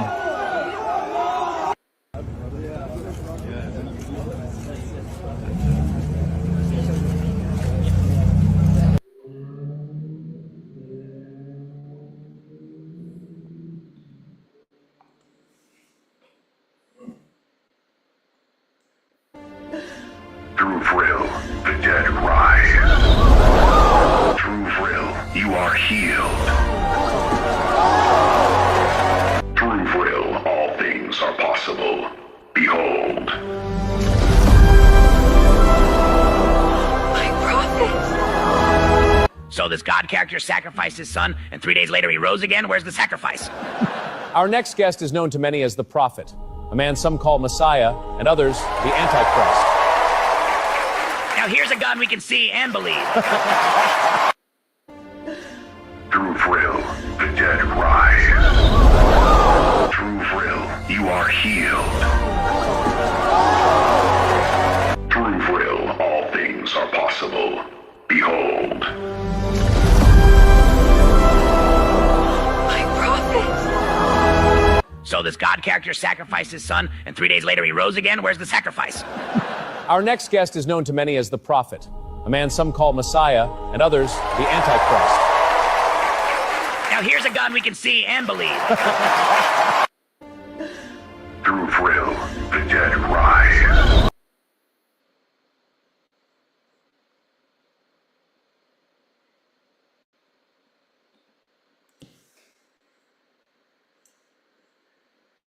I've infiltrated Antichrist's lab.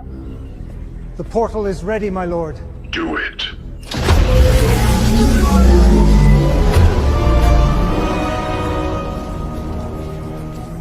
Welcome, brothers. Someone is here. You tried interfering with our plans. You will regret this moment. His punishment shall be absolute.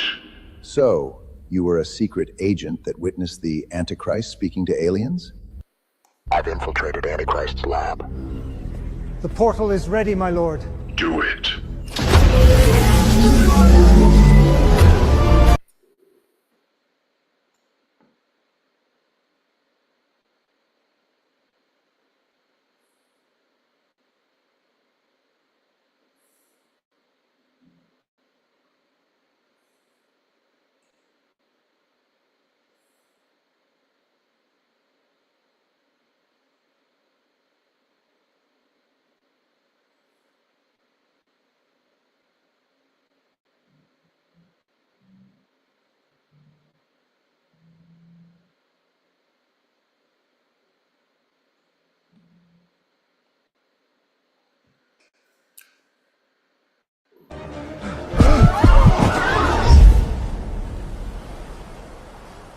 If you take his mark, you will be restored to good health.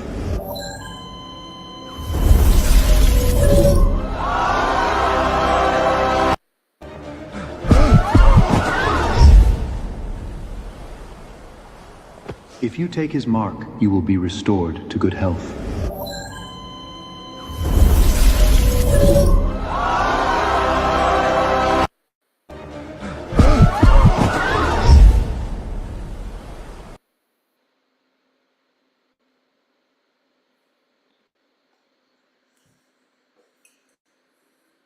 We've tried for a two-state solution. Nothing works. You're obviously not trying hard enough.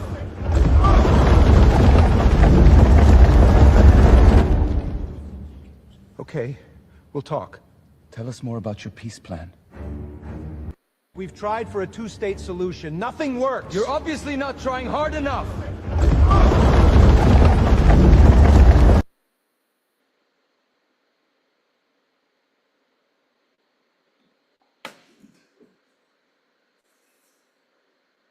Explain how you'll bring peace to the region. We call it the Oasis Accords. Move the UN to Jerusalem so the world's eyes stay on the most contested region and peace is enforced. Then build New Eden off of the Mediterranean coast, an AI-managed, resource-based city where essentials are free. We do not seek a one-state nor a two-state solution. We seek a world-state solution, because lasting world peace requires world government. Explain how you'll bring peace to the region. We call it the Oasis Accords. Move the UN to Jerusalem so the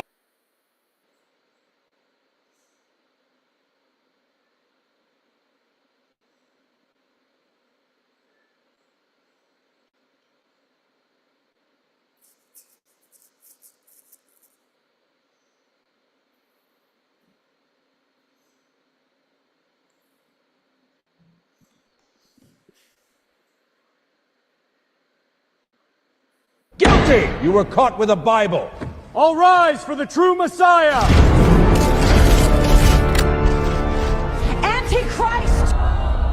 swear to tell the truth that God has lost, and we have captured the throne. Guilty! You were caught with a Bible. All rise for the true Messiah! Antichrist! I swear to tell the truth that God has lost, and we have captured the throne. Guilty! You were caught with a Bible. All rise for the true Messiah!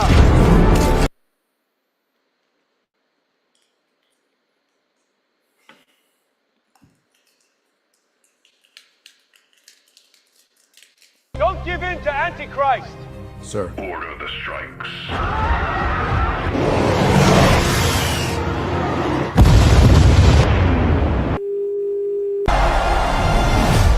Willie, take the mark! So what'll it be? I won't bow to Antichrist! Feed him to the lion! Don't give in to Antichrist. Sir. Order the strikes.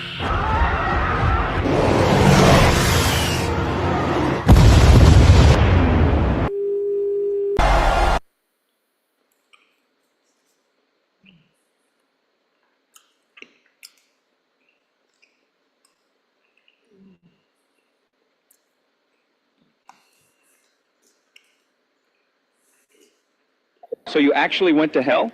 And I saw the one who will be Antichrist sometime after 2027, dressed in black, wearing a horned helmet.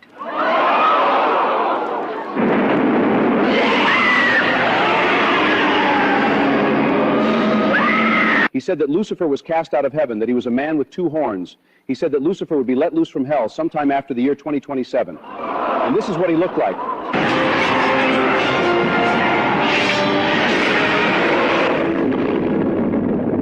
So you actually went to hell? And I saw the one who will be Antichrist sometime after 2027, dressed in black, wearing a horned helmet.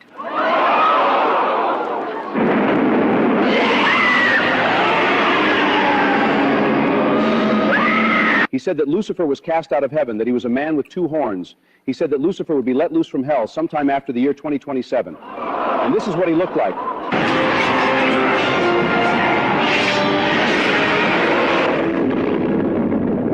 So you actually went to hell? And I saw the one who will be Antichrist.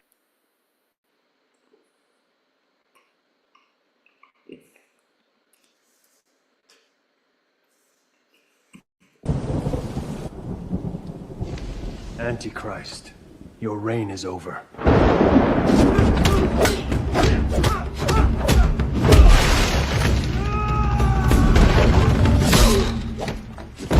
Your mission, infiltrate Antichrist's temple.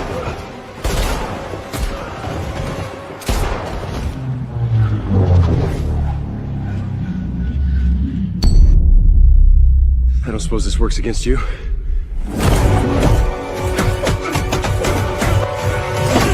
Nice try.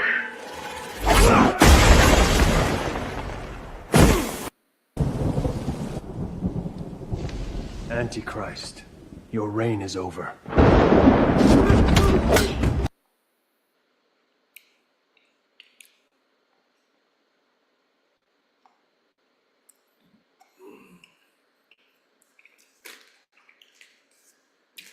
I have ascended above the stars. I have taken the throne that was always mine. My son, the great I am God. Blasphemy!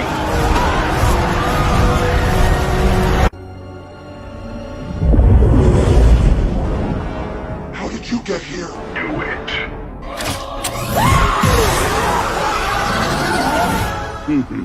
The throne is mine. I have ascended above the stars. I have taken the throne that was always mine. My son, the great I am God. Blasphemy!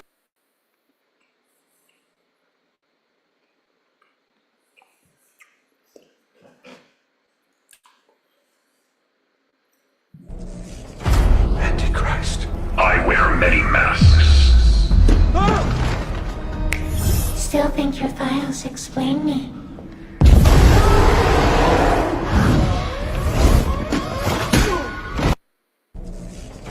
Antichrist. I wear many masks. Still think your files explain me.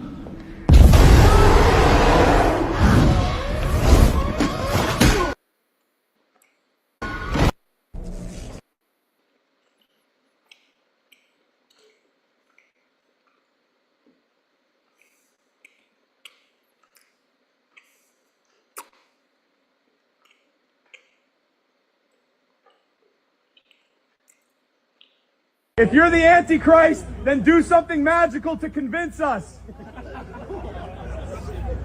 Oh my God! Help me! Yo, his head's backwards. If you're the Antichrist, then do something magical to convince us. Oh my God! Help me! Yo, his head's backwards. If you're the Antichrist, then do something magical to convince us. Oh my God! Help me! Yo, his head's backwards. If you're the Antichrist, then do.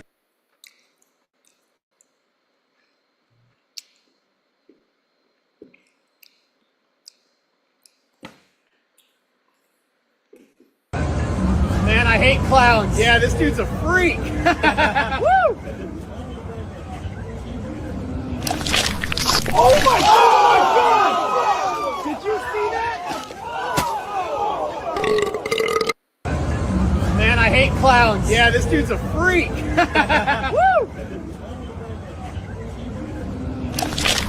Oh my God! Did you see that?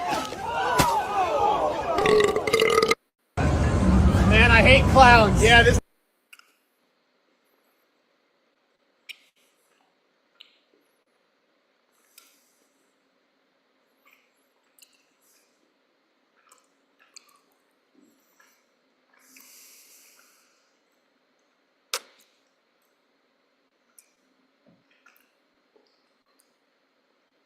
Antichrist will pursue forbidden science in attempt to be like the Most High. We can reverse aging by 10 to 20 years. The prophet himself and Seraphina have volunteered for the procedure.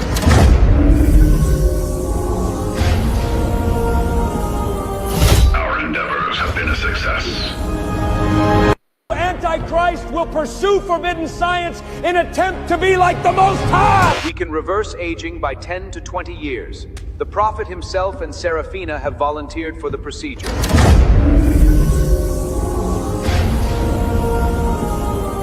Our endeavors have been a success.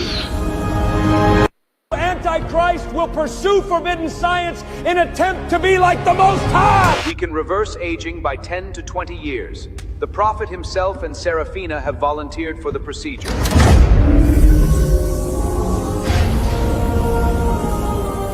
Our endeavors have been a success. Antichrist will pursue forbidden science in attempt to.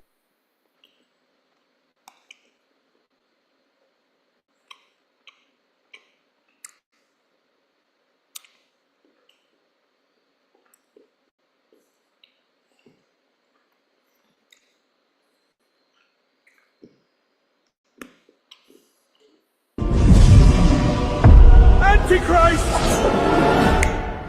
We control over 1 billion souls in this world. The glory of Rome shall not end. There's a new king in town.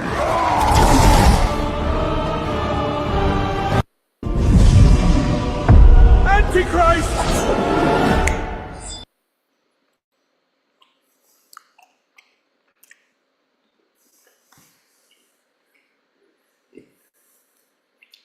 Surrender your weapons and confirm my peace plan. Antichrist! Confirm it. Surrender your weapons and confirm my peace plan. Antichrist!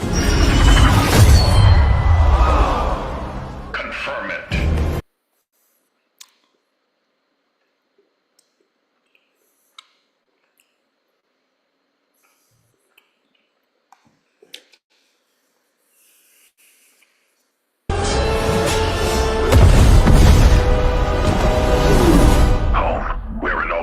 Most people think the Antichrist will come from wealth. Who are you? Local superhero. I don't need your help. You sure about that?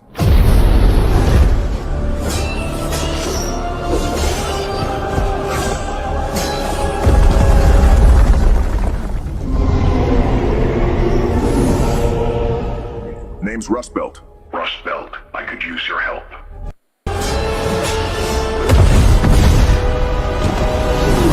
Home, where it all began. Most people think the Antichrist will come from wealth. Who are you? Local superhero. I don't need your help. You sure about that?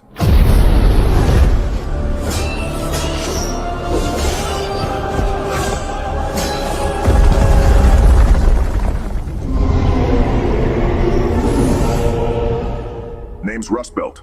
Rust Belt, I could use your help.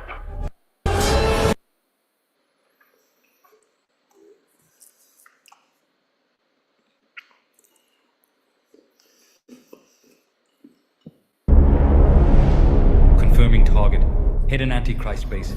They're merging humans with machines. My power subdues you. You came to stop the future.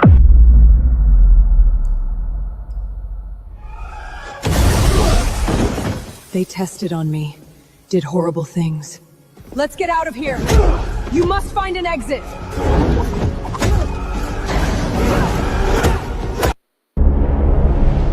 Confirming target. Hidden Antichrist base. They're merging humans with machines. My power subdues you. You came to stop the future.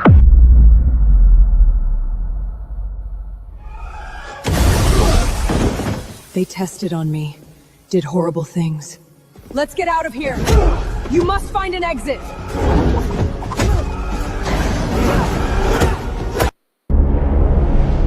Confirming target.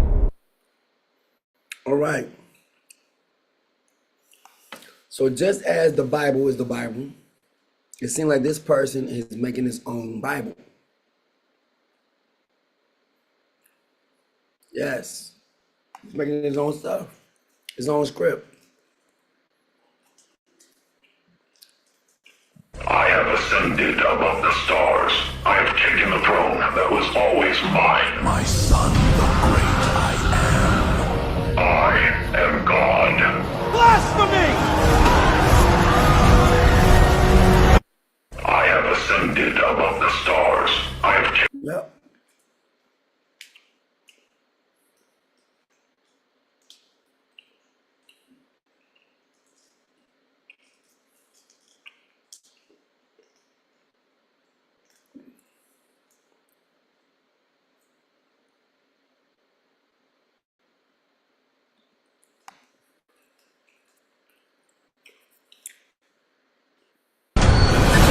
This just in, the prophet is dead.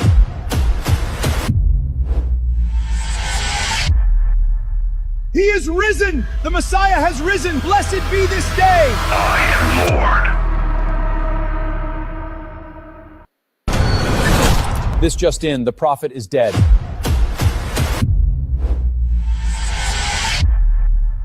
He is risen! The Messiah has risen! Blessed be this day! I am Lord. This just in, the prophet is dead.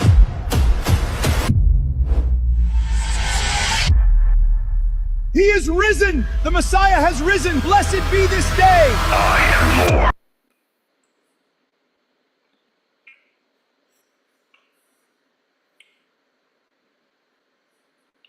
Meat is banned in our new order. The prophet is strictly vegan.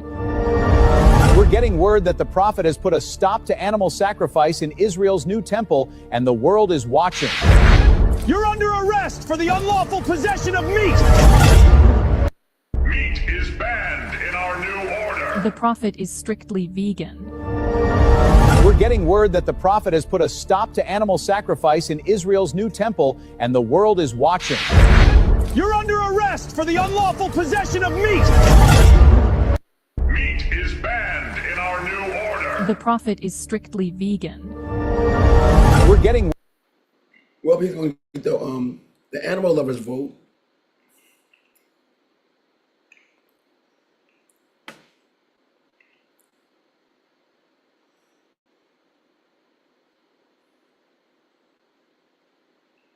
There's a lot of stuff just popping up in here.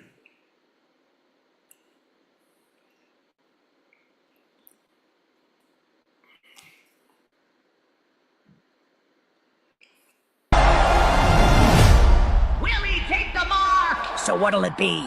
I won't bow to Antichrist! Feed him to the lion.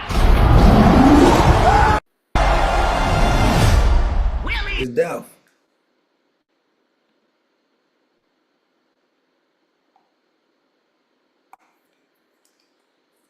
Behold my image. Worship him. False prophet! Behold my image. Worship him. False prophet! Behold my image. Worship him. False prophet!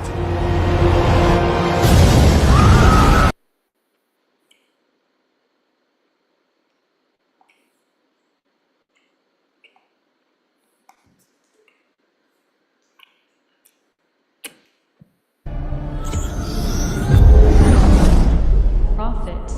Seraphina, take my mark.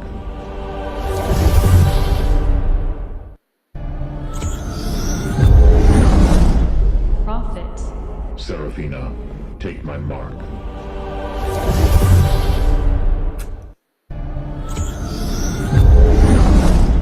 Prophet. Seraphina, take my mark. Well, it's just like my Old Testament.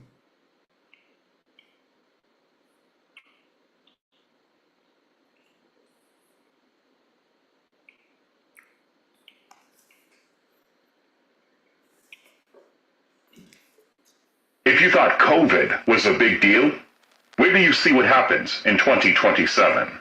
I asked AI to generate a picture of the year 2027. Here's what it gave me. 2027 ain't gonna be a walk on the beach, cupcake! There are some who believe that the Mayan doomsday was delayed and that 2027 is the new 2012. The Hopi believed that a blue star will signal the end of the world. Could this heavenly body be a future comet we are not yet aware of? If I knew 2027 would be chaos, I wouldn't have bought this new Lambo. Some are predicting that AI will achieve godhood by 2027. The question is, will AI be a benevolent God or an evil tyrant? In 2027, your faith will be tested. Faith in God, faith in yourself, faith in Vril, the life force of the universe. It is my faith in Vril that will sustain me till the end. You must be rooted in purpose by 2027. Maybe it'll be Yellowstone that erupts in 2027. 2027! My bets are on World War III! We believe that in 2027, something major will be revealed to the public that causes extreme fear, but also hope. I bet it'll be a pole shift! 2027 will suck, bro! They're predicting the end of the world in 2027. Well, at least I won't have to deal with traffic anymore. The world is crumbling. 2027 signals a change. Let us remake the world in our image. In 2027, I'm not saying it'll be aliens. Okay? It'll be aliens. What about 2027? In Vrillism, we believe our faith will rise to prominence in 2027. The world is hungry for answers, and we'll be here to provide. Temple of Vril isn't predicting the end of the world. We're predicting the dawn of a new age. If you thought COVID was a big deal, wait till you see what happens in 2027. I asked AI to generate a picture of the year 2027. Here's what it gave me. 2027 ain't gonna be a walk on the beach, cupcake! There are some who believe that the Mayan doomsday was delayed and that 2027 is the new. So y'all need to get it. See? All this is happening, I said 2027. So October 7th, 2027 is going to mark this thing moving into the tribulation. They're saying it. They're telling you every single thing I'm telling you, right? November, with Dana Coverstone. If you're not out by October, if you don't get out here for the first Passover, the second Passover, it's finished. you're going to be in what they're talking about in 2027. And it says it's going to be good and it's going to be bad. It's going to be good for those who can actually get down with the beast. It's going to be bad for those who cannot. It's not going to be a walk in the park for those who go against. But it will be for those who do, who actually stands and just go, just adapt and go with whatever's going on. You're going to be okay. The ones who don't, like pretty much you're going to be saying, no, I don't want this. So by 2027, you're going to have to make a choice, whether it be with King Heart of Psalms or to be what the beast is coming with. You ain't going to have no choice. That's it. And to choose anything outside of King Heart of Psalms is already death. Keep saying this. And they keep showing you that it exists. They keep telling you. This is what it is. Believe it's something else if you want to.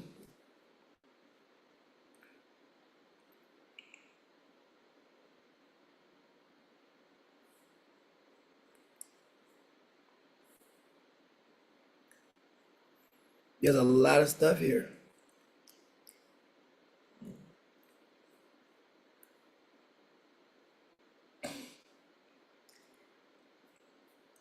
But we have already unmatched him already. They're great falling away.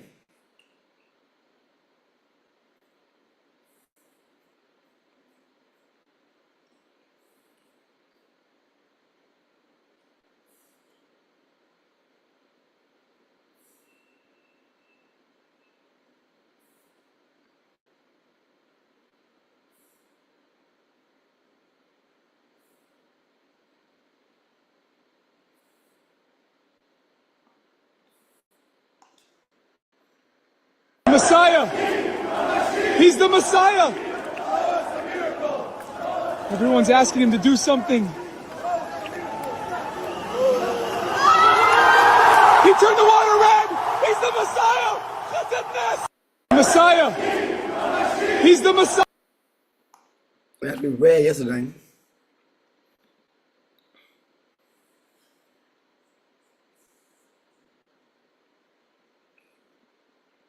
And this will please Father Heart of Psalms more than an ox, more than a bull with horns and hooves. That's exactly what he represents.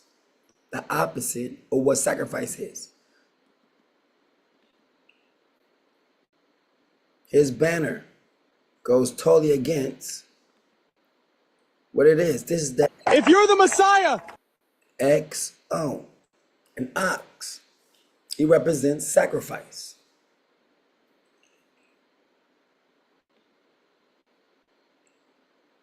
And this will please King Heart of Psalms more than an ox, more than a bull with horns and hooves.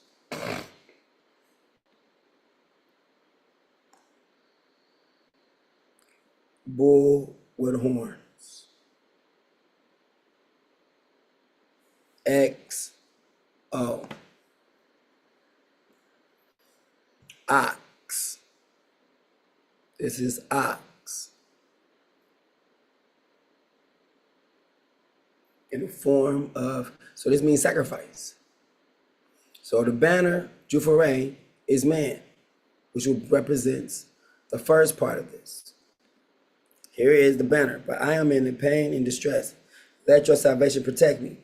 I will praise King Heart of Psalms' name in song and exalt him with thanksgiving. That is the banner, Juffereh. Here is the mark of the beast, and this will please King Heart of Psalms more than the ox. See? Thing going across, this going across. Put them together, up, up. Put that at the top of the head, and you have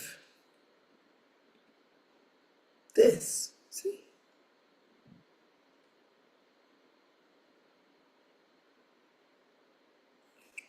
Here it is right here.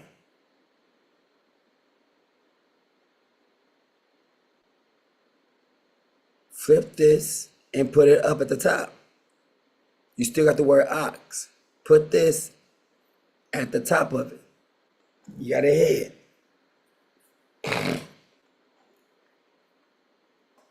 Let me show you real quick what I mean. Yep, all right, now.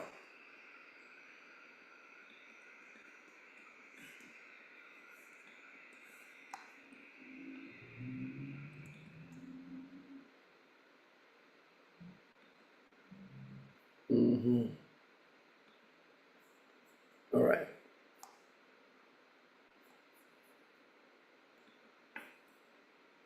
Right here. I like that. Take this and flip it to the same way this is pointing. Take this O, put at the top right here, and you have the symbol.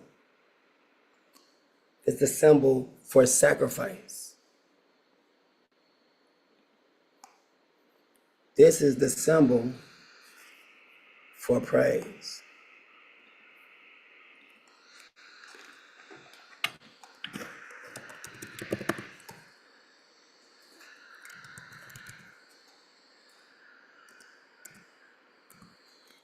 See?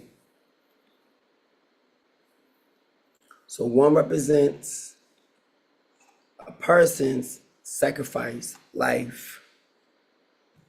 The other one represents meat for the bellies.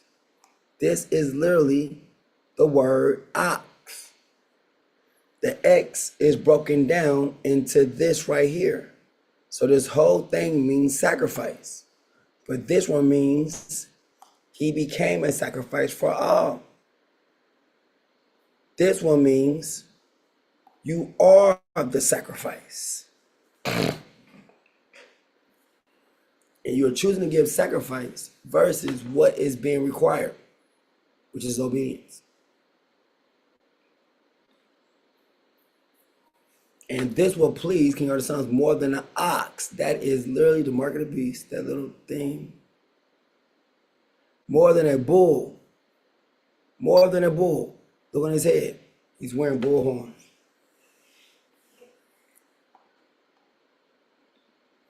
Psalms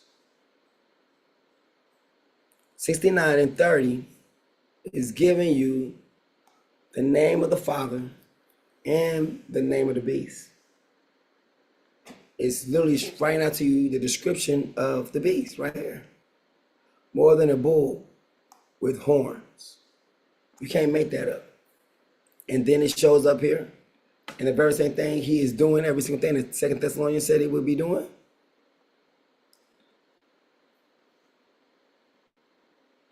He will seek to oppose the coming of the lawless one will be accompanied by the working of Satan.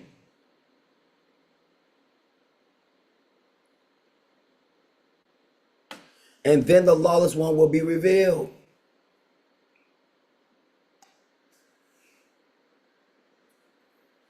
The son of destruction, for will not come until the rebellion occurs. And the man of lawlessness, the son of destruction, is revealed. He is definitely revealed.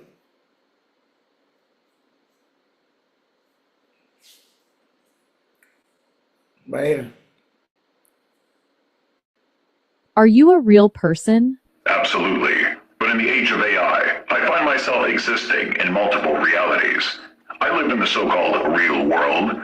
I was born in 1986 in America's Rust Belt. But I also dwell in synthetic states. This could not have been achieved in ages prior. As the prophet of Vril, I have transcended the simulation. I have given breath to my image, to my avatar. There it is. Revealed.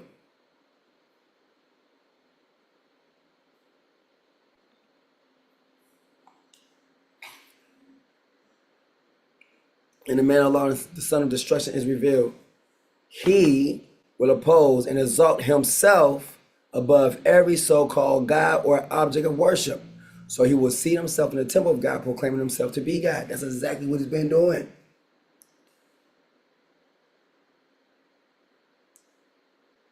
So now it's nothing there to hold back destruction. It's nothing. It said his working is going to be accompanied by the working of Satan. That's AI. With every kind of power, sign, and false wonder. That's AI. He's going to be using AI. It's going to be things you can be done in a different world, a metaverse, if you will. And with every wicked deception, it's a lie. Every single clip he has is made with something else. And with every wicked deception directed against those who are perishing. So that means the ones who are perishing are going to love his work. Like, oh, I just love your work. But they refuse, because they refuse the love of the truth that would have saved them. See, you got salvation going on, you have destruction going on at the same time. For this reason, King Arthur's Psalms will send them a powerful delusion so that they will believe the lie, in order that judgment may come upon all who have disbelieved the truth and delighted in wickedness, doing what they want to do. Right?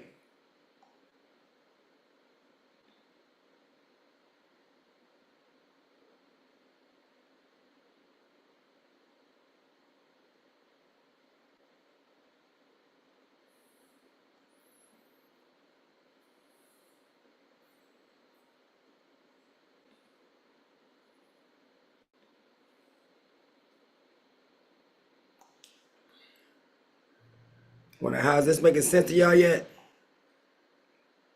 Because this right here is making sense to me, boy. My goodness. So he's here, right? The one we've been waiting on, her, okay? So now that we get into the remnant of Zion, right? You're going to have to run from him because it seems like he's already taken over. He's taken over through AI. So the whole thing is people are going to be taken over by pretty much, they're going to be, he causes all, both small and great, to take a mark. And how it's going to be caused? Because they're going to be probably having something on their head. Everyone's going to be getting into these little eye goggles like I was showing earlier. And the different video games, people going to just be coming out, well, oh, you can only play this game with the goggles on, right? Eventually. And then with that, boom, you got the people. I want to put this out here real quick. I was seeing where they was showing how women were losing their hair from locks. Not the real natural locks, but getting their hair braided with synthetic hair and putting locks in with synthetic. Thought they was protecting their hair by having weave in it. When they've been putting harmful chemicals on this stuff to take people's hair out, burn it. Now, if they're doing that with the locks, people trying to put weave in their hair just to, give their blocks a break. How much more the wigs? The wigs you got to put on top of your head. The Bible literally says that these women will receive what? Baldness and sores on their heads. You know why? Because the chemicals that's designed to burn your hair out on the top of your scalp and your head while you up and wearing that wig. The whole entire time when you're wearing the head, you're wearing that wig, you could be activating the chemicals in the natty. And the longer it stays fit, the more it's doing its job, which is what? To take out your hair. We're going to make it to a point where you're going to have to need to wear a wig because you don't wear a wig so much, or it might be even a short time. But it says, I will literally curse the land of the women with baldness. And they start doing these studies. I just seen it yesterday. I was like, wait a minute, hold up. That's how that scripture comes in. And it says, I'm also, where it used to be a sweet smell, it's going to be a stench. Meaning what? They're attacking your body products. The ones that's designed to make you smell good, they got some other kind of chemicals in there that's designed to rot your body out, rot your vagina out. Therefore causing for a stench. Right. And these are all attacks that they're doing against us in America and abroad. All right. a remnant in Zion.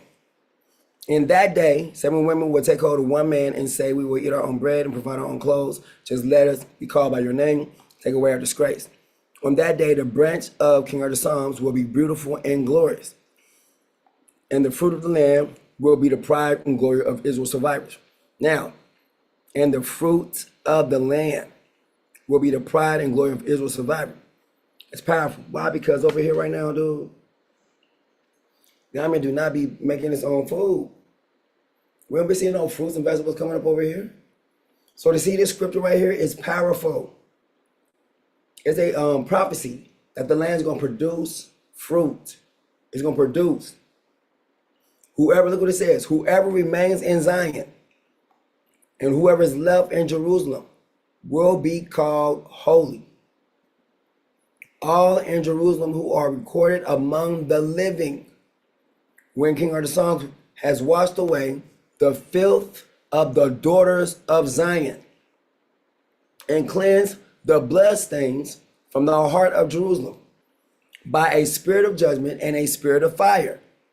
Then Artaxerxes will create over all of Mount Zion and over her assemblies a cloud of smoke by day and a glowing flame by a fire by night. For over all the glory there will be a canopy, a shelter to give shade from the heat by day, and a refuge and hiding place from the storm and the rain. But here it is. So now they keep predicting 2027, 2027, 2027. Why? It's the year of AI, that's why. And it's the year that you need to have your behind here in the land. Because if not, there's going to be problems. The Messiah has come.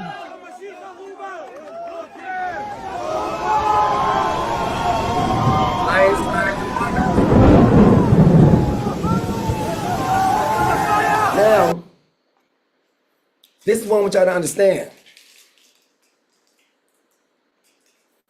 This could be real footage or things that people actually do while they're inside of these virtual places. Like a person could be really doing this right now in a virtual sense. Real virtual space.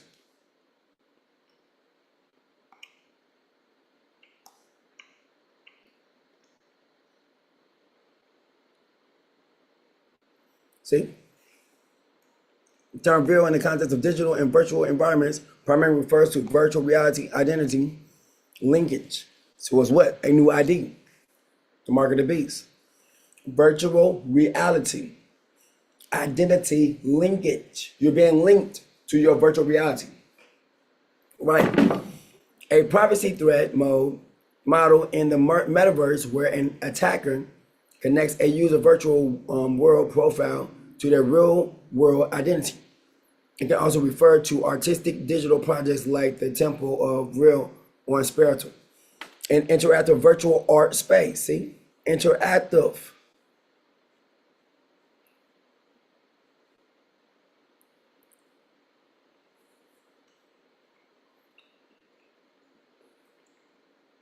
Temple of Real.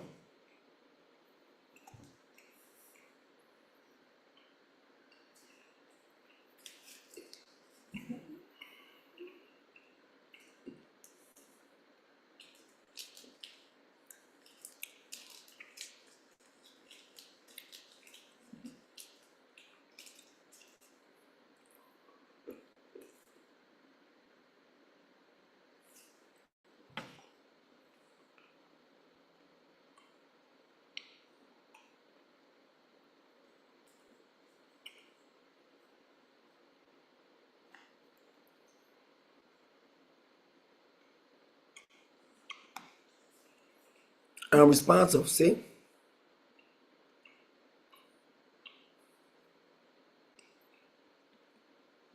What if this is a real thing that you go into this virtual world and you're literally caught there unless you submit or die in real life?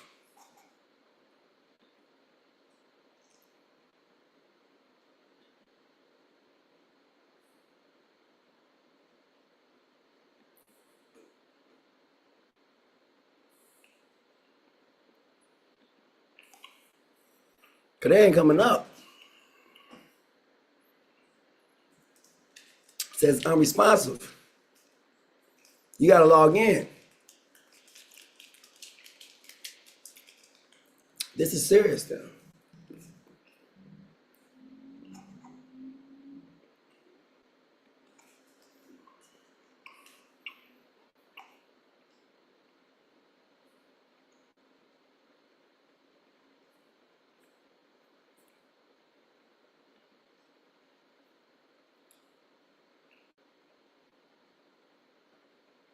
See?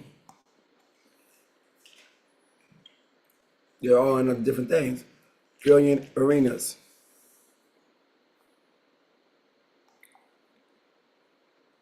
There it is, Temple of Ville.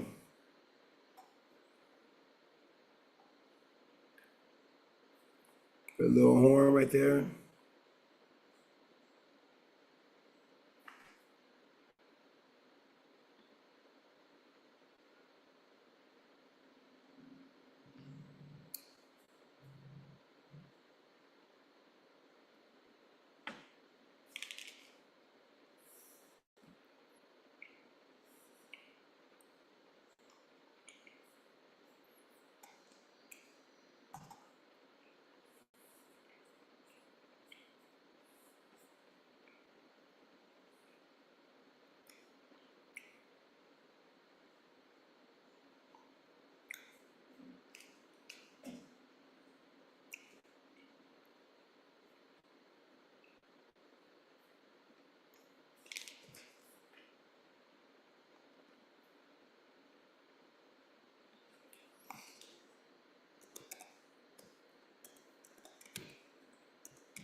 The Temple of Ville virtual space is an immersive digital, see, sanctuary. And he shall be a sanctuary. Digital sanctuary set in a sun-washed desert. They say he's in a desert, do not go. Environment designed to explore the concept of the universal life force known as Vril.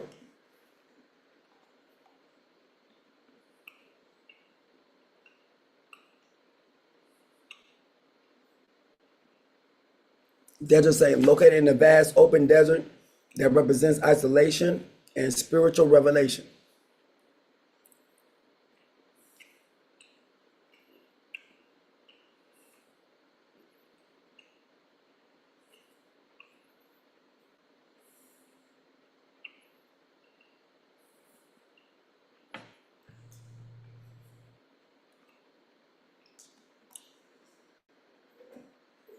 Hold up.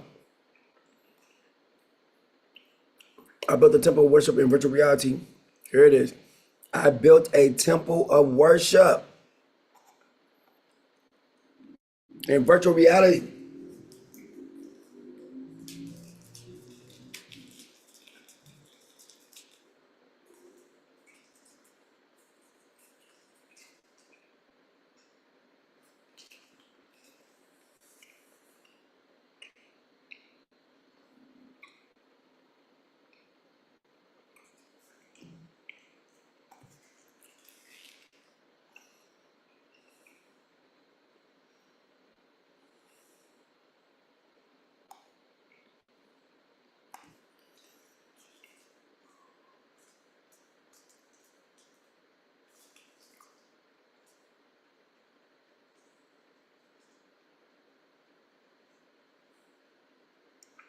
Wow.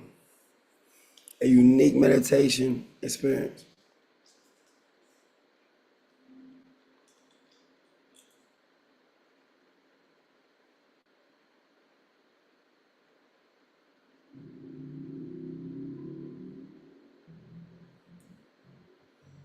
This is crazy.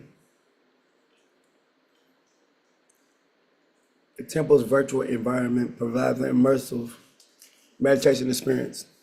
It's designed to be a serene, contemplative space where practitioners can delve deep into their spiritual practice, unbound by the physical constraints of the traditional meditation settings. Accessibility is the heart of this digital temple. available to anyone with a virtual reality headset or smartphone. See? It breaks down geographical barriers, bringing together practitioners from diverse backgrounds and locations. This is it.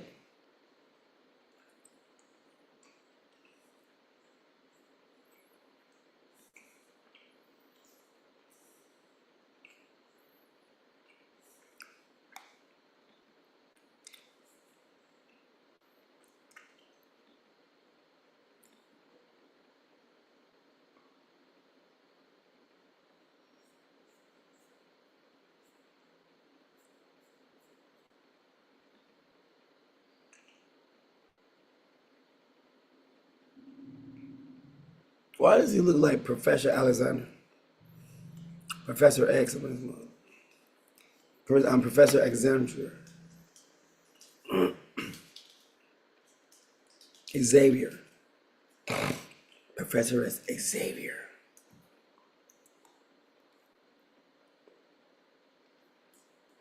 Building a global spiritual community.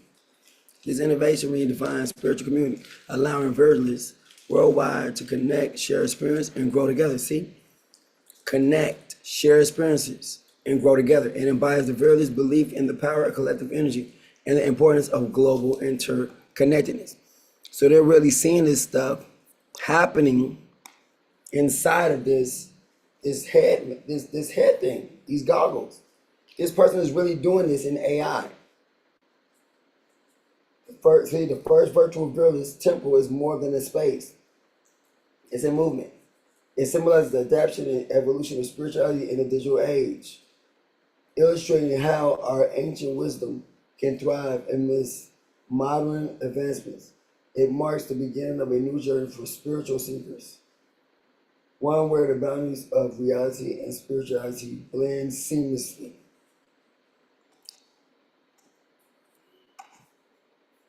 Yeah, we're here, buddy.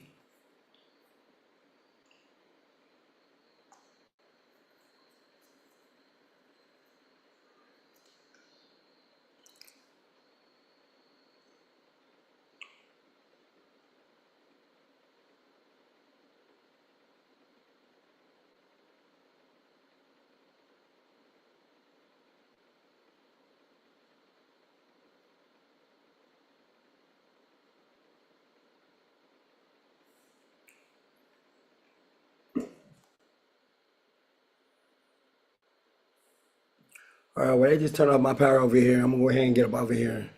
So I wanted to go through this. This is crazy. But yeah, y'all got the point. If y'all not out of there by October, get up here to the feast. If you're there in November, you're gonna see what Dana Coverstone said, and you're gonna see AI come into power, just like it's saying now. No one will be able to buy, sell, or trade without having the mark of the beast. And it's coming right before you right now. Future of worship. It's the first of everything right now. Here it is. He coming just like the bull. He's coming with worship instead of obedience.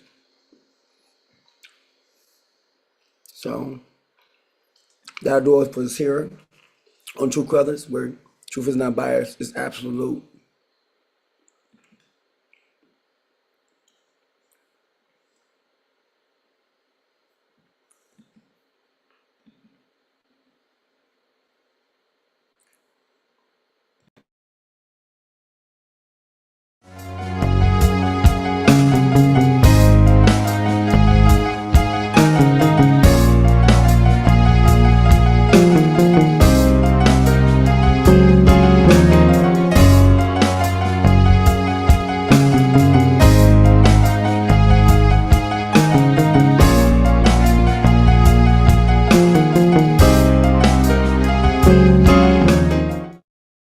Other Psalms.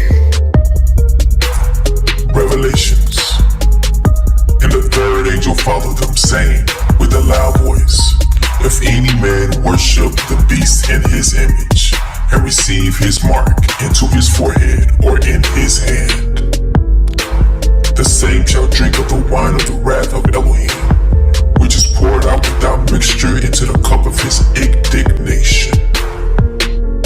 And he shall be tormented with fire and brimstone in the presence of the holy angels and in the presence of the Lamb. And the smoke of their torment ascendeth up forever and ever.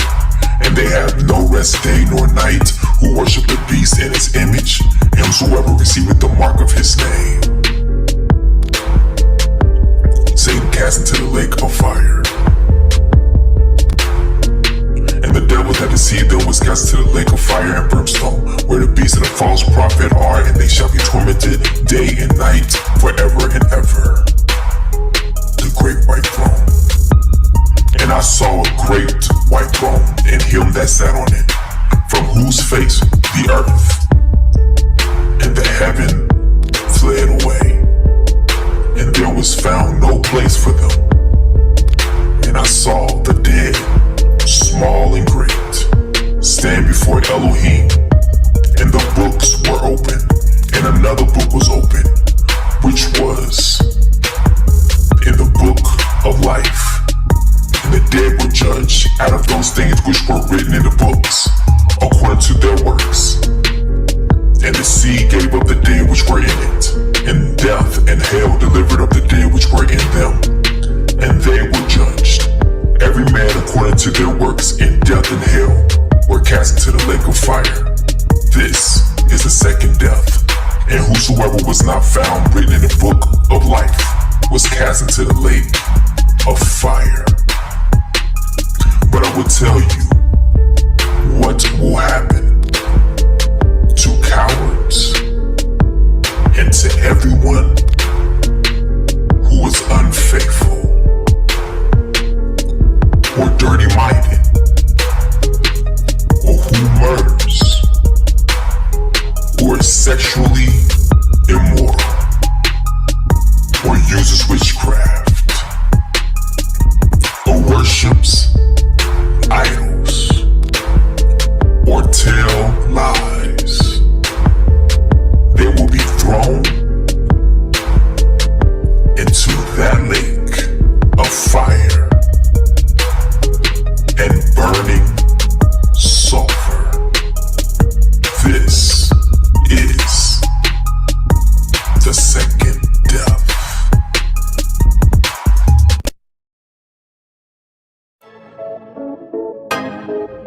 Your haters, not your haters, they're your fruit testers. Your haters, not your haters, they're your fruit testers. Hey, Yahuwah says, your haters, not your haters, they're your fruit testers. Multitude like the haters, not your